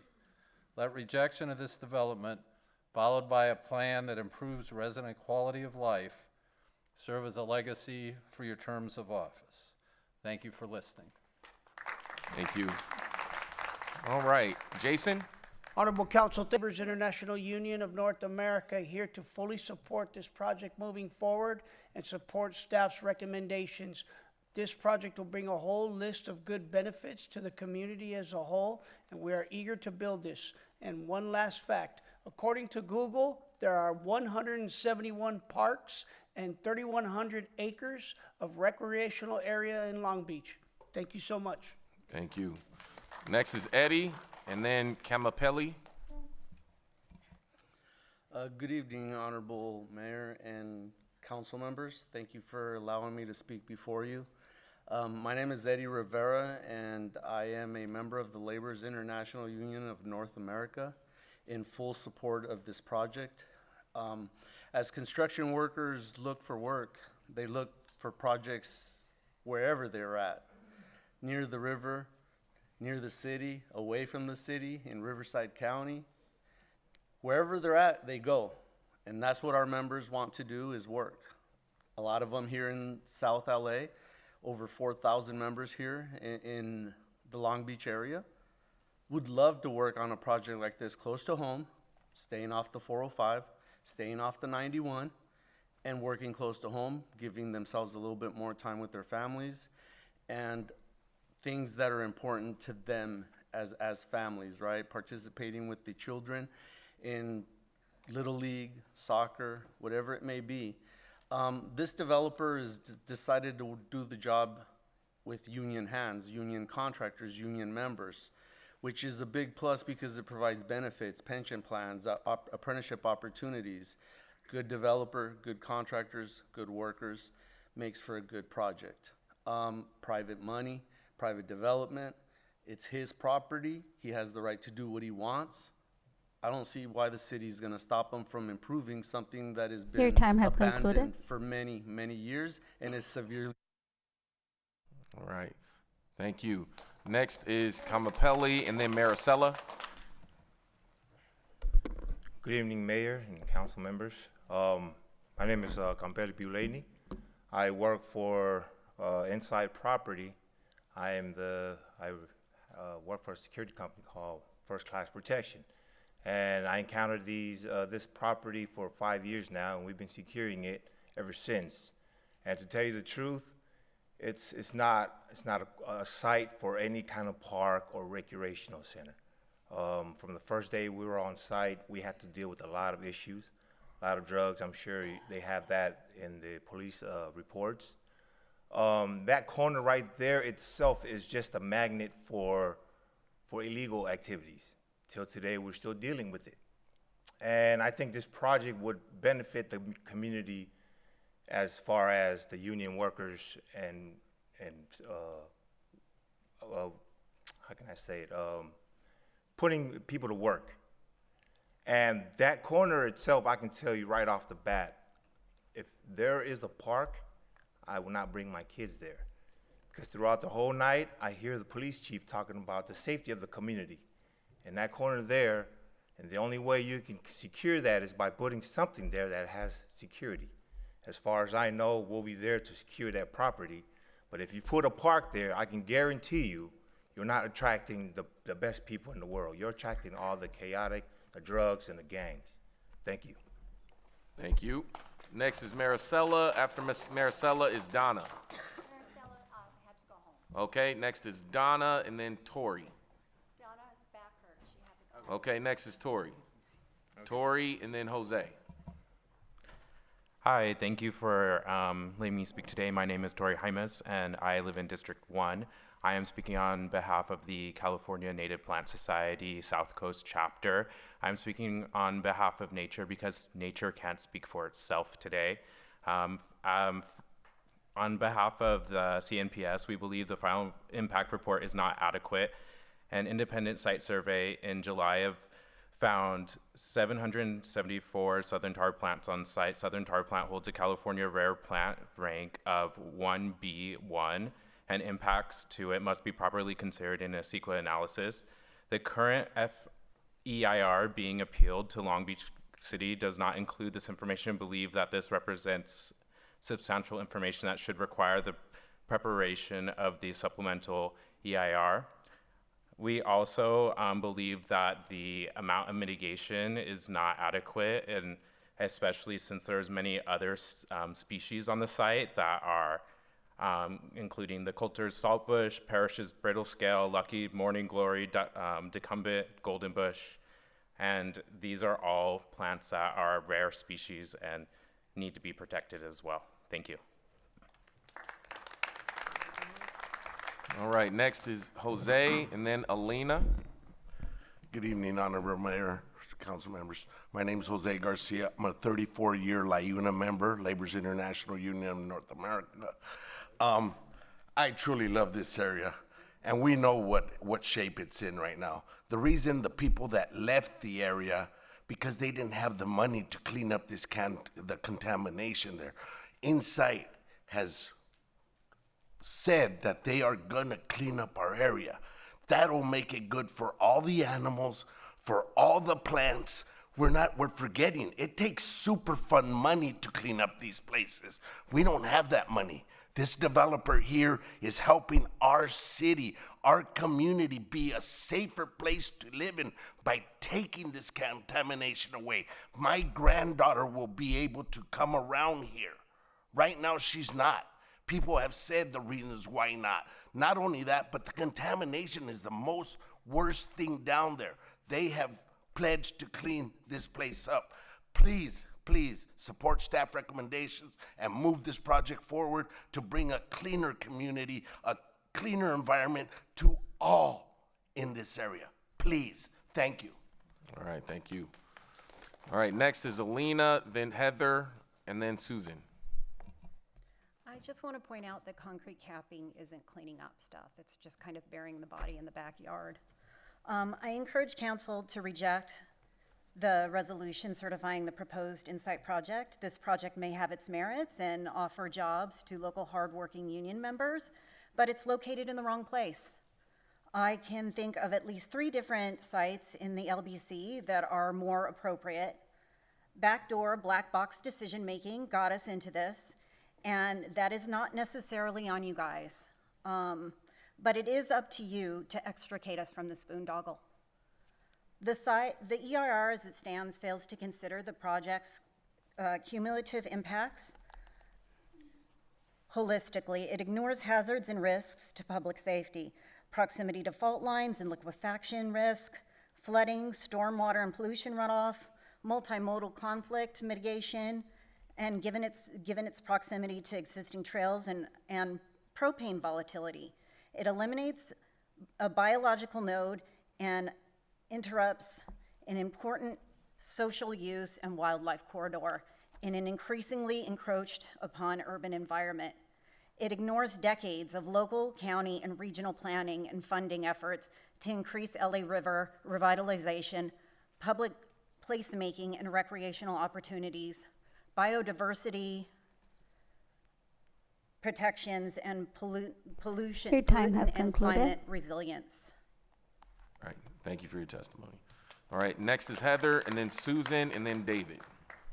My name is Heather Riley, and I waive my time this evening. Thank you. Thank you. Next is Susan, and then David. Nantes. Yeah. Hi, my name is Susan Nantes. I live in District 5. I live on Country Club Drive. I am not far from the proposed Pacific Place project, and I'm right across the street from Cerritos Park. I'm here today to support the City Council's approval of the Pacific Place project, and I see it as a win-win for the City of Long Beach, its residents, and its taxpayers. I don't agree with the River Park's argument that we need another park built on this private property, and I know there is absolutely no money in the city's budget to support it. We have a dozen parks and 2 wetlands bordering the Pacific Place property, running from Del Amo to Ocean Boulevard. Starting with the Dominguez Gap wetlands, there's 32 acres running alongside the LA River from Del Amo to Wardlow. Across Wardlow, you have the Wrigley Greenbelt. Starts 9.8 acres of green space, biking and walking trails, all the way to Ocean Boulevard. We all know the Pacific Park project's land is sitting underneath toxic, contaminated soil, and it would be absolutely dangerous, irresponsible, and risky to us local residents that live close to it to try to clean the soil. It's one thing to build above it, but if you're going to get in there and try to clean that soil, it's going to release toxic fumes, it's going to release contamination for us that live around there to breathe. So I'm absolutely 100% against it. And that is why many of us, I'm sorry, okay, that's why many of us to believe that they should build the RV self-storage. That would be the safest thing to do. Thank you for your time. Our final speaker, David DePrint. DePriest. Okay, I got That's something French. different here. David, you're up. Come on. Anyway, it's all good. I live at Country Club Drive also, and I have 3 daughters, and I must say that twice we've had the homeless from that area try to break into our back door. So, and we also have had people ringing our doorbell at 2 in the morning, and we've traced them back with the police, going down that same gully, going to this property. So the police would cut across the park, chase them down there. The Long Beach police came immediately, and they would chase them down to that park, that area. It's just a bad spot. There's a lot of bad people over there. And the other thing I want to say is this inside group, they've done a good job on one thing. They didn't try to max this property out. They could have tried, all developers, they try to max it out, get whatever they can get, and they can sell it later on. But they're actually going to bring something that's going to look really good, pretty tight, pretty classy. And it's going to look like a house, like a building in Manhattan Beach. So I don't think that, these guys are just out just trying to make money. They're trying to make it good for everybody. Thank you. All right. There was one person who was at the restroom. Are they back? Okay. All right. That concludes public comment. We will now take it back behind the rail. Before we go to the council members, I don't envy your position. I've served on the city council 8 years, and that's because these hearings are there's a process here. And before you get into your deliberation, I'm going to ask our city attorney to walk the council through both their options and the guardrails before we begin this discussion, because we want to make sure we conduct this hearing correctly. I have seen when we've had to redo hearings because you may not have taken a step correctly. And so I'm going to ask the attorney to make sure the council understands what their guardrails are and what their options are here tonight. Thank you, Mr. Mayor. So in front of you tonight is the recommendation from staff, which is to approve the necessary legislative actions to overturn the appeal, to approve the site plan review and the CUPs. Both the site plan review and the CUPs were approved by the Planning Commission. The legislative actions were recommended by the Planning Commission, but they require your action here today.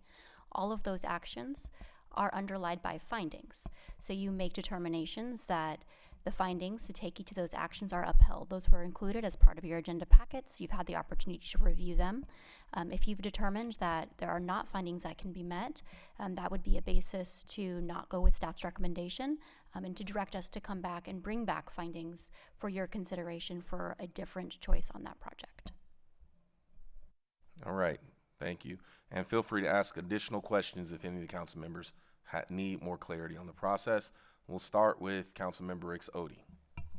Thank you, Mayor. Thank you, staff, for your presentation, and thank you to everyone who provided public comment, the applicants, the appellants, and those who did the rebuttal to the rebuttal, and then the rebuttal to the rebuttal to the rebuttal. So thank you. I'm going to put on my former planning commissioner hat and just ask a few clarifying questions just to make sure, because there was a lot of information, I think, thrown at everyone tonight, to make sure we're kind of all on the same basis here. So can we revisit the history of this site and just what were the uses of this site prior to today's discussion? Thank you, council member. So yeah, in the past, the property was used as an oil brine water treatment facility from 1926 to about the mid-1950s. And then between 1937 and 1981, oil wells were actually drilled on site. So not only did you have oil drilling, but an oil brine facility where essentially that wastewater, sits and is a byproduct of the oil drilling process.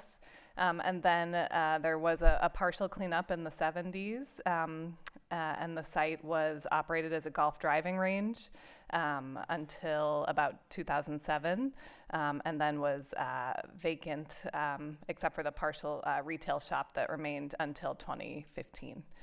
So that gives you a little bit of background on the site history. Excellent, thank you. So tonight we talked a lot about the EIR. What did the EIR specifically say about the current condition of the soil on that parcel? Sure, so I can give a broad overview. We have many technical environmental experts that can get into more detail if that's helpful. But in terms of the soil, I mentioned earlier there was a partial cleanup done in the 1970s.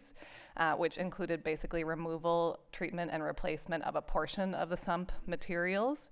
But there's not great documentation on the full extent of how much that was cleaned up, and much detailed testing has been done as part of the environmental review and disclosure process as part of the EIR. So there are remaining chemicals of potential concern, as they're called, including volatile organic compounds, or VOCs.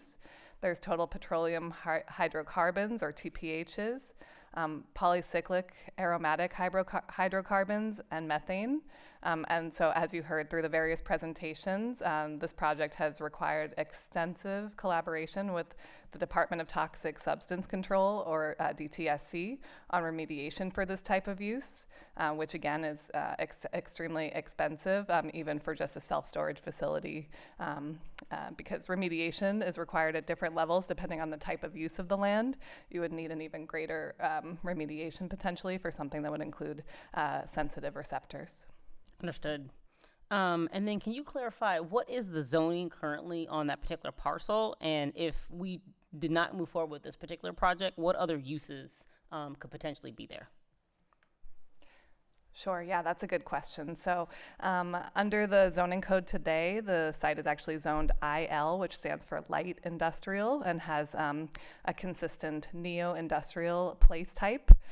So today you could actually do a general warehousing site by right without a CUP. It would only require sort of the design review that comes under the site plan review process.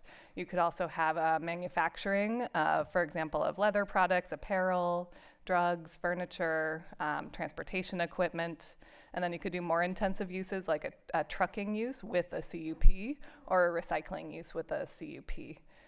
It would also allow for greater lot coverage and potentially height as well. Okay. Now I understand the city staff is recommending we deny the appeal. If we were to uphold the appeal and deny the project, what findings would we need to do that? Sure. So we heard a lot of public testimony about a potential park use, and that's no one at this table is here to say we don't need more parks in Long Beach, but that's not actually a question before the City Council. It's the adequacy of the documents for this project entitlement. So Council could, for example, determine that the zone change was inappropriate because the storage use does not produce enough employment, and you would prefer to see the larger warehouse project on site. You could determine that there's some sort of objective issue with the design or the arrangement of the streets, but that would not preclude the developer from pursuing a similar project or a different project that's allowed under the zoning as Allison just described. So it is, within council's discretion to make whatever decision they're going to make, but you're going to have to give us a factual basis for that decision, and then we would come back as we best understand your direction and provide you written findings to that effect. And Councilwoman, the determinations from the Planning Commission, the recommendation on the SPR and on the CUPs were conditioned upon the council taking these legislative actions. So that kind of, if there's not an ability to take those legislative actions, that would be a basis on the appeal. Excellent. And then, Mayor, can I ask one last question? And then the final question to this is I do want to acknowledge the concerns of the community. I think many of us understand the need in the city for more open space. I certainly understand that living in North Long Beach. Can staff talk just a little bit to other opportunities for open space along the LA River here in Long Beach?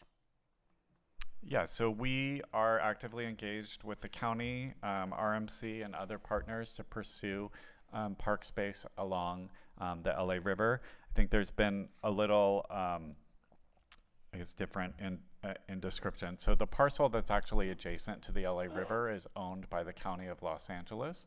We have had discussions with County Public Works, who currently uses that facility, about whether that could be transitioned to a park use in the future. We've had discussions with Supervisor Hahn's office in terms of providing river adjacency. That's the parcel that holds the key. And there was description that there's all this money available. We do pursue grant funding, but the county has not been able to secure funding even to transform that county-owned parcel into parkland. We have acquired property and strategically added open space, including further north at the DeForest wetlands, and we look all the time at acquiring property strategically that could be defaulted properties. So when someone doesn't pay their property tax for a number of years, that property becomes available, and that's a key way that open space is acquired. And then it's also through partnerships. So there was a negative comment about 712 Baker, but I will just say that residential development that we worked with Vice Mayor Uranga on includes a substantial private open space as well as enhancements to the adjacent city park. When we're able to come to agreements like that where projects proceed forward and there's a public benefit including new open space, we see that as positive. So in our mind, this project's not in the west side, but in the west side, we're looking at how can we not just acquire new properties, but how can we enhance places like Silverado and Admiral Kidd. And our department, Community Development, is actively engaged with Parks, Rec, and Marine right now to update what's called the Park and Recreation Open Space Element. And that work will be happening in all 9 council districts. And parks everywhere is important, but what we prioritize is locations where there is no park within a 10-minute walk today. The parcel in front of you today is not, you can't walk there, you'd have to drive there. And there is the Los Cerritos Park. So it's not that we aren't interested in acquiring open space, but this would not be the highest priority. Okay, excellent. Thank you for that. All right, Councilmember Sorrow. Thank you, Mayor. So I want to acknowledge the desire from residents to having park space, more green space. As somebody who represents Central Long Beach with limited green park space, I am a regular advocate for it. And so with that said, I want to also add, as somebody who's an environmental and sustainability professional who actually formerly worked for RMC, who actually delivered grants to project and worked on the Lower LA River Recreation Plan. There hasn't been, so on a professional level, there's been a lot of desire for decades to acquire this property and turn it into park space. Professionally can speak to efforts in acquiring it was a challenge, but even if it was acquired, remediation was an even bigger obstacle that was taken into consideration in acquiring the property by the Conservancy. So I would say, unfortunately, there continues to be attempt made, but I have not seen any project the state has been able to do where they have acquired property and be able to also find funding to remediate a property for park space. It takes partnership and a lot of dollars, but unfortunately, public partnership hasn't been able to do that successfully when it's costing millions and millions of dollars. So I'm just speaking from that from a professional lens in my experience, right? And as somebody who works in renewables, I definitely hear on the protections of species, and I'm 99% sure there aren't burrowing owls in this region. Can I get a clarification on that? Well, there's burrowing owls in the city of Long Beach. We don't believe there's burrowing owls on this site, but that's not for me or Allison or Quentin to determine. We work with the California Department of Fish and Wildlife, and they've been to the site. They've worked extensively on this EIR. They're what's called a responsible agency. It's actually our obligation to take their expert advice. They are the experts in biological resources. They've signed off on the mitigation approach, but they will also be out on site. And they, the open space area that's part of the tar plant mitigation, there's an endowment and a requirement for that to be monitored in perpetuity. So the biological concerns have been addressed by the experts at California Department of Fish and Wildlife. Thank you. And I'm also a little bit confused with some of the presentation because there was a slide that stated the outdated data for park acquisition plan was listed as a bullet point, but there were a lot of references made to the Lower LA River Recreation Plan, the River Link Plan. So it's kind of hard for me to follow the logic on why, you know, these plans wouldn't work, but yet there's a desire for the implementation of the plan. So I will just go and say that there is a vision. There continues to be a vision to revitalize the river. And as stated, there's a LA County flood control property to be able to develop. But unfortunately, funding continues to be a challenge, and it requires the partnership of Public Works to be able to also put in the dollar with state funding, as well as, I think, local funding, which we made commitments to.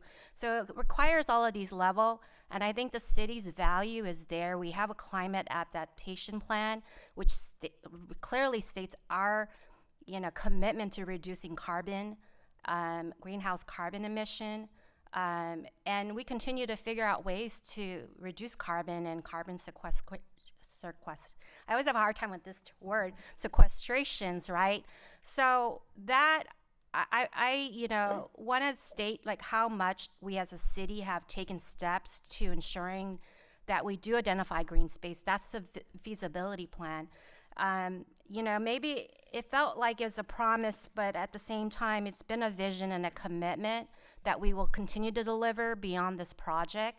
And I think that this project has shown that they've changed over time to be, to mitigate impacts. And I think that that is the best next step when you do have a project, which I think the company has done to be able to hear what residents need and to be able to also have access to the river and to be able to bike up and down.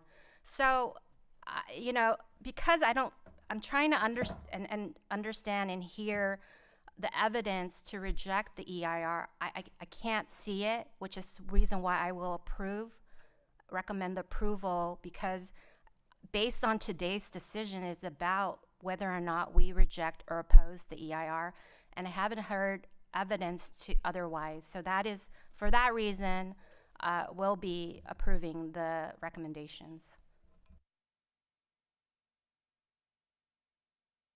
All right, next is Councilwoman Zendejas. Thank you. Just a quick clarifying question. First of all, I want to thank everybody who came to comment and who's been here the whole night. Thank you. I really appreciate all sides. And also a quick question for staff. It said here that, you know, one of the things that has come up through all the remarks is that there's a desire to have a park here. Can you tell me what that would look like, if that's even feasible? I know that there was contamination that was had. I'm assuming that we wouldn't build a park on contaminated land. So how would we, if what would be needed to even think about going in that direction? Sure. Thank you for the question, Council Member Zendejas. So this council could approve this project, and on any other given Tuesday, direct staff to, you know, pursue acquiring this site. Acquiring the piece of real estate would be the easy part. We would pay whatever the purchase price is, some number of millions of dollars, but then we own it, including the liability for the soil. So we would have to approach the Department of Toxic Substance Control and propose what's called a remediation plan, a remedial action plan. And we would have to remediate the soil to a higher level than in this project, because when you have parks, you have very young folks, very old folks. People go, they enjoy, and they roll around on the grass. They're exposed to the soil in a way that's different than storing your things in your RV there. So we would have to remediate it to that higher level. We would submit a proposed plan. The state DTSC would review it, and once we came to an agreement, then we would start the remediation, which in this case, there's no way to physically cure the soil. A large amount of soil would have to be basically extracted, hauled away from the site, incinerated off-site, and new fill brought in.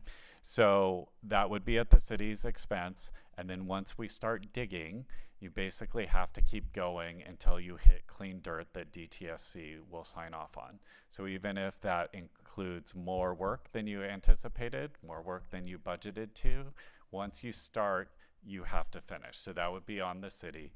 We estimate that those costs would be in the tens of millions of dollars. On the low end, I think the absolute minimum would be in around $5 million, but we expect it to be in the tens of millions of dollars. And then all we have is a pile of dirt. Then we have to build the park. We need to go through a community process to design the park.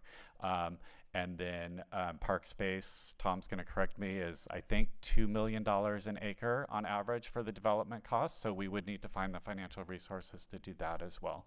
We could pursue grants. We're not saying we can't do that. Cost efficiency is one of the things that the state or other granting entities look at. So this would be, I think the most expensive per acre park project done by the city. So that would not make us super competitive for grants.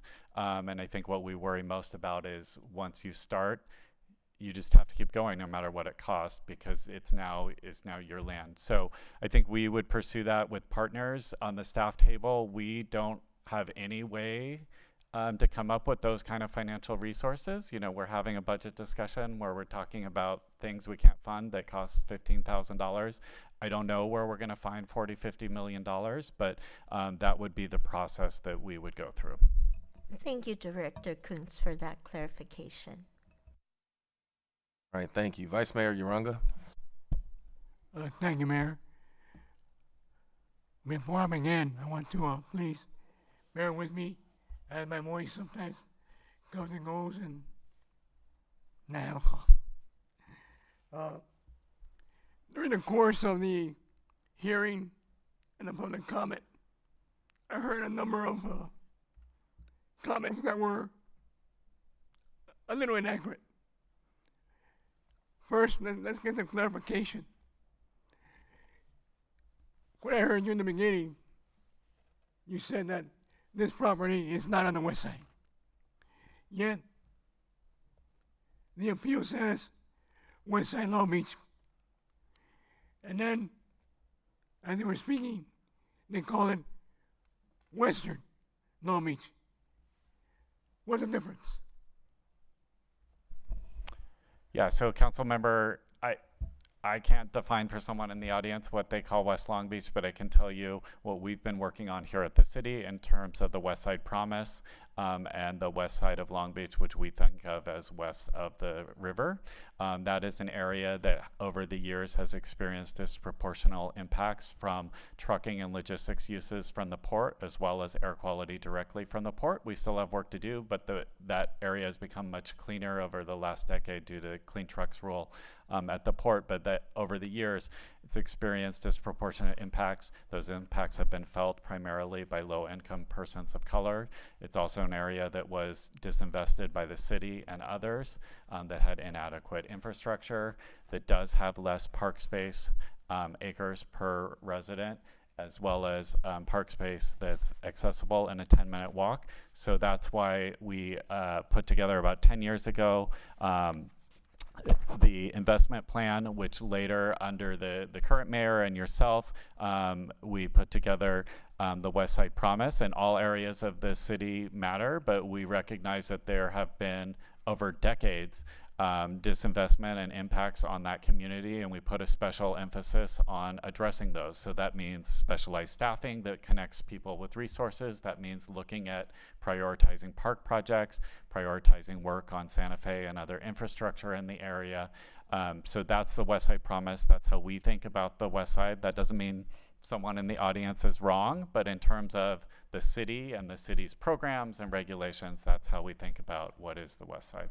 Yeah, that's my understanding, that the west side is the neighborhood west of the river and west of the freeway, correct? Correct. Where does this not stand? This part, where does it stand in relation to that?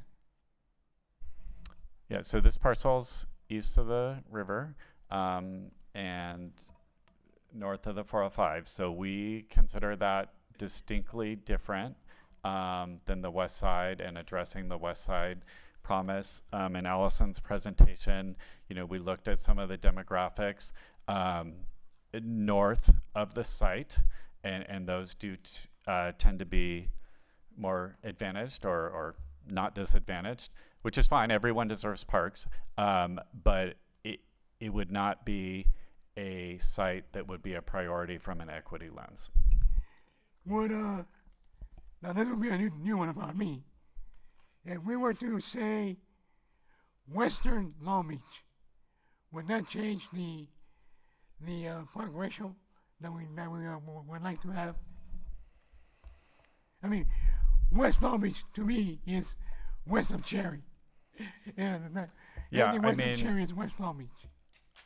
West Long Beach doesn't mean anything to us from a regulatory standpoint. I'm sure it might mean something to someone who said it, but I can tell you, when we look at park space, we look at two different factors. The total acres, that's important, but we also look at, and what we've been moving to more is there park space at all within a 10-minute walk of your home? Not everyone can drive, especially when we think about kids and seniors. And in some neighborhoods west of the river, that is a real challenge. In the area proximate to this site, it is well served by the existing Los Cerritos Park. Okay. Also, just a bit of background. I was part of the council when the application first came through, and there was a negative declaration made. I was the only council member at that time that voted against it because I felt that negative declarations don't tell the whole story. You need to have the environmental impact report. So it lost, but based on a lawsuit that was brought forward, an environmental impact report was declared and came forward, and that's what we have today. Is that correct? That's correct. I remember that hearing, and I believe you discussed just the need for full disclosure that would come in the form of an EIR. Your colleagues didn't support you that night, but ultimately the court invalidated that M&D on some technical criteria. We went back with the applicant team. We did not appeal that decision. We said, fine, we're going to do that. We're going to do a comprehensive EIR. We spent years doing that. And we did the full disclosure, which brought us to today. Okay. Also, I can go ahead and say it. There was a comment that me, my colleagues, or my predecessors were being deceptive on this property, declaring it open space, and now looking at development. Has this property, this parcel, ever been declared open space? This property's never been declared open space. They were referring to a draft LUE map that noted there was private recreation here, the former golf course, and that was a mapping error. That was private. And we corrected it in daylight through the public process, including putting out the list that Ms. Lee referred to in terms of changes we made to the map. We did that to correct that issue with the map. No council member or mayor asked me to do anything special for this property owner. What we did was part of our normal planning process, which was to get the map as correct as possible, to share everything with the public, and then ultimately to bring it to the city council. Okay, you also mentioned in the beginning, how much time do I have, Mayor? Well, you are out of time, but there's only a few comments left, so you can conclude your thought. Okay, thank you. There was another, in your beginning, when you opened up, you said it was a private property. It was not for sale. Is that true still? That is correct. Okay, so the property is not for sale. So in order for us to look at the possibility of purchasing this private land, they would have to agree to sell. Yeah, I think as a council member, Dr. Sorrow referred to, there have been past efforts to acquire this property from the city, from the Trust from Public Land, from the county, from Rivers and Mountains Conservancy. Those have not been successful. There's a number of challenges. Number one, the not willing seller, but also the price. Number three, the contamination on site. So it's not that there hasn't been effort, but a private property owner does have the right to not sell their property. So that has been the history on the site and acquisition. Okay, finally, my last comment. On the issue of access, there was a comment made that people have to go way to whether East Long Beach or travel far to get to the park, and this would be a parcel that would be closer to them. How accessible would this parcel be for West Siders? Yeah, to so take advantage of it. Yeah, due to the 710 freeway and the various ramps there, as well as the A-line tracks, this parcel is really only accessible by vehicle. So many residents in the west side have vehicle, and I'm sure they could drive here. But some residents, including some that are most vulnerable and we need to pay special attention to, don't have access to a vehicle. They may not be old enough, or they may be seniors, or they can't drive, or they can't afford to drive. So I don't, based on our analysis from the staff table, this would not help those folks. I think what would help them is continuing to look for properties closer to their homes in the west side, pursuing those strategically for new park sites, as well as enhancing the parks that do exist on the west side, like Silverado, Admiral Kidd, and Hudson, to make those as welcoming as possible and have as many amenities as possible, so they can be enjoyed by the residents that can walk to them. Okay, thank you. All right, thank you. Councilmember Allen. All right, thank you, Mayor. I have been on council long enough now to be pretty familiar with this project. And over the years, we've heard from many community members, like we have tonight, we've heard this, that they want the parcel developed into a public open space. However, this is a private property, and the owner intends to develop it for the use that it is zoned for, with some minor adjustments. Can this council legally reject the EIR for a private property project solely because the community has a preference for it to be open space? Thank you for the question, Council Member. There's not an ability to reject an EIR without a basis within the EIR. Right, there has to be something deficient inside of the EIR. It has to fail in some way. The basis for rejection can't be because there's a different desired use when the EIR itself is legally sufficient and you can make all requisite findings to adopt that EIR. Okay.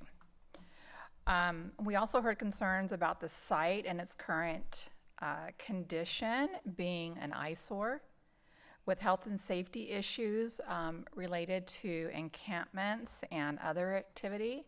So this is probably for you, Director Kuntz. What kind of code enforcement actions have been taken at this property in its current state? Sure, so there's a pretty extensive code enforcement history at the site. I will say the current owner in site, while there have been many issues, when we contact them, they will go out and they will update the fencing, they will do cleaning, but it is a recurring issue. Every time they clean it up, it's a matter of days until there is new nuisance activity on the site. I would expect, as we experience many challenges up and down the river on both public and private property, for that condition to continue, at least in the short run. There's also an adjacent property, sometimes referred to as the McDonald property. That's a property RMC has been trying to acquire, but has not been successful. And there is an open code enforcement case there for what we call open and accessible, which is not taking active efforts to prevent it could be unhoused, it could be housed people that are committing crimes or dumping items or riding motorcycles off-road on these private properties. So the private property owner is not they can't fully control a third party that trespasses on their property, but what we require is that they take active measures to control access to the property and that they clean up any items that are left on the property. We'll continue to warn and, as necessary, issue citations on those two properties, but I would expect, because of some of the challenges that we have everywhere along the river, for that activity to continue unless there was some sort of active use there, whether it's the project in front of council or a different use, some use that would have activity and personnel there throughout the day and night. Thank you. I have no further questions. Thank you, Councilmember Supernaw. Thank you. I have a question for staff that's really off topic, so it has to do with the use of the property. It was probably in the presentation, but can you tell us the capacity of RV storage at the new facility? The current proposal is for 551 RV spaces. Okay, thank you. That's great. I had a conversation today with Summer Temple. She's the owner-operator of Don Temple Storage. She happens to be a 5th District resident, but she contacted me because her business is in the 4th District. And she was saying that over the years, she has commissioned 2 different studies on the need for RV storage. One was in 2017, and the last one was in 2021. And those results, while outdated, showed that 1,538 RV owners in the city have no place to store their RV.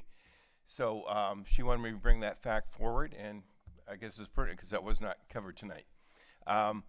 Also, she, as a private business owner, really questioned the message we're giving to private business owners out there, that if the city were to act on this, would it create an atmosphere of investors not trusting the city? So those are her comments, and I wanted to share them here tonight. Thank you. Thank you, Councilmember Kerr. Yes, thank you, Mr. Mayor. So this project has been top of mind for residents in this community for the last 5 years or more. I want to thank the community for continuing to engage with me and my office and my team since I was sworn in just over 2.5 years ago. I've met with, listened to, received emails and correspondence from you expressing a desire to maintain open space, to serve the greater Long Beach community, as well as those who strongly support this project. I received more than 140 emails in the last 5 days alone. I want to extend my appreciation to the appellants and the applicants for being here. I want to thank my colleagues for their robust questions and discussions on this matter, many of whom have a longer official history with this project than I do in my 2.5 years. I want to thank the city team for their thoroughness and care in the presentation of this report and for being prepared to discuss this matter in depth and answer questions. And I particularly want to thank the Planning Commission as well for their due diligence and hard work leading up to this point. They had nearly 700 pages of documentation and an over 3-hour meeting held in June to hear both from the developers as well as any community members who wanted to speak. I rewatched that meeting 4 times this weekend. I want to thank the applicants for moving through this process and maintaining a willingness to listen to the community and to integrate suggestions into this project. The project in front of us may meet requirements but falls short of the vision of many in our community that they hold for open space. For this reason, I will be voting no, and I will continue to work with the community in good faith on a path forward to increase open space. Thank you. All right. Well, that was the final council comment. I want to thank everyone for participating.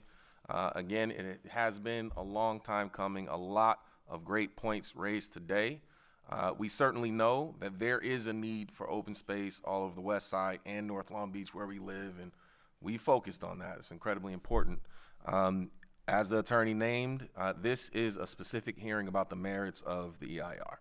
And so the decision made now has to be solely based on what is presented in front of us. Does not mean that you cannot engage in additional discussions separately from this about ways to continue to focus on open space expansion, like we've done in North Long Beach with the forest wetlands, which is a project we worked on that brought 40 acres there. And so those are things we do want to see continue. That said, there are 7 votes. We need to read through each motion and do a voice vote on each motion. So, Madam Clerk, let's begin. So for the first one, we're going to do, we have a motion of 9 and 6. And for Council District 1, this is a vote, a verbal vote. you. And this first vote, sorry, just to clarify, is receiving the supporting documentation, concluding the hearing, and then considering the appeals.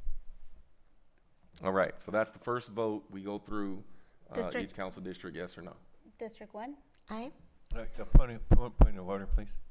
Go ahead. Can you repeat what you said, Aaron? I absolutely can, and I'll just make sure that just for signaling, because we have 7, I'll just let you know which one we're on Right. in the recommendation. But this first vote is to receive the supporting documentation into the record, to conclude the public hearing, and to consider the 2 appeals that were filed.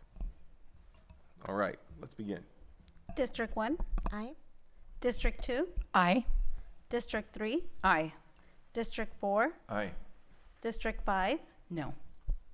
District 6? Oh, sorry, aye. District 7?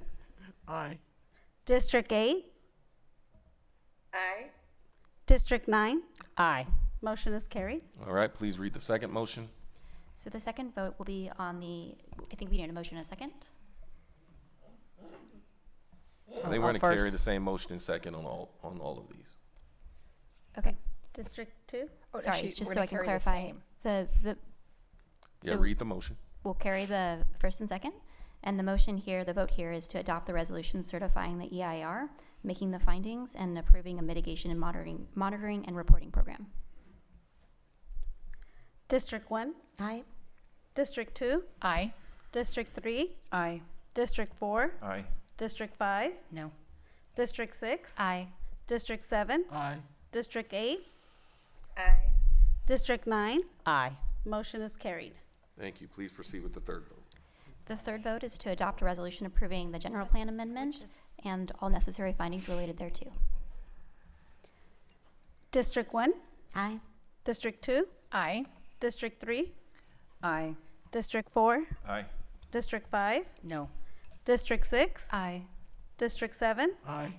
District 8? Aye. District 9? Aye. Motion is carried. Thank you. Next vote. The next vote is vote 5, and that's, sorry, vote 4, which is to adopt an ordinance approving the zoning code amendment and all related findings thereto. District 1? Aye. District 2? Aye. District 3? Aye. District 4? Aye. District 5? No. District 6? Aye. District 7? Aye. District 8? Aye. District 9? Aye. Motion is carried. Thank you. Next vote. The fifth vote is to adopt an ordinance approving the zoning code change and all findings related thereto. District 1? Aye. District 2? Aye. District 3? Aye. District 4? Aye. District 5? No. District 6? Aye. District 7? Aye. District 8? Aye. District 9? Aye. Motion is carried. Thank you. I think we're on the sixth vote. Sixth vote, Mr. Mayor, which is to deny the appeal and uphold the Planning Commission's conditional approval of the site plan review and make all necessary findings in relation thereto. District 1? Aye. District 2? Aye. District 3? Aye. District 4? Aye. District 5? No. District 6? Aye. District 7? Aye. District 8? Aye. District 9? Aye. Motion is carried. Thank you. And the final vote. The final vote is to deny the appeal and uphold the Planning Commission's approval of the conditional use permits for the project and the necessary findings related thereto. District 1? Aye. District 2? Aye. District 3? Aye. District 4? Aye. District 5? No. District 6? Aye. District 7? Aye. District 8? Aye. District 9? Aye. Motion is carried. All right. So I believe that's the final vote, correct? Yeah, correct. Okay. So that concludes this hearing. We will now move on with the city council agenda. We want to thank everybody for staying late. And we're going to go to item 27. I know there are a number of folks waiting on this item. Please forgive us. This hearing had to take priority in terms of the order. So let's read item 27, please. Actually, let's give it a moment. I think we have some folks leaving.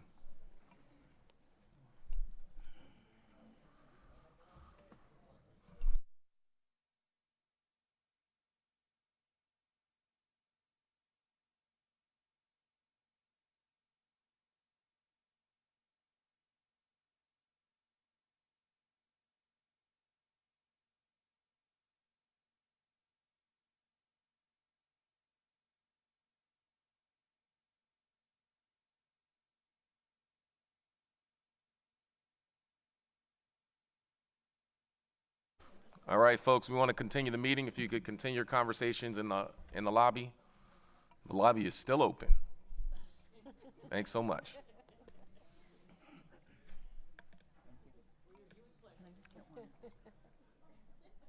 time is it? It's almost 11?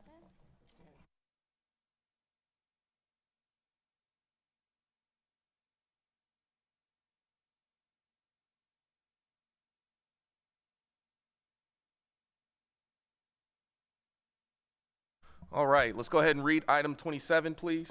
Communication from Vice Mayor Uranga, Councilwoman Sendejas. Recommendation to strengthen the Long Beach Values Act and reaffirm the city's commitment to protecting families, uplifting dignity, and honoring the contributions of Long Beach diverse immigrant communities with the immediate adoption of the policy recommendations and actions set forth in the City Council letter and in accordance with the Mayor's fiscal year 2026 budget recommendations. All right, thank you. I want to thank everybody for waiting patiently. That hearing and budget hearing, it's a lot in August. It always is. So in January, upon learning about the pending inauguration of the president, the City Council took time working with many of our community-based organizations, took time to update the Long Beach Values Act in advance of the transition. When we did that, we asked for a 6-month status report about opportunities to take it further.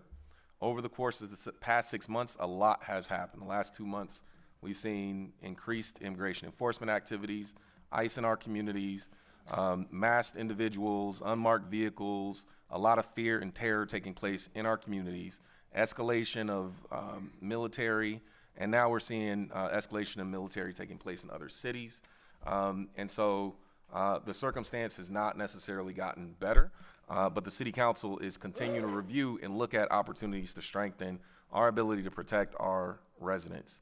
Most recently, a few actions took place. One, when we introduced our budget, we proposed a Defending Long Beach Values plan.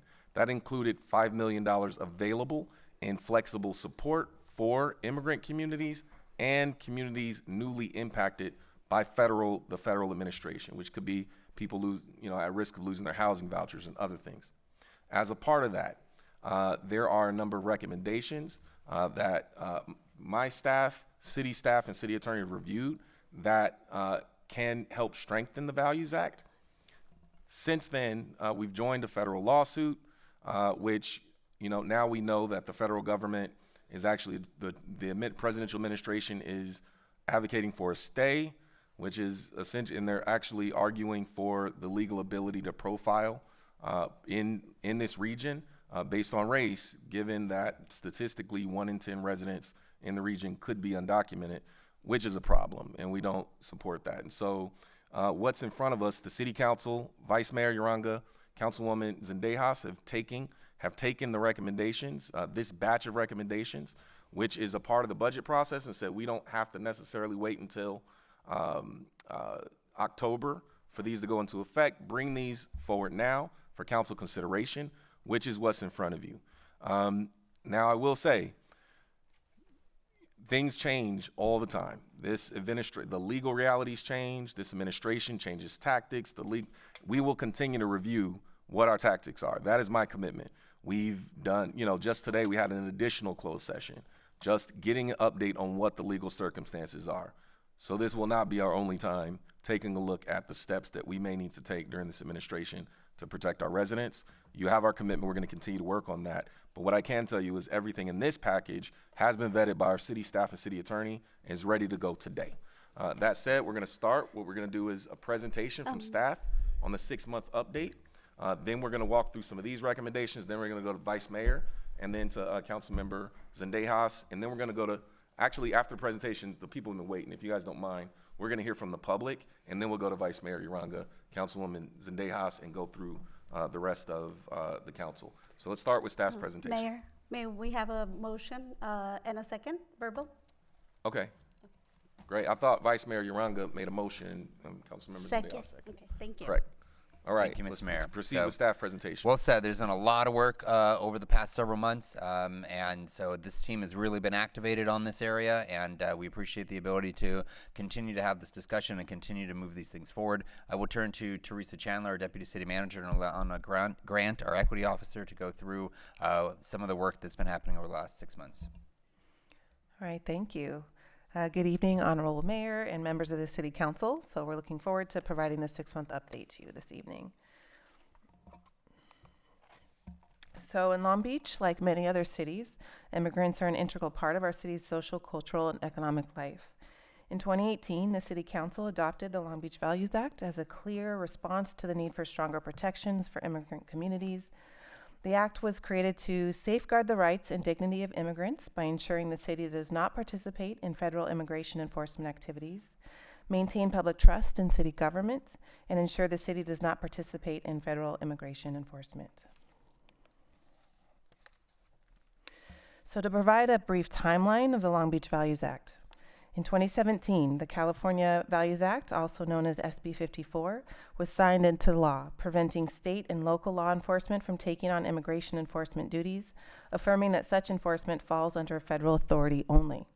The alignment with SB 54, in alignment, the Long Beach City Council directed staff to develop local policies that reflect the city's values of inclusion, safety, and community trust. In 2018, the Long Beach Values Act was adopted through the City Council resolution and formalized in Administrative Regulation 833, establishing citywide procedures for requesting, collecting, and maintaining of sensitive personal information and prohibiting city cooperation with federal immigration enforcement. Most recently, in 2025, City Council reaffirmed and strengthened its commitment to the Long Beach Values Act. As I just mentioned, on January 7th, 2025 is when Council passed the motion directing city staff to strengthen and reaffirm our commitment. The motion consisted of multiple coordinated actions to enhance legal protections, data security, and community education for immigrant residents while working closely with community partners to maintain trust and transparency. Key actions included requesting formal commitments from appointing authorities and elected officials. This was coordinated by the City Manager's Office. Integrating data privacy guidelines into contracts and implementing formal data transfer and use agreements. This was prepared by the City Attorney's Office. Expanding funding for removal defense services through the Long Beach Justice Fund. Developing informational materials, resources, and community partnerships. And evaluating the feasibility of additional community requests. This was led by the City Attorney's Office as well. The Council's action was a clear statement that the city will not only maintain its commitments, but will take proactive steps to reinforce them in every department and facility. This slide highlights the key departments, appointing authorities, and education partners involved in implementing and supporting our efforts. As part of the reaffirmation process, we ask these partners to provide formal letters of support to accompany and strengthen the work. So you can see here, the city departments include the city attorney, city clerk, city prosecutor. The appointing authorities covers the Port of Long Beach Transit, and Long Beach Utilities. And our education partners include City College and Long Beach Unified School District. Together, these groups form a broad network of partners who help reinforce city commitments, implement policies, and coordinate actions across multiple sectors. On April 1st, 2025, City Council allocated $150,000 from the fiscal year 24 year-end surplus funds to expand the Long Beach Justice Fund and restore interim removal defense services, making policy exceptions for 2 key partners. These agreements were funded through the Council approved mid-year budget adjustment and other available Justice Fund resources. So Western State College of Law received $100,000 to support legal education and services, and Esperanza Immigrant Rights Project received $100,000 to expand legal support for immigrant residents.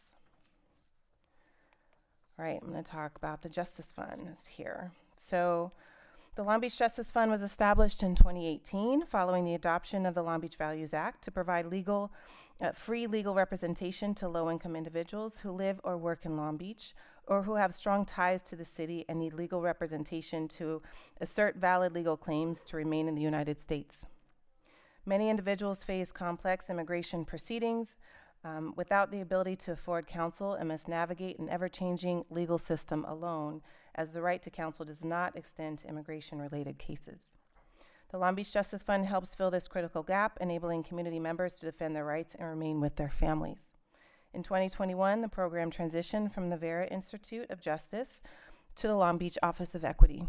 In 2022, the Justice Fund expanded its scope to include community connection services, as partnering organizations provide outreach, education, and referrals to connect community members with immigration support and legal services.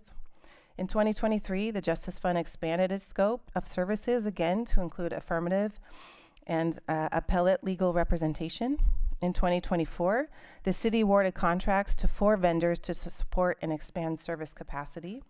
And this year, the city manager approved 2 policy exceptions for interim removal defense services, and our request for proposals for legal service providers closed earlier today. The Long Beach Justice Fund continues to deliver measurable impact in providing legal representation and community education. Since 2019, 89 people have been represented in removal proceedings. In total, more than 130 people have received legal representation through the Justice Fund. In 2025, services span community workshops, removal defense, affirmative legal representation, and appellate legal services. Our community connectors conducted a total of 12 workshops covering information on the Justice Fund and Know Your Rights. Our removal defense legal service providers represented 16 individuals facing deportation proceedings. 36 people were assisted in seeking legal status through the affirmative legal services, and 5 individuals in appeals proceedings were represented through the appellate legal services. So as you've seen, the Justice Fund's impact is measured not only in legal cases won or workshops delivered, but in the sustained support provided to individuals navigating complex immigration systems over multiple years. This work is only possible because of the strong partnerships we've built with community-based organizations who are deeply connected to the people we serve. The Office of Equity partners with immigrant-serving community-based organizations to strengthen the Justice Fund at every stage, from program design to implementation and evaluation. Together, we shape program design, implementation, review proposals, identify emerging community needs, and recommend tailored services. Partners also lead outreach to providers and community members, helping expand the immigrant support network and connect residents with legal and supportive resources. I'm now going to turn the mic over to Alana, who's going to talk about the informational materials and protocols and training materials that we've created for staff and community. Thanks, Teresa. So in response to City Council's direction to expand community resources and the growing need for clear staff guidance, this next section will preview our suite of informational resources, materials, and how they will support both our community and workforce. Speaking specifically on our resident resources, the Office of Equity developed Long Beach Values Act Resource Guide and a concise one-pager to support community members seeking immigration-related assistance. The resource guide includes Know Your Rights information and practical tips on how to be prepared if approached or questioned by Immigration and Customs Enforcement.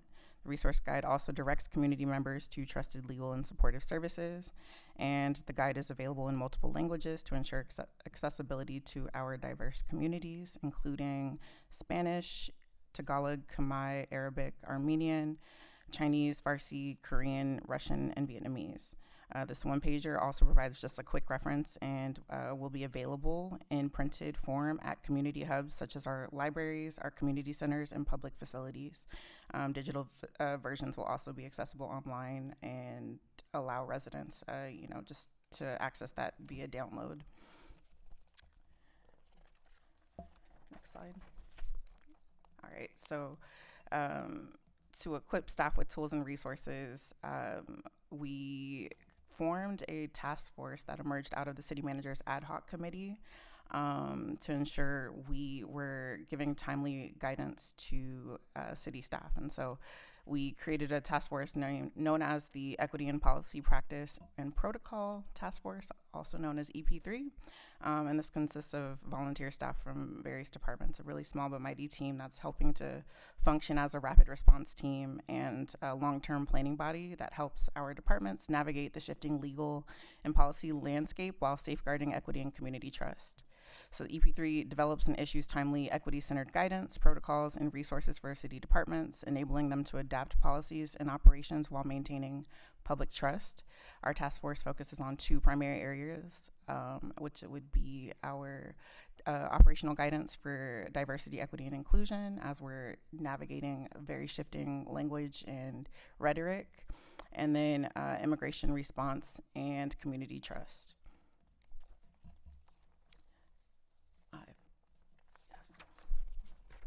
And so as we go through these next few slides, these are just some samples of the resources that have been developed for city staff.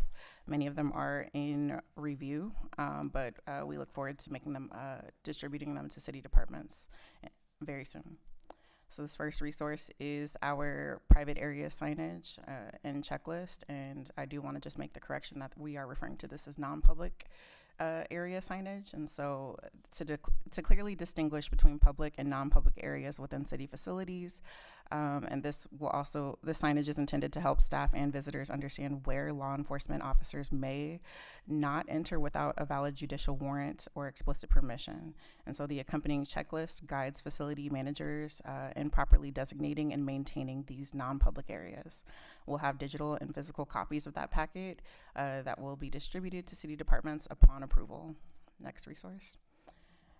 Next up will be our commitment to immigrant communities banner. And so this banner is a public affirmation of the city's dedication to protecting the rights, dignity, and safety of immigrant residents and visitors. It serves as a visible declaration of our values and will help build trust between immigrant communities and city government. And so we intend to have this available in all of our community-facing facilities. This banner has been translated in Spanish, Khmer, and Tagalog and will be distributed in the larger packet that I previously referenced. All right, to provide clear protocols for city staff responding to law enforcement activity at city facilities, we've created a packet that includes step-by-step guidance, workplace scripts, and FAQs to promote consistent rights protective responses and compliance with the law. And so this document is in the process of being updated by the city attorney's office, and they've assisted us with providing even more specific direction for city employees, just given recent court decisions. All right, and then finally, of course, to accompany all of those resources, we've created a suite of trainings that will equip staff with the knowledge and protocols and resources needed to uphold the Long Beach Values Act and respond effectively to immigration enforcement at city facilities.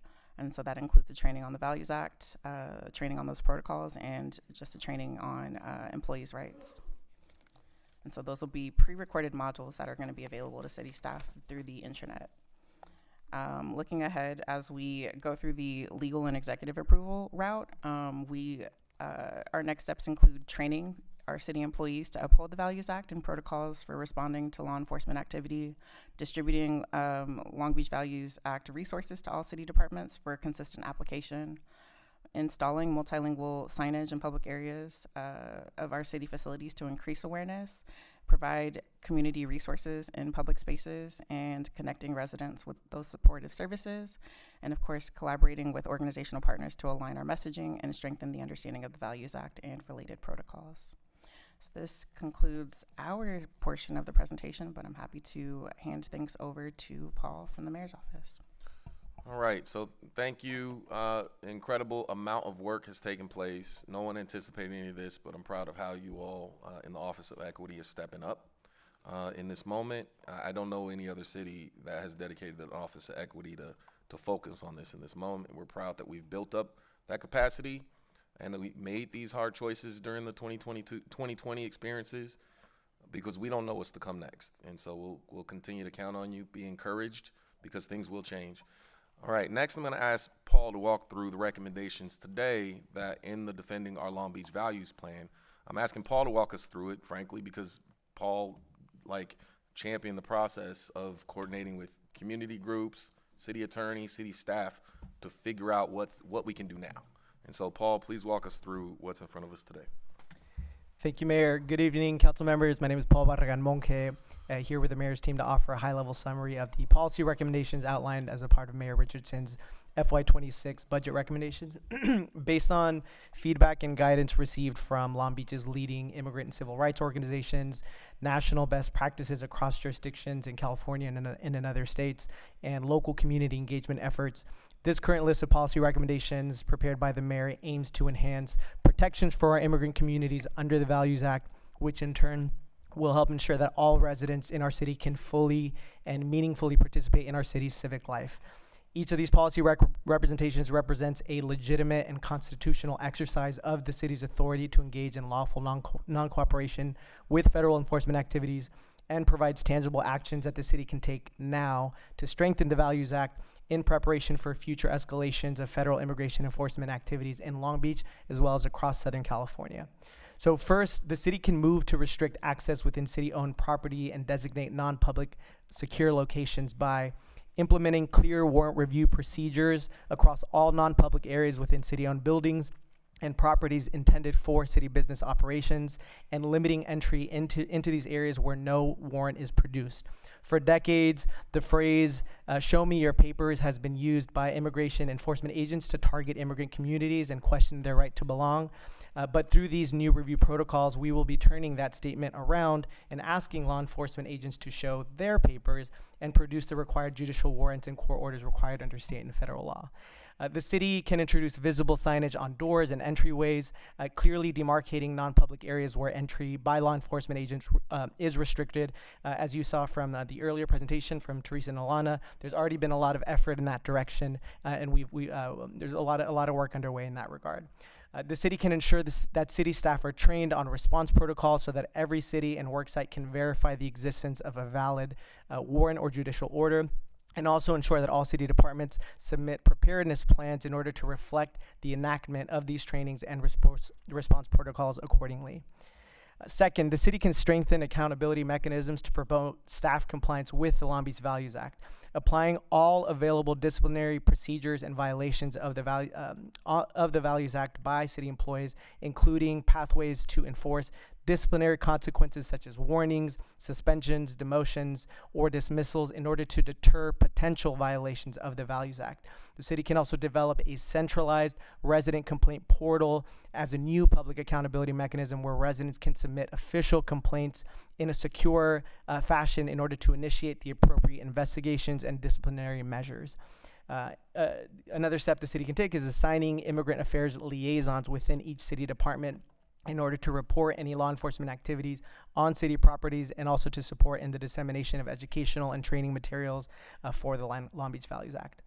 Third, the city can promote greater compliance with the Long Beach Values Act among its external city contractors by incorporating language into the city contracts process, educating vendors about the Values Act, as well as advising them that the city reserves the right to not do business with vendors whose business practices violate or present a substantial conflict with the Values Act.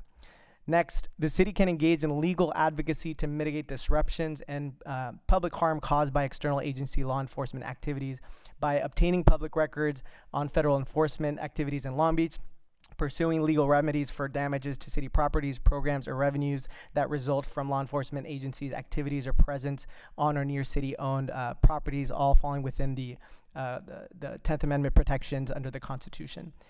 And finally, the city can establish a new Safe Place business certification program by working in close partnership with experienced local community-based organizations and business associations to help promote and expand Know Your Rights trainings, which are currently taking place in Long Beach, but that we have an opportunity to help bring to scale across the city, as well as providing informational materials to help educate local businesses, street vendors on what to do if law enforcement activities take place at or near their business operations.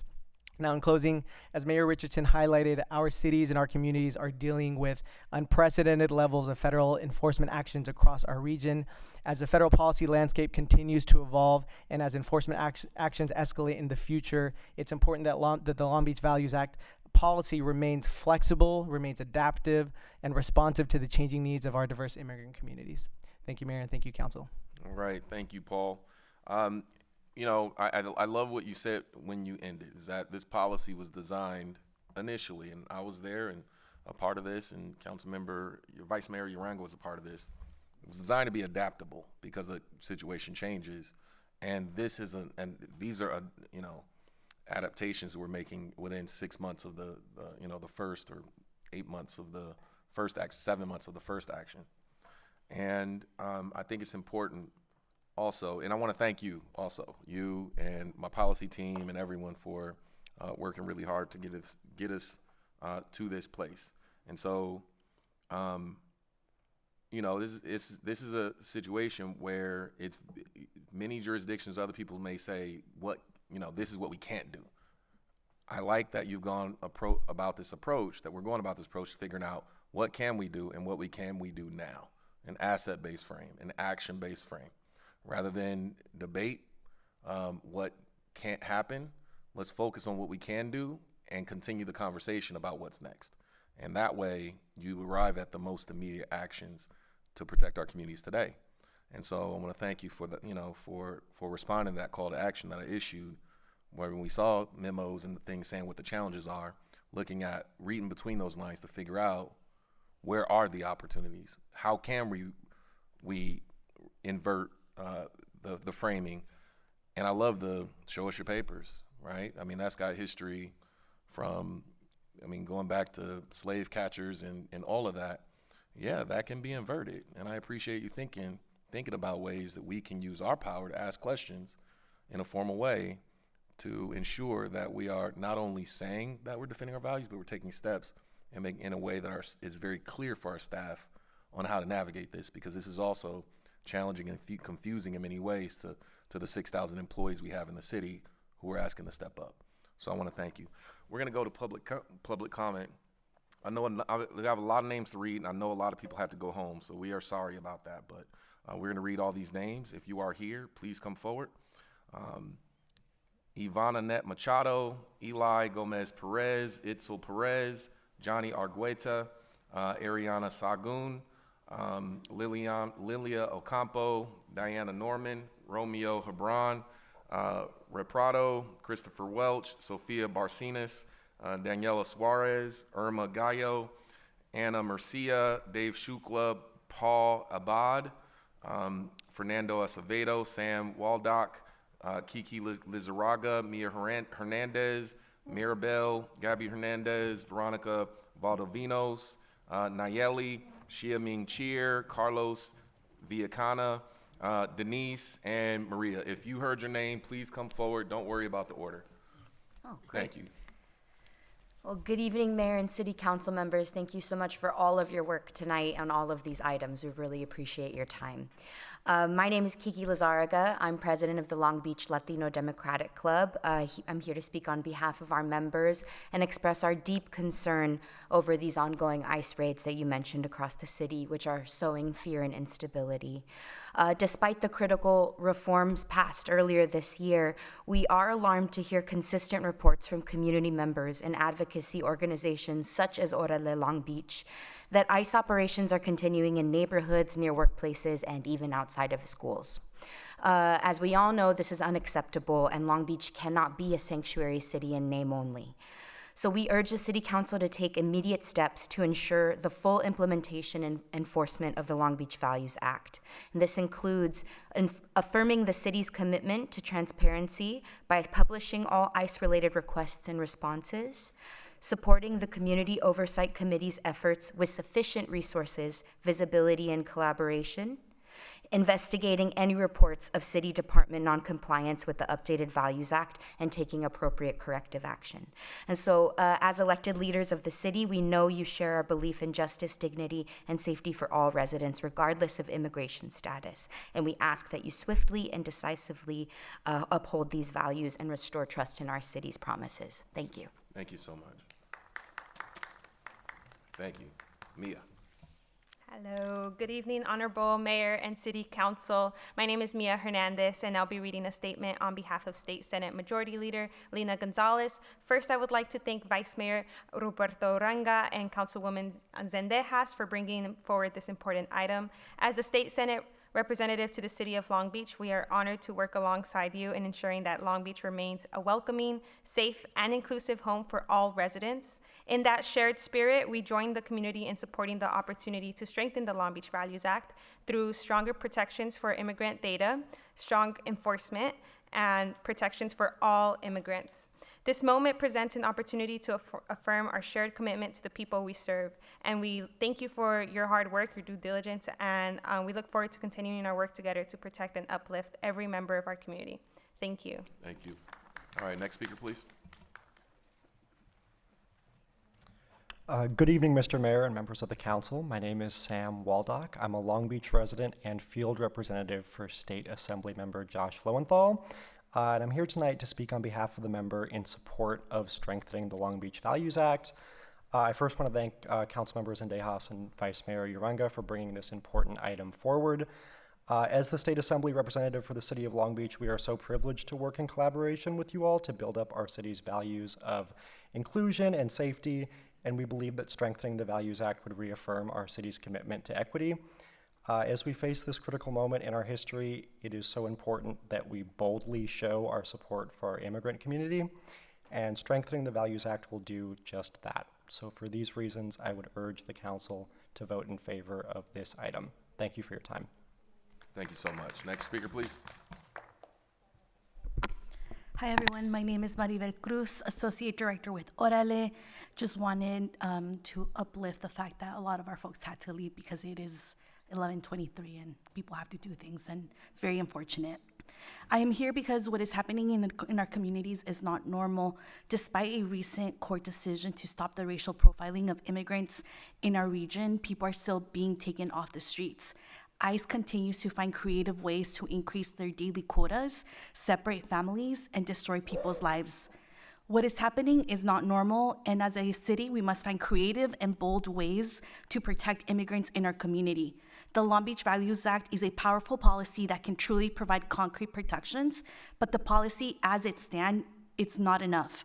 We need the city to eliminate harmful SB 54 carve-outs, protect the data of our immigrant community members through vendor certifications, ensuring they have no contracts to share data with agencies involved in federal immigration enforcement, and include contract language expressly forbidding data sharing with federal immigration authorities absent a judicial warrant.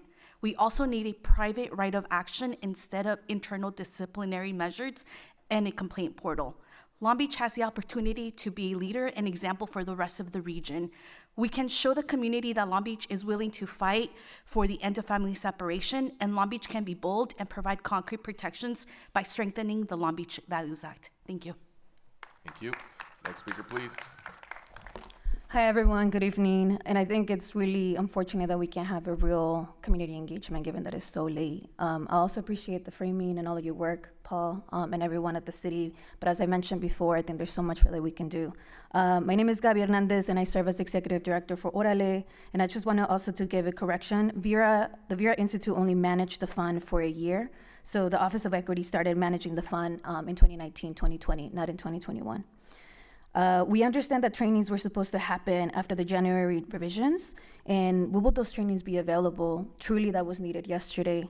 The immigrant community is being targeted by the Trump administration more aggressively than ever, and we need real immediate action from all of you today. To be sincere, based on our previous conversations, I was hoping that what came to council today included stronger language and real protections that actually benefit the immigrant community right now. As I've mentioned before, we already discussed how these current amendments to the Values Act are not sufficient. The portal you're recommending will fall under the Office of Equity, which is already severely understaffed.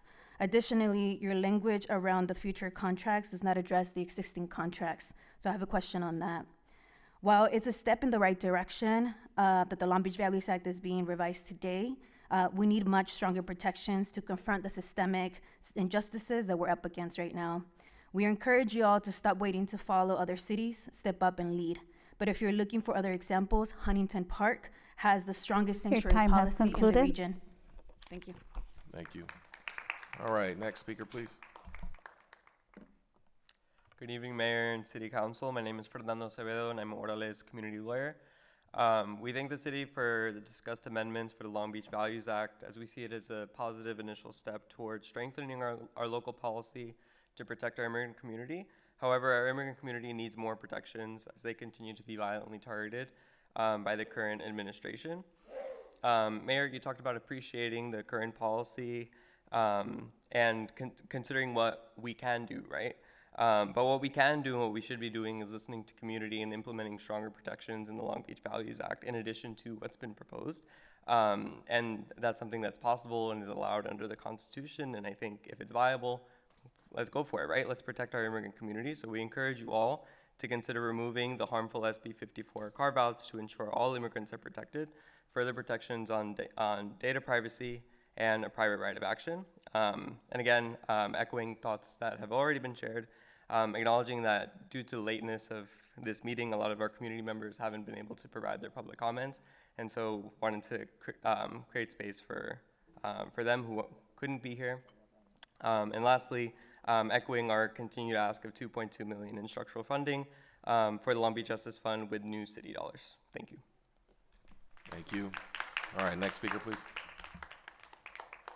Good evening, Mr. Mayor, City Council members.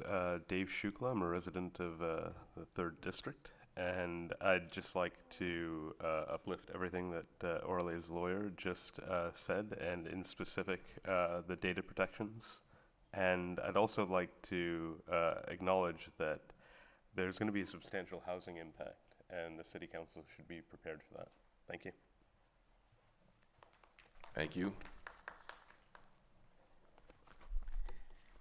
Buenas noches, señores y señoras del Consejo. Mi nombre es Verónica Valdovinos. Soy líder comunitaria con Orale. Tengo 30 años viviendo en el Distrito 8. Good evening, council members of the City Council. My name is Verónica Valdovinos. I'm a community leader with Orale and have been living for the past 30 years in District 8. Como residente de esta ciudad, yo al igual que mis hijos y mi comunidad nos sentimos con miedo al saber que de alguna forma nuestros datos e información pueden compartirse con ICE, ya que hemos estado viendo cómo para ellos no importa si somos residentes permanentes o ciudadanos de este país. As a resident of the city, I feel the same way as my children and community live in fear, knowing that in some way our data and information could be shared with ICE. I've been noticing that to them it's irrelevant if we're permanent residents or citizens of this country. Pedimos de su ayuda para proteger a nuestras comunidades y eliminar exclusiones de SB 54. Sabemos que ya tomaron pasos iniciales con el Acta de Valores de Long Beach, pero necesitamos de algo más fuerte. We ask for your help to protect our communities and eliminate exclusions from SB 54. We know that you have taken the initial steps by establishing the LB Values Act, but we are in need of something more solid. También estoy aquí para pedir su voto a favor de 2.2 millones para el Fondo de Justicia y 2 millones para la defensa contra los desalojos. Gracias.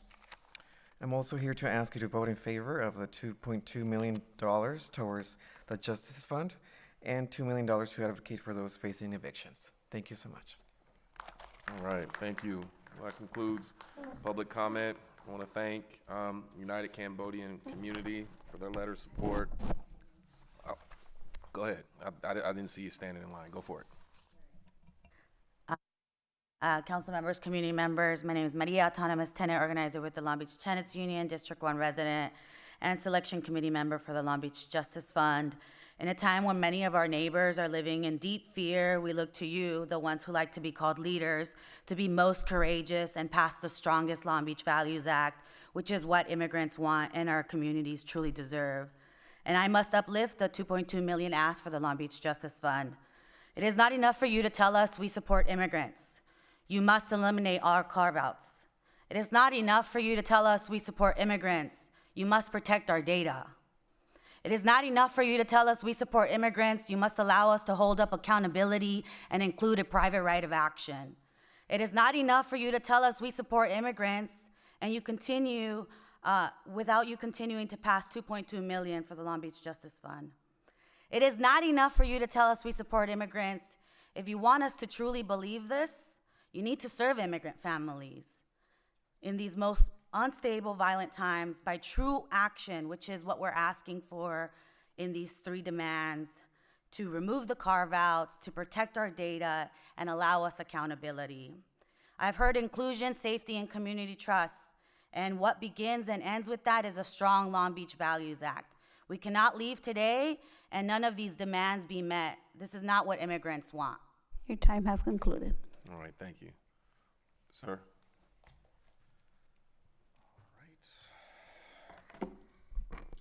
Hello, my name is Carlos Villicana, and I am a communications manager with Orale and a District 8 resident. Let me fix that real quick. I'm also here to uplift the need for a stronger Long Beach Values Act because our communities are under attack, as we all know, right? By the Trump administration, by ICE, and we must step up to protect our people. While it's great that we have the Values Act as it is, and as it was strengthened earlier this year, our local policy can and should do more. We can do this, for one, by eliminating the harmful SB 54 carve-outs from our local policy and protecting immigrant residents' data through methods like disqualifying vendors who violate our act from future city contracts. One other method we can do this is by including a private right to action in our policy. Leaving exceptions that allow families to be separated and surveilled is not community safety. Protecting them is. And we do this by strengthening our local act with these measures, as well as by investing in community programs like the $2.2 million for the Long Beach Justice Fund. Thank you. Thank you. All right, so that concludes public comment.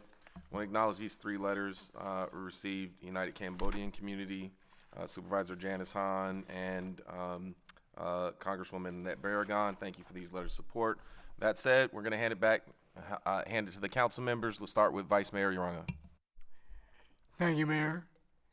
And I want to start by thanking Councilwoman Sendejas for joining me as a co-signer on this item here. I also want to thank you, Mayor, for all the work that you put in, your staff, phenomenal work in helping us put this together. I also want to thank our city attorney and our city manager for their input. Most importantly, I want to thank Orale, the Filipino Migrant Center, Combined Growth in Action, for their advocacy and for their work that they do in the community every day. As elected officials, it's our job to defend our community, and that's what we're doing here today. But before we continue, I have a few questions I'd like to ask the city attorney and the city manager regarding this issue before we move forward. One, can the city legally remove SB 54 carve-outs? What would be the risk to the city if we do so?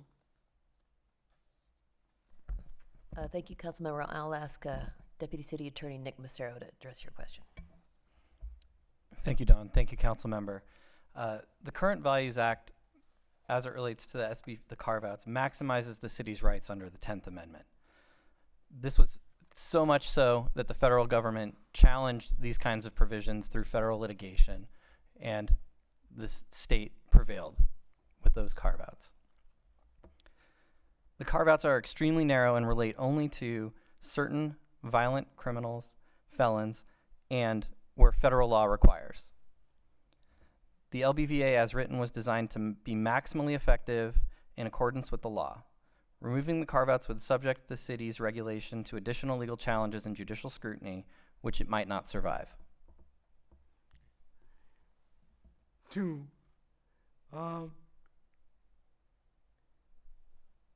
what risk exists if we terminate a contract for the Long Beach Values Act violations? And when we know when we need new contract language to withstand challenges. Do you understand my question? A little shaky there. No, I believe I do, Councilmember. If my answer doesn't prove informative or helpful for you, please let me know. We do have, in many of our contracts where we can negotiate it, an opportunity to terminate the contract for convenience. That means for any reason or no reason at all. So if we find that a city vendor is acting in a manner that's inconsistent with our values as a city, we have the opportunity to end that contract for any reason or no reason at all, essentially without an ability for the contractor to challenge that termination upon a certain amount of notice time. we have updated our contracts to include strong data protections. Anytime any vendor is receiving any information from the city, it must be treated as strictly confidential. As it relates to incorporating other terms into the contract, there are a few concerns. We lack the ability to dictate the terms of many contracts, particularly those that relate to cybersecurity, are with multinational corporations like we use for word processing and productivity software and suites, where we are piggybacking contracts off of other jurisdictions, which is a frequent practice in the city, where we have sole source agreements, or we're seeking highly specialized goods and services, like in the instance of fire trucks. So adding more specific obligations to adopt or abide by the Long Beach Values Act creates a lot of uncertainty for vendors and individuals that be interested in contracting with the city, and would have the likely effect of deterring qualified vendors who are acting consistently with our values from seeking competition based on that ambiguity or uncertainty.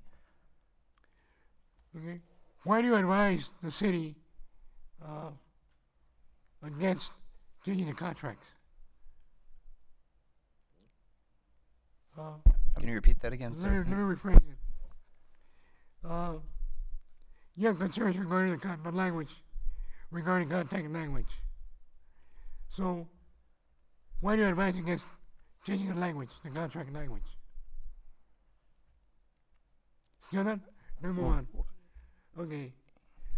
What risk is this if we terminate a contract with violations? Never mind. Hold on a second. What are the risks involved with private right of action? Hang on. Let's jump to it. Yes, thank you, Councilmember. I have a number of concerns to report regarding the possibility of a private right of action. A new right of action particularly would require or involve the waiver of a lot of immunities. That would altogether present a substantial risk of new, expensive, and meritless litigation that would be difficult and slow to extract ourselves from and divert resources towards those efforts. A new right of action may allow any person or organization, even persons who are wholly unaffected by an alleged violation, to sue for monetary and injunctive relief. Normally, such individuals wouldn't have standing to file a suit, and municipalities are generally immune from those allegations. Litigation exposure would be created based on a perception that a city program, policy, or action is not sufficiently aligned with the LBVA, even if that is not the case, or if the action, policy, or program is required by state or federal law. There is also a substantial likelihood of a significant, if not overwhelming, uptick in CPRA requests to explore suspected wrongdoing, even when there is no merit to any suspicion of wrongdoing. It could cripple city processes as employees acting in good faith fear making decisions out of concern that they may be sued based on a suspicion that some act is not fully consistent with the LBVA. The city would be obligated under California law to defend and indemnify individual employees sued on a basis of suspicion of non-compliance with the LBVA. This exposes additional financial and administrative and employee workload hardships. The city may not be able to legally waive immunities on behalf of an employee. We've been unable to find any legal basis for allowing the city to waive an employee's legal immunities by adopting a regulation, and also doing so may violate current agreements with employees and MOUs, as well as state and federal employee protections. Waiver would frustrate the city's ability to promptly adjudicate meritless claims. Waiver would expose the city to liability it would not otherwise face in related cases, such as those where certain immunities apply as they relate to persons in custody. This could be an additional source of significant expense in vindicating valid, lawful, and just city actions, undermining workplace protections for city employees against meritless claims, and constitute a fundamental change in the working conditions for employees that could have a negative impact on hiring and retention in these key positions. Finally, a private right of action would create a disparity with how the city generally handles allegations of employee misconduct. The current incarnation of the LBVA is consistent with how the city handles allegations of employee misconduct that's inconsistent with regulations. What we're hearing from our employees about recent ICE activity is that they're concerned and scared for themselves, for their family members, for their friends, and for their community. And they want to help, asking for guidance on how to ensure they comply with the Values Act, As a result, we have worked tirelessly with the CM's office and the equity office in particular to provide that guidance, and are going further by holding a town hall later this week for all city employees to ask questions and receive information. And Mr. Vice Mayor, if I may, so I think what we've heard very clearly from the community is there needs to be accountability. If somebody is violating the Values Act, what are the consequences? And so that is really what's in the motion in front of you tonight. We have those systems in place. I think we need to better explain them. There are, laws that protect a certain amount of confidentiality for employees, but we can explain what we do. We do this all the time. We get whistleblower complaints. They come in through the auditor's office. They come in through the ethics hotline. We investigate those, and we take appropriate action. And so being able to help explain that's what's in the motion. There was a comment that the Office of Equity is not set up to do that. I agree. That's not really their function. They can help us set up the portal and set up a way to gather that information, either using existing systems or new systems. And then we have a very robust HR structure. Every department's going to have an immigration liaison. They'll also have AOs, or administrative officers, that'll help us take that action. And then ultimately it comes up through me, and then I report out to you, and you do get confidential updates from time to time on egregious cases where we take action against people who violate our policies and violate our laws. Thank you. Dear colleagues, I hope you can join me in updating and strengthening the values act. Excuse me. All right. Thank you, Vice Mayor. Next is Councilmember Zendejas. A huge thank you to all of the community members that are still here in the audience. I know it's been a very long night, but your work and your advocacy is very important. I would like to take a moment to thank my colleague, Vice Mayor Uranga, for signing on to this very important item, or for inviting me to sign on to this very important item. I'm proud to present this item in partnership with you, Vice Mayor, and in strong solidarity with our immigrant communities and in alignment with our city's constitutional authority. I thank our city staff for really working hard. I know it's been a challenge, especially right now, but I really want to thank city staff, Paul, city attorney's office. You guys have been able to see the vision that we have and what we want to do with this, with our Long Beach Values Act. And you have really done your homework and brought back what things that we are able to do. So I'm really appreciative of that. Thank you so much, Vice Mayor, for asking those clarifying questions. And thank you, City Attorney's Office and City Manager. Thank you, Tom, for clarifying that as well. Really appreciate that. This is our second update to the Long Beach Values Act this year, which is good. Thank you, Mayor, for identifying that this policy was made to be adaptable, and so we are doing that tonight. So I'm really proud of that. This is our second one this year, and as mentioned, we will continue to monitor and to look for ways to strengthen this policy. As an immigrant myself, as a proud daughter of immigrants, as someone who once was undocumented, and as someone who knows too well what fearing ICE can do to our community, I acknowledge that this policy does not go far enough. However, the alternative of doing nothing during this time of crisis among our immigrant families and our community as a whole is unacceptable to me. I implore the community to continue to work with us to find legally justifiable ways to strengthen this policy and to continue organizing at all levels of government. I appreciate the framework set forward at this time and ask my colleagues for their support.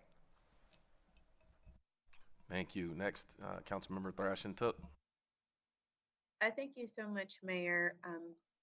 So this moment, that we're in calls for us to really do enhancements to the Values Act. Recent immigrants immigration sweeps across the region have not only disrupted households, but have created ripple effects that endanger the well-being of our entire community. This is why it's so important that we bring forth these kinds of actions. I want to thank Vice Mayor Uranga, Councilwoman Zendejas for bringing this item forward.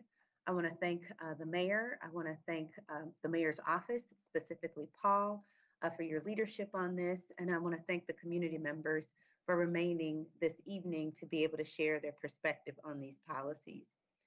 As Councilwoman Zendejas said, they may not go far enough.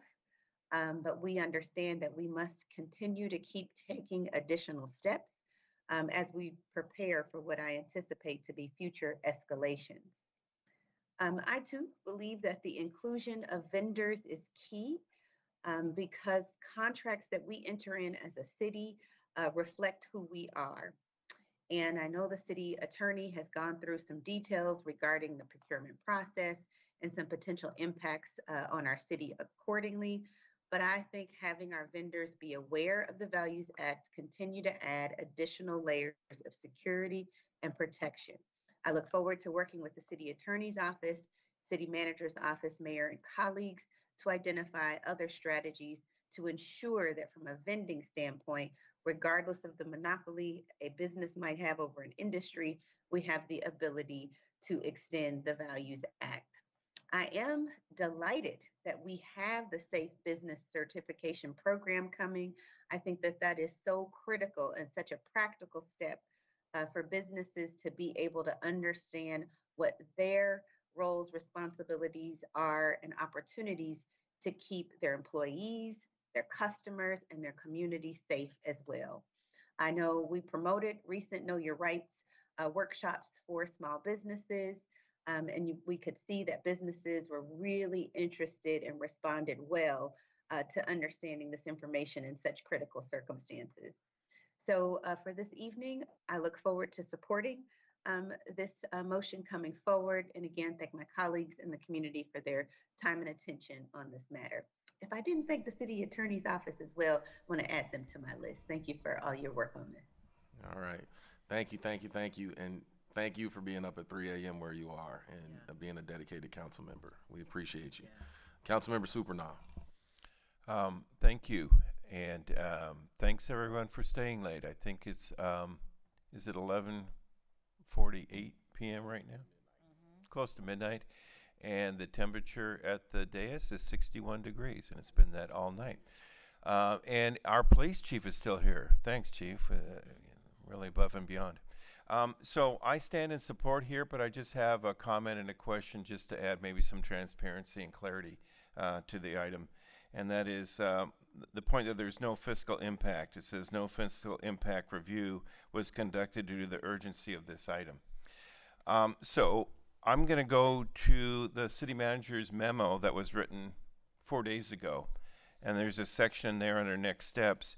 And you know what? He's here. Tom Modica is here. So I just want to say there is a nexus between the city manager's memo and the fiscal impact. I think it's a 1-to-1 ratio. But Mr. Modica, would that be your impression here that the fiscal impact is what you've stated here in your memo on page 9? And that do you want me to read it, or are you familiar? I'm looking it up right now, page 9. Remind me what I wrote. Under next steps, there's a nexus between this item, the mayor's budget proposal, and we could probably use that as a guideline for the fiscal impact. Yeah, so a couple things. Yes, we're certainly talking about the fiscal impacts and through the budget process. So the mayor's recommendation actually talks about dollars. That's really not what's in front of you tonight. So it's in front of you tonight is the policy language. A lot of this has already been worked on with existing staff. Yes, it takes staff time. We can acknowledge that. This is probably, we would say this is probably in the medium or moderate diversion of other priorities, but the council has been very clear. This is a priority. So I'm managing that workload with the team. They're doing the work. We are using liaisons throughout the city that already do this type of work, and adding some additional work to their plates, but it's work that they're already doing anyway. And so I do think that we're able to manage the fiscal impact, but then the actual dollar amounts you're going to be considering later as part of the budget process. That's not what's on the table tonight. Okay, perfect. Appreciate that explanation. Thank you. Councilmember Rick Sodi. Thank you, Mayor.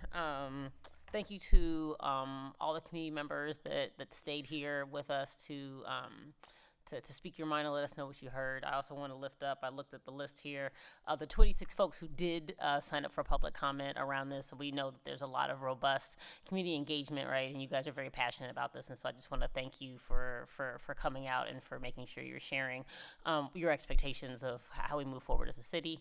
Thank you to my council colleagues who brought this forward, the mayor's office, and of course all the city staff. I just had a couple of questions around kind of the process and implementation. And I know you shared a little bit about that just now, Tom, because some of the work that we're talking about here, specifically the city has already embarked in.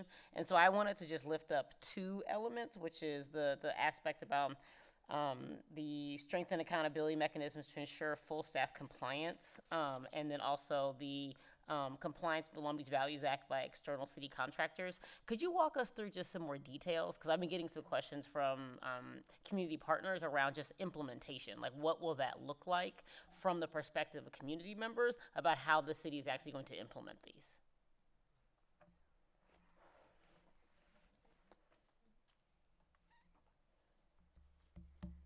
We'll have Teresa and Alana take the first crack at that. Okay.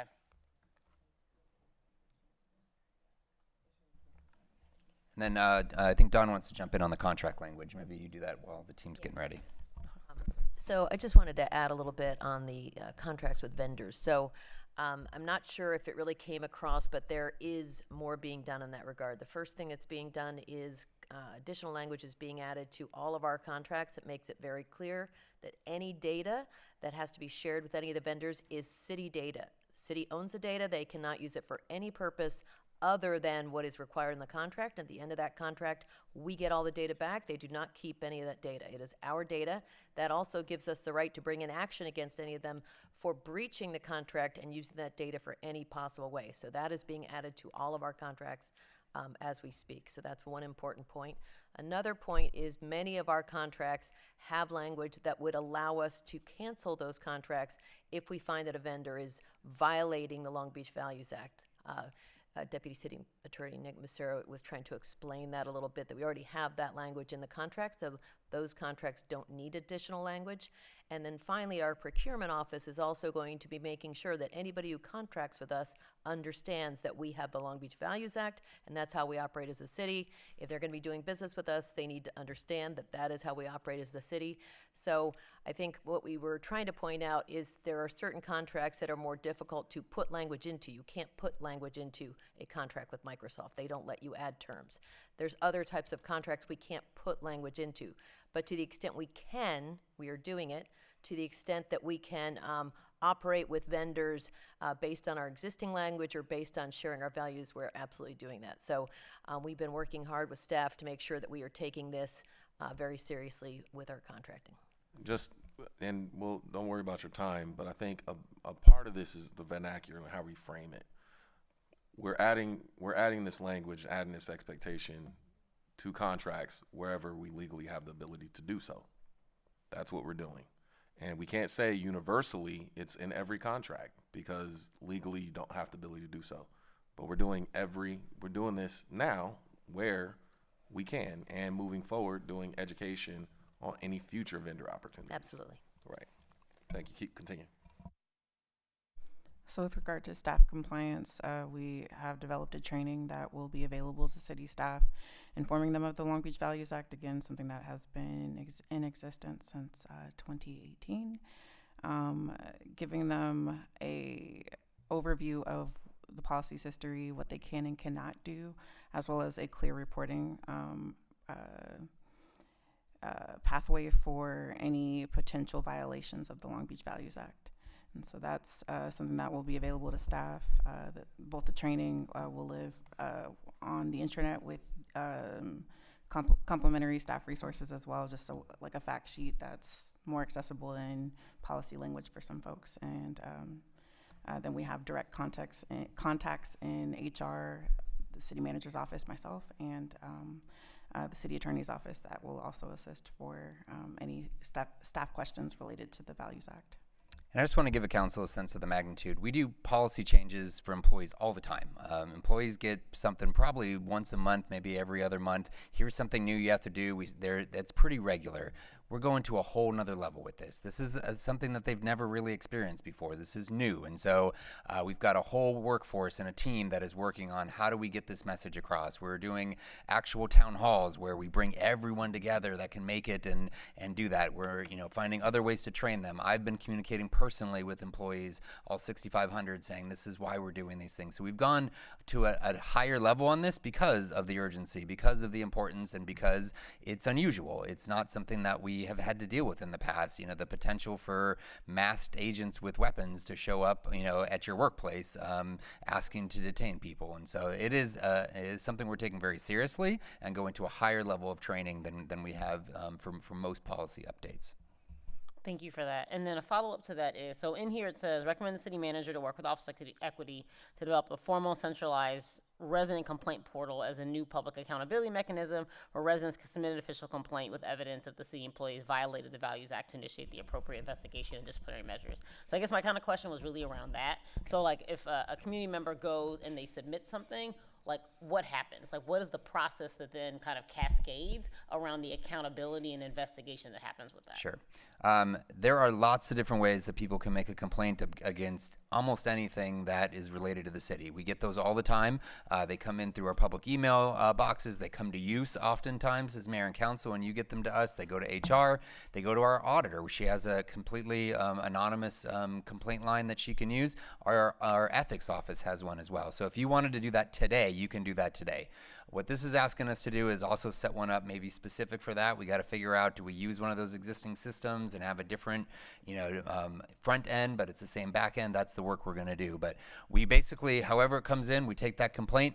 The more information someone can give, the better. You can submit anonymously. I will say we want to be able to follow up. We want to be able to ask questions. We do have a history of keeping those complaints anonymous, we're not divulging what it is, but the more you can give us and the more you can give us specifics and a way to contact you, the better that investigation is going to be, the more that we can do to investigate that.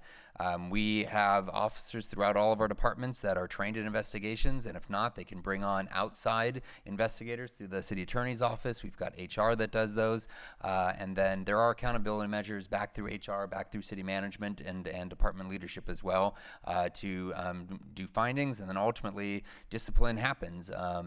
Discipline can be as if it's really a low level, if it was something that was completely unintentional, it could be a retraining, it could be a letter of reprimand, it could be a suspension, it can also be a termination all the way up. If there is a policy where somebody willingly, maliciously disobeyed it, people get fired in the city for that. That's not acceptable. It doesn't matter what the policy is, and this would be included in that. So we have a lot of those accountability measures. We often, I will say, can't tell the public exactly who it was, exactly what happened to them. We do our best to say these are the steps we're taking, and that we're taking appropriate action. And then we work with that through our city attorney's office and divulge as much as we can.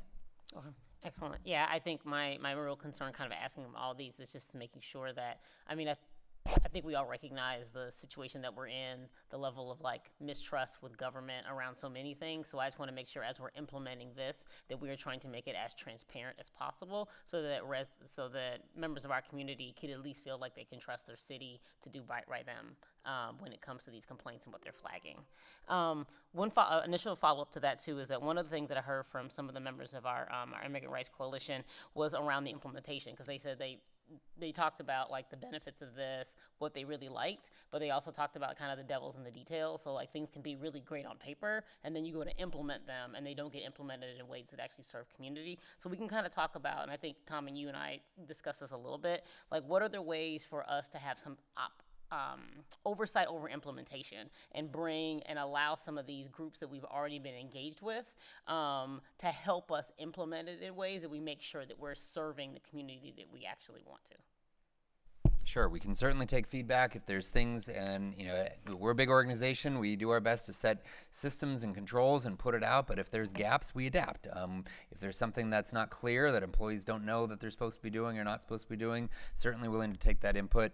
Alana and the Equity Office have mechanisms already to take a lot of input from our immigrants' rights groups and through the Justice Fund, and we continue those conversations to get input and say, okay, here's things we're hearing from the community. My employees are not shy either, so we've actually already opened up and asked them what are the questions you have in this area, and they're starting to give us feedback. During those trainings, they'll be able to ask questions as well, and then we can adapt to that as well as like what is it that you're hearing as an employee, what are some of the pain points, and we can continue to get that information as well. So both from the on-the-ground implementers, but also from the community who can give us input through our Equity Office. Okay, excellent. Yeah, I just want to make sure that when we think about our stakeholders here, they really feel like they have an open door to give us real, honest feedback around how we're implementing it, and that we are nimble as a city to pivot if necessary to modify our implementation. So I think that rounds out my comments. All right, thank you. Great questions. Councilmember Allen. Yes, I just want to also say thank you, especially to all of you guys that have just waited here so late. We really, really appreciate it. I want to thank Vice Mayor Uranga and Councilwoman Zendejas for bringing the item forward. I absolutely support strengthening our Values Act, and now more than ever, we need to come together and do everything that we can to protect our immigrant community here in Long Beach. And I thank you for the city attorney, the city manager, all of those that are addressing how we're going to implement this and transparency. I think that we need to make sure that we address all the policy issue and make sure we're doing what's best for the community. And as we all know, that Long Beach has a very long history of standing up for dignity, safety, and the contributions of our immigrant communities. And by strengthening this Values Act, I think it will ensure that our local policies continue to protect families and uphold our commitment to equity, inclusion, regardless of what's happening at the federal level. Thank you. Councilmember Sorrow. Yes, thank you, Mayor. Appreciate, that our residents have been very vocal in sharing, the impact of the current administration as well as the policy, and how we are always analyzing how we could do better as a city, how we could strengthen our Values Act, and we have done that. But I also don't want to strengthen it for just strengthening it for face value, right? I don't want it to be an insular process where we're so busy caught up in making sure we're following the policy that we're also not measuring, is it actually helping residents feel safer and more protected? So obviously this is a policy that's being introduced separate from a budget process. So as we're carving out the policy, I'm looking forward to the budget part of the discussion on this implementation process, because while it takes staff time, it also kind of requires a little bit more design. I hear you saying that, we've done something similar in implementing policies and training, but we've never been in this situation before. We've never had a federal administration outrightly attacking our community and our city this way. So absolutely agree in figuring out how to better protect and make our residents feel safer and uplifting our values. So, one of the questions I am concerned about is if we do get complaints, our police department has a different complaint process, right? So if they're directed at police, does it go through a different process versus with other department staff, right? So those are details that maybe you have an answer tonight, but at the same time, we don't know what it's like until it's implemented on the ground. So what I love to see is, because we're in this unprecedented time and different situation, if there could be a feedback loop where, yes, we can implement the process, but also figuring out an evaluation process for feedback with our Immigrant Rights Coalition group, but also other residents randomly, because I don't want us to evaluate things, you know, kind of in this process where we're just thinking about it and where we think as a city or people in these position what's right. We also need to get a pulse on, well, is it actually working with all the work that the city staff is going to do, right? Yeah, I think feedback's going to be important through this. And to answer the question, yes, PD has, you know, its process. It's probably the most robust in the city from an investigation standpoint because of the work they do. IA has tremendous resources to be able to do those levels of investigation against police officer misconduct complaints, but they're still tied into us. Police chief reports those things in and says, here are the things that we're, you know, the kind of complaints that we're getting, and then we also have our police oversight ability, you know, through their kind of audit recommendations. We've got HR that looks at it. We've got us. So yeah, but it is something we're going to have to continue to work on. This is when we're asking all departments, including port and utilities and others, and everyone to be on the same page on, and they've all submitted letters. And so, you know, we'll constantly have those conversations with them. And if we find areas that we need to continue to work and improve on, we'll do that. Okay, thank you. All right, thank you. Councilmember Carr. Yes, thank you, Mr. Mayor. I'll be brief. I want to thank the team for their hard work on this, for the Office of Equity, for everyone who has scoured what we do and found those places where we can continue to do better. I think the question around all of this for a long time is can we meet the moment for our residents and for our city in a time when we can't predict what's going to happen tomorrow. And so I appreciate the hard work being done to get us to that point where we can continue to look at this and how we do things and make adjustments as they come. I want to thank my colleagues for their really important and robust questions around implementation and transparency as we continue to have those conversations. And as always, for being open to always ready to do more. So thank you to the team. Thank you to Councilwoman Thrash and Tuck for continuing to be with us on the call for this really important item. All right. Well, I want to thank the council members for their really important line of questioning. I think it's important that any of these recommendations stand up to the whatever questions or public scrutiny you might have. I think you should keep an eye on implementation. I think I want to challenge you if you see opportunities to go further, run through the process, take it to staff, vet it, explore it, right? You won't get resistance. I think you need to, you should go through that exercise of making sure that it works for our jurisdiction and is something we can actually deliver. And if you find something that other jurisdictions have done, because we're watching what San Francisco, other jurisdictions are doing. They may or may not work for Long Beach. Some cities have independent police, some contract with the sheriff. Some cities have, robust city attorneys, some contract their city attorneys. So just make sure as we move forward, it's something that we can actually deliver in our city. So I want to thank all of you for your comments. We'll make sure that we bring this up, and we will also want to say that the state also has additional opportunity, which is important. The state can actually expand their protections, which provides more cover to cities. And so we would, we welcome a discussion with state and federal reps about providing more cover to cities. The reality is, we wouldn't be in this situation if it were not for federal hostility towards cities. And, when I hear from the dais, I hear a little bit of, hey, we want to do more, or we wish this was enough. I just wish that our council would say, we wish this was enough due to what's happening at the federal government. We need to continue to place a focus on why we're in this situation. It's because of the federal government. And we have federal representatives, and there's a legislative process, and there's a political process. And we have to be engaged in that process as well, because this is a situation that was brought upon us, not something that we welcome. So I thank you, and members. Oh, we got to do roll call vote, and it is late, and we got one more item after this. Roll call vote, please. District 1? Aye.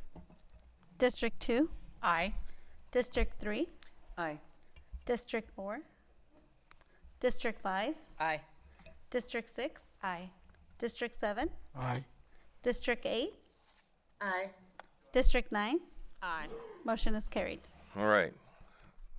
We have one final item. This is hearing item 26, please. Report from Community Development, recommendation to receive supporting documentation into the record, conclude the public hearing, and determine that the amendments to the Long Beach Building Standards Code are categorically exempt from the California Environmental Quality Act of the CEQA guidelines, and none of the exceptions in section 15300.2 apply, and that the project is further exempt as the actions will not result directly or indirectly in significant environmental impacts. Adopt resolution making express findings and determinations relating to the adoption of more restrictive code provisions where appropriate. Declare ordinance amending the Long Beach Municipal Code relating to enhanced drowning prevention measures for private swimming pools, read for the first time and laid over to the next regular meeting of the City Council for final reading. Declare ordinance amending the Long Beach Municipal Code relating to design requirements considering future sea level for buildings in coastal flood hazard areas, read for the first time and laid over to the next regular meeting of the City Council for final reading. And declare ordinance amending the Long Beach Municipal Code relating to clarifying requirements for subgrade electrical work in areas with potential methane gas, read for the first time and laid over to the next regular meeting of the City Council for final reading, citywide. All right. We have an oath, correct? Yes, we have a note.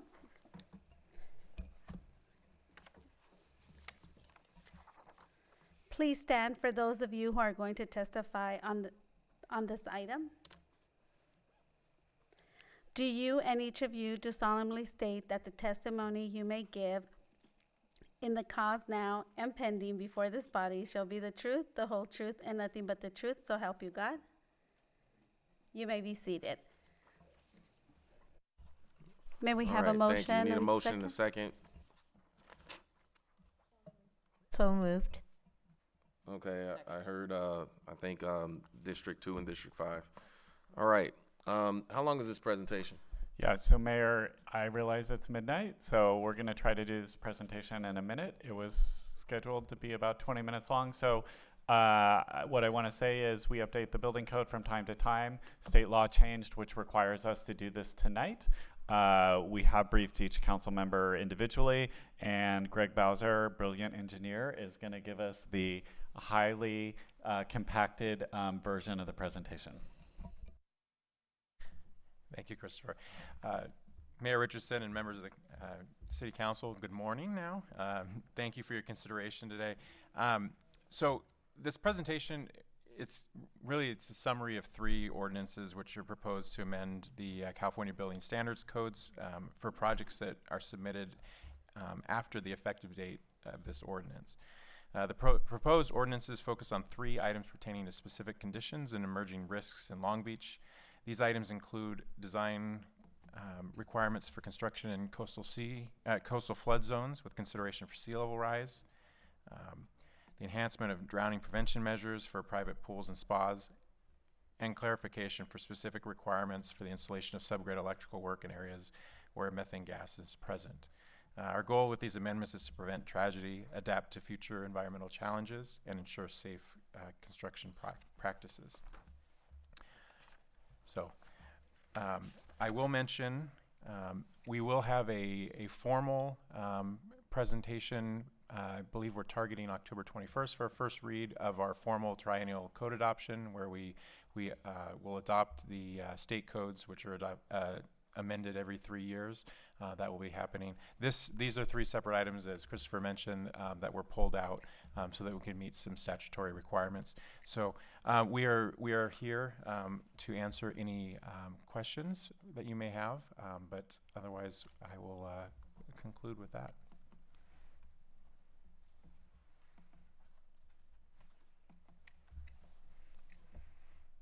Okay, you've turned it in your face. Okay. Councilmember Sanders? supportive. Councilmember Kerr. Oh, no, fully support. Thank you for bringing us in compliance with state regulations. Okay. Any comments from the public? No public comment. Okay. Let's take a voice vote. Okay, so the first thing we're voting on is recommendation to receive supporting documentation into the record and conclude the public hearing. District 1? Aye. District 2? Aye. District 3? Aye. District 4? District 5? Aye. District 6? Aye. District 7? Aye. District 8? Aye. District 9? Aye. Motion is carried. Second vote would be adopt resolution making express findings and determinations relating to the adoption of more restrictive code provisions where appropriate. District 1? Aye. District 2? Aye. District 3? Aye. District 4? District 5? Aye. District 6? Aye. District 7? Aye. District 8? Aye. District 9? Aye. Motion is carried. The next vote is declare ordinance amending the Long Beach Municipal Code relating to enhanced drowning prevention measures for private swimming pools. District 1? Aye. District 2? Aye. District 3? Aye. District 4? District 5? Aye. District 6? Aye. District 7? Aye. District 8? Aye. District 9? Aye. Motion is carried. Next vote is declare ordinance amending the Long Beach Municipal Code relating to design requirements considering future sea level for buildings and coastal flood hazard areas. District 1? Aye. District 2? Aye. District 3? Aye. District 4? District 5? Aye. District 6? Aye. District 7? Aye. District 8? Aye. District 9? Aye. Motion is carried. This is the last vote. Declare ordinance amending the Long Beach Municipal Code relating to clarifying requirements for subgrade electrical work in areas with potential methane gas. District 1? Aye. District 2? Aye. District 3? Aye. District 4? Aye. Oh, wait, sorry. District 5? There you go. Aye. District 6? Aye. District 7? Aye. District 8? Aye. District 9? Aye. Motion is carried.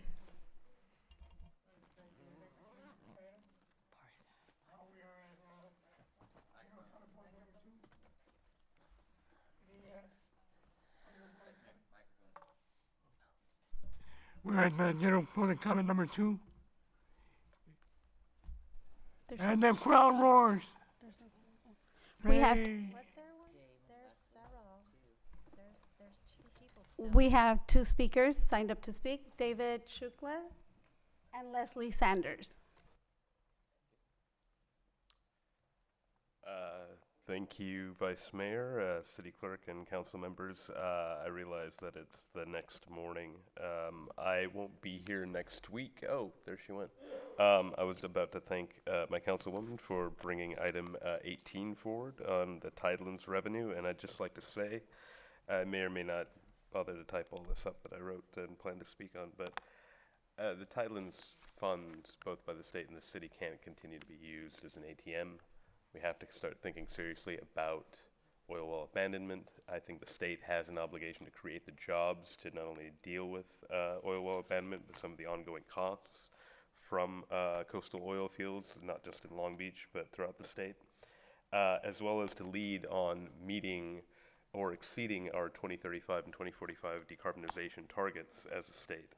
And then, again, because I won't be here next week to speak on the item, I would like to call on council members to ask for an update to the memo, city manager memo to the city council from the 25th of October of 2021, which is on reducing reliance on these oil monies. And finally, for the record, just like to point out that 5 years ago, I was someone who did have a proposal for how to not only reduce but replace some of those monies, and it still rankles me that we didn't get a chance to even present it in public, let alone vote on it or build it. Thank you.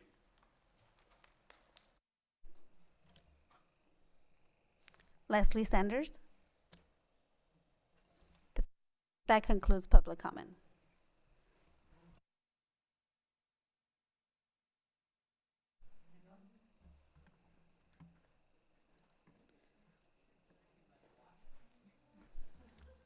I guess so. I'll do one too. I will forego mine till next week.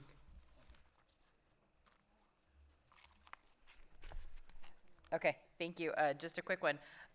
So today, August 13th, you can join your friends and neighbors at Los Cerritos Park at 6 p.m. To hear Motown and R&B classics in a free concert hosted by the Los Cerritos Neighborhood Association. And then on Friday, we hope to see you at LBCC for another free concert from 5 to 8 for our third annual Discover LBCC concert, hosted by my office in partnership with LBCC. Come on out. We hope to see you there. I'd just like to take a moment to encourage all Long Beach residents to share their thoughts on the proposed fiscal year 2026 budget. One of the easiest ways to do this is by completing the city's digital comment card, which is available now through Thursday, August 21st. In addition to the online comment card, I encourage you to attend one of our upcoming citywide community budget meetings. There is one today, Wednesday, August 13th at Browning High School from 6 to 7:30. Saturday, August 16th at Wardlow Community Center from 10 to 11:30. Monday, August 18th at Michelle Obama Library from 6 to 7:30. And Wednesday, August 20th at the Billie Jean King Library from 6 to 7:30. Again, your feedback plays a critical role in ensuring our budget reflects the priorities and needs of our residents. Lastly, I'd like to just make a couple of announcements. I'd like to invite everybody out to the DeForest Park Association's Lunch with the Cop on Saturday, August 16th from 11 a.m. to 2 p.m. This event will take place at Pressbrook Parkway at the corner of South Street and J Mills. I'd also like to invite everybody out again to our community budget meeting in the district. That's going to be on Monday, August 18th from 6 to 7:30 p.m. That event will take place at the Michelle Obama Library. And lastly, I'd like to invite everyone out to the Phoenix Rise Project's Rise and Thrive event on Saturday, August 23rd from 10 a.m. to 8 p.m. This event will take place at Ramona Park, 3301 East 65th Street. Enjoy free food, wellness, and self-care workshops and live performances. For more information, you can always contact my office at 562-570-6137 or district9@longbeach.gov. Thank you. Good early morning. I also wanted to share a few events in District 6. So we are going to be having our Queen Mary Community Day this Thursday, August 14th from 5 to 8 p.m. Email my office to register at district6@longbeach.gov. AOC 7 is having their cleanup day, Community Cares Cleanup, this Saturday, 9 a.m. to 11 a.m. on 1200 Gaviota. So please join us to keep our neighborhood clean. Thank you. All right, thank you. Any other comments? Yes, Mary. also happening today, this evening, Wednesday, August 13th, is our Queen Mary Day for our District 1 residents. I hope that you will come out and enjoy the Queen Mary and register through my office.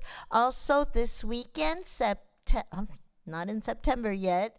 This weekend, August 16th, Taste of Downtown Long Beach and our beautiful waterfront. Hope to see everyone out this community. Thank you, Councilmember. Anybody else? No? Councilwoman Thrashentuk is on. Oh, okay. I'll be quick. Thank you all so much for hanging in there with me.